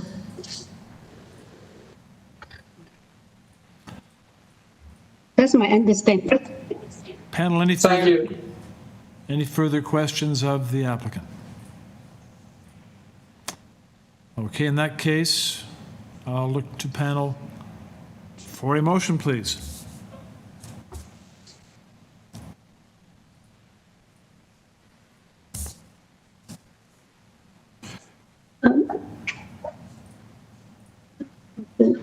Can maybe I should start. First, I actually do not have problem with this proposal. And I would like to move for approval with the conditions that they put a privacy screen on the third floor balcony on the north side, 1.8 meter above the deck, and also 1.5. It's 1.5, and sorry, which edge? On both sides? On the north side. On the north side. Just the north side? Yeah. Okay, thank Yes. you. It's a condition. And also forestry condition number 2. Okay, I'm just catching up with you here. So you're moving to approve? Forestry number 2 to apply? Yes. And I'm sorry, there was the 1.5 privacy screening. Yes, on the north side of the third floor balcony. Privacy screening 1.5 north side. Can I just ask, why not the south side, or why have you just gone one side? Only because that's the north side labor company. Why wouldn't we have privacy screening on both sides just to accommodate the other neighbor? Okay, I don't have any problem with that. Are you amending your amendment then to have privacy screening both sides? Yes, not Yes. itself. Okay. So there's a motion before us to approve privacy screening on the third floor balcony, 1.5 meters, both sides, urban forestry, condition number 2 to apply. Is there a second for that motion? Yeah, I was originally, like Nimrod, a little bit concerned about the height. We do have a second for it. We do have a second, Mr. Clay. Nimrod has seconded that. Okay. So we do have a motion now before the committee to approve and privacy screening, third floor balcony, both sides, urban forestry to apply. All those in favor? Okay, the motion is carried unanimously. And the application is approved, subject to those changes and conditions. Larry wants to make a comment. I like to listen. I'm fine. The horse is out of the barn. Okay. And committee members, we shall now move along to consideration of item number 19. This is 38 Old Bridle Path.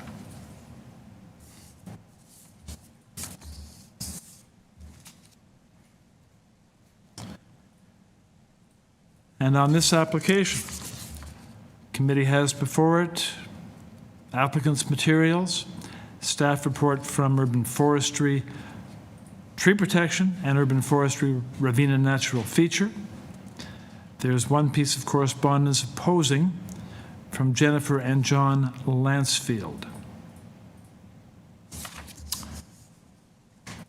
And moderator, do we have persons on the line wishing to speak in opposition? Yes, so the agent is on the line along with one individual in opposition. Okay, very good. Good afternoon to you, agent. Good afternoon. My name is Sunny Gervin. I'm the agent for the owners at 38 Bridle Path, Tom Brown and Heather Kirtland. You'll have 5 minutes to make your presentation. Please proceed. Very good. Thank you. I have been working with Tom and Heather to design a 2-story rear addition to their existing detached home. That rear 2-story addition is in line and in keeping with several other additions that are east of the property, number 40, 42, and 44. There are 3 minor variances that we seek, primarily because of the size of the lot and the location of the lot. There's a kind of an extenuating circumstance with this lot. front yard setbacks are really quite deep, and then even further deep as there is a ravine out to the front where the car store lands are. So there's quite a lot of green space out front, but then at the rear, the existing rear yard setback is 6.03 meters, which doesn't even meet the requirement. However, what we find with these houses that are built over 100 years ago, they're requiring a little bit more space for kitchen and maybe master bedroom. And many of the homes are showing that the remedy to that would be to add a 2-story rear addition. We have some consideration for a large tree that exists just off the property behind the house. And due to that, we've decided that a good way forward, with the consultation with a professional arborist, that to forego a full basement foundation and put in a pier, 2 piers in fact, one of which will be about 1% into the tree protection zone. So we're really, really considerate of that large oak tree that is in good condition, and with the arborist's help, we will ensure to preserve its health through any construction. Along with, should you grant the variance, that we would ensure that there would be a formal application to the tree, to the urban forestry, to permit the construction within that small area of the tree protection zone, and then other appropriate things be done. I just want to mention that we have made some sensitive design considerations for the neighbors, and just as the folks that are living here, they've been the longest residents of the street since 2005, and they do care about their neighborhood and care about preserving the relationships with their neighbors. And so one of the things they would like to do is also remove an existing easterly 1-story addition to allow for more penetration of light to the backyards of the buildings and to the side yards. And that's just, it's shown there on the site plan, that there would be no windows on to the east for privacy on the addition. That the projection of the first story of the new addition is actually less than that of the neighboring addition, so that there could be a softening of the massing, and then that the second story would project just about 1 foot further. There's also a hip roof that's been incorporated to also allow for light to penetrate. I guess to sort of wrap this up, I wanted to make note that the side yard setbacks are met, the depth and length at 19 and 17 meters respectively are also respected. We're only going back for 11.6 meters for depth and 11.26 meters for length. The height of the roof is also, we're not adding a 3rd story, which some additions in the neighborhood have. We are going for just the 2-story with this hip roof, and so our height is 7.17, where 11 meters is allowed. You're approaching the end of your time. Thank you. And the existing rear projection into the rear setback is along the lines of what number 40, number 42, and less than, I think, what 44 and 46 have. So, and lastly, the landscaping and soft landscaping is being respected, and so is the front yard setback. I think thank you very much. That really covers it. Thank you. Thank you.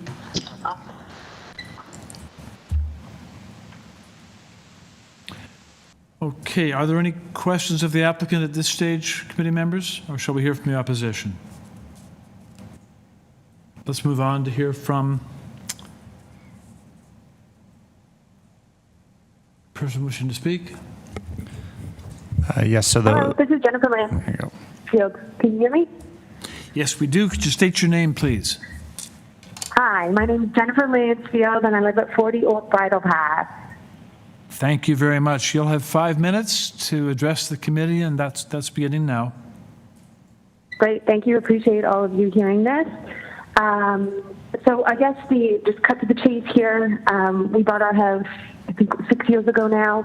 One of the main attractions about this house is the kitchen that is rimmed with glass on every corner of it, every side of it. The light that comes in is a huge attraction to the house and adds enormously to the value of the house.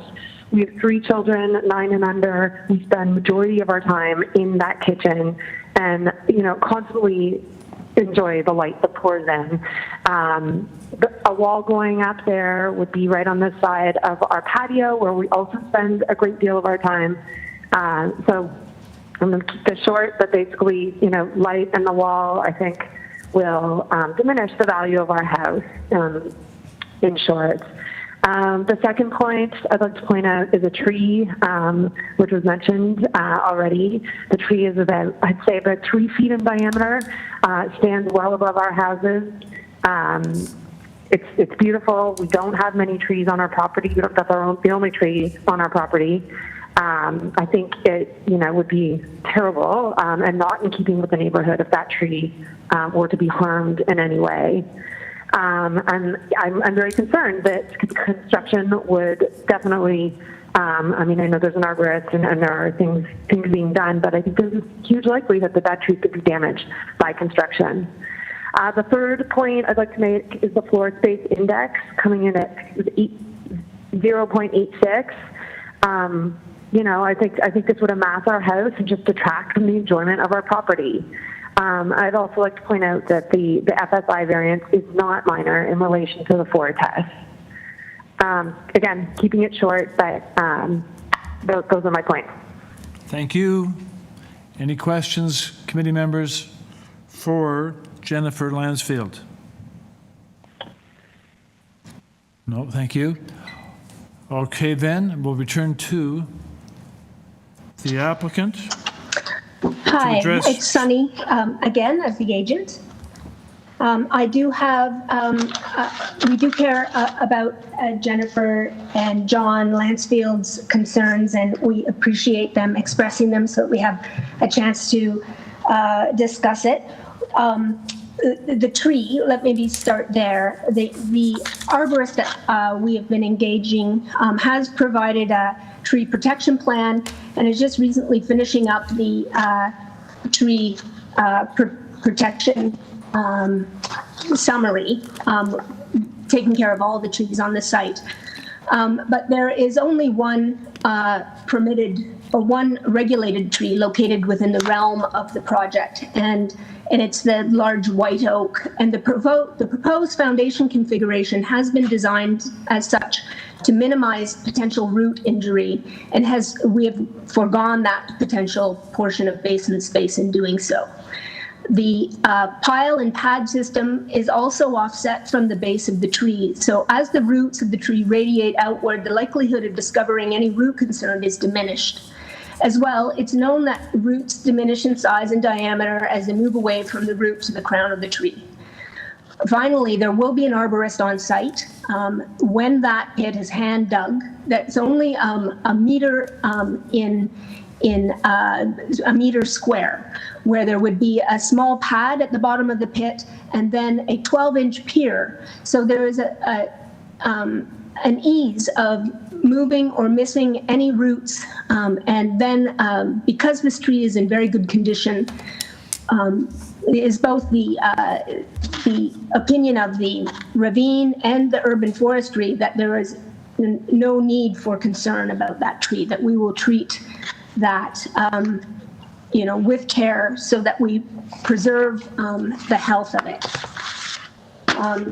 In terms of the light penetration, this is a north-facing rear of the house. There is windows that face north and windows that face west from number 40. But the new addition is set back from the property line a foot farther than the requirement. We are also still not any deeper or any longer than as is required. So the actual massing of this addition is within and I believe the 4 tests have been met on that level.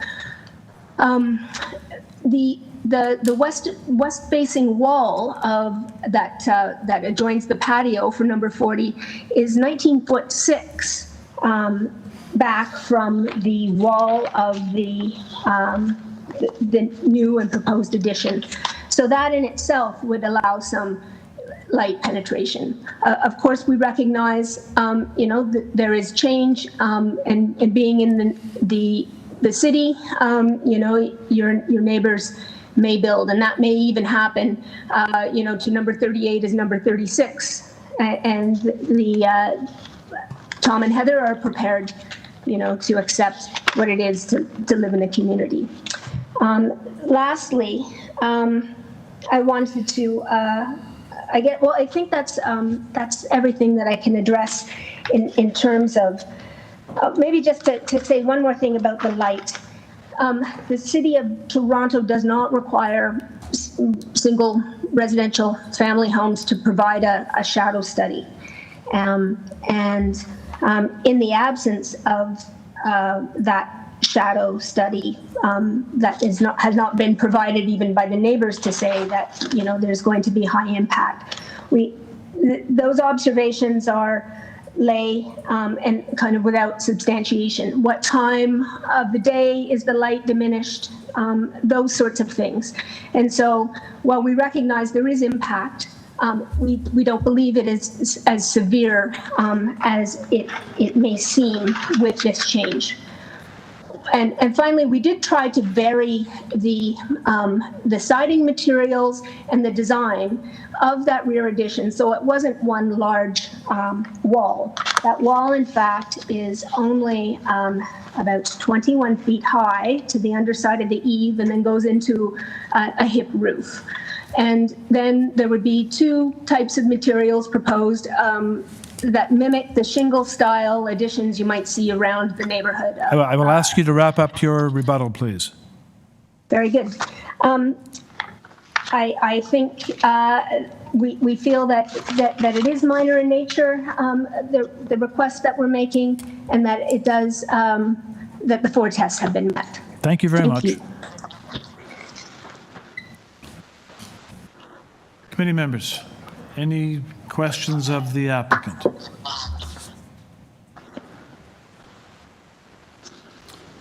So hearing none,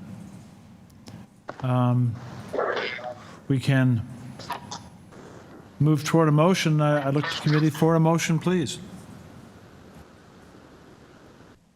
So my comments are that this is a unique lot, and some of the variances relate to the uniqueness and configuration of the lot and how the buildings can fit within that lot size.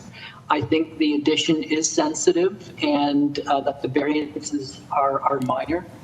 If there are no other comments, I would move a motion of approval of the requested variances subject to forestry conditions.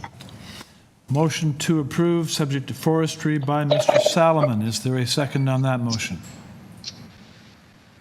Yeah, I would agree with him. I thought the applicant had done a really extensive job of trying to design this in a way that was as minimally invasive on the neighbors as possible. And I did notice that 40, 42, and 44 all had additions which actually were about the same size as being proposed here today. So I would agree with his, did you make a motion, Imran?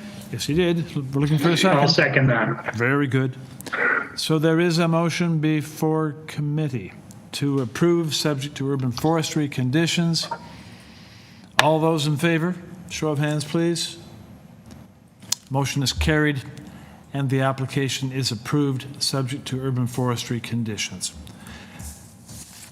Committee moves on to our final application for the first session. This is number 20. which relates to 60 Harshaw Ave. And after this application, committee will be taking a 30-minute break. We'll come back to that in just a moment. But 20 Harshaw, before us on this application, committee has applicant's materials, 3 photographs of the front and rear, and we have a 3-signature petition in support, signed by owner-occupants at 58 Harshaw, 57, 59 Methuen. Do we have the applicant? Yes, my name is Jeff Creedon. Thank you very much, Jeff. Jeff, let me just ask my panel member associates if they require a presentation on this application. They do not. Questions for the applicant?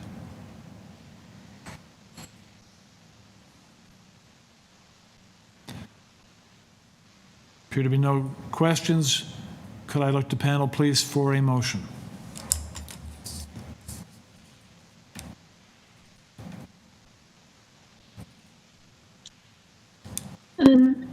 If there aren't any questions or discussion, I actually think that these variances are minor and reasonable, and I'm in support of the application, and I move for approval.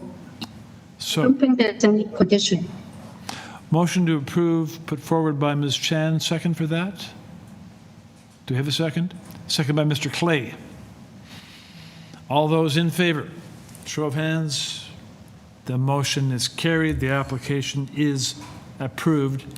And the panel finishes up our morning session. So we will resume at 3:30. And we'll be resuming with application number 21 at that time, 182 Gamble Avenue.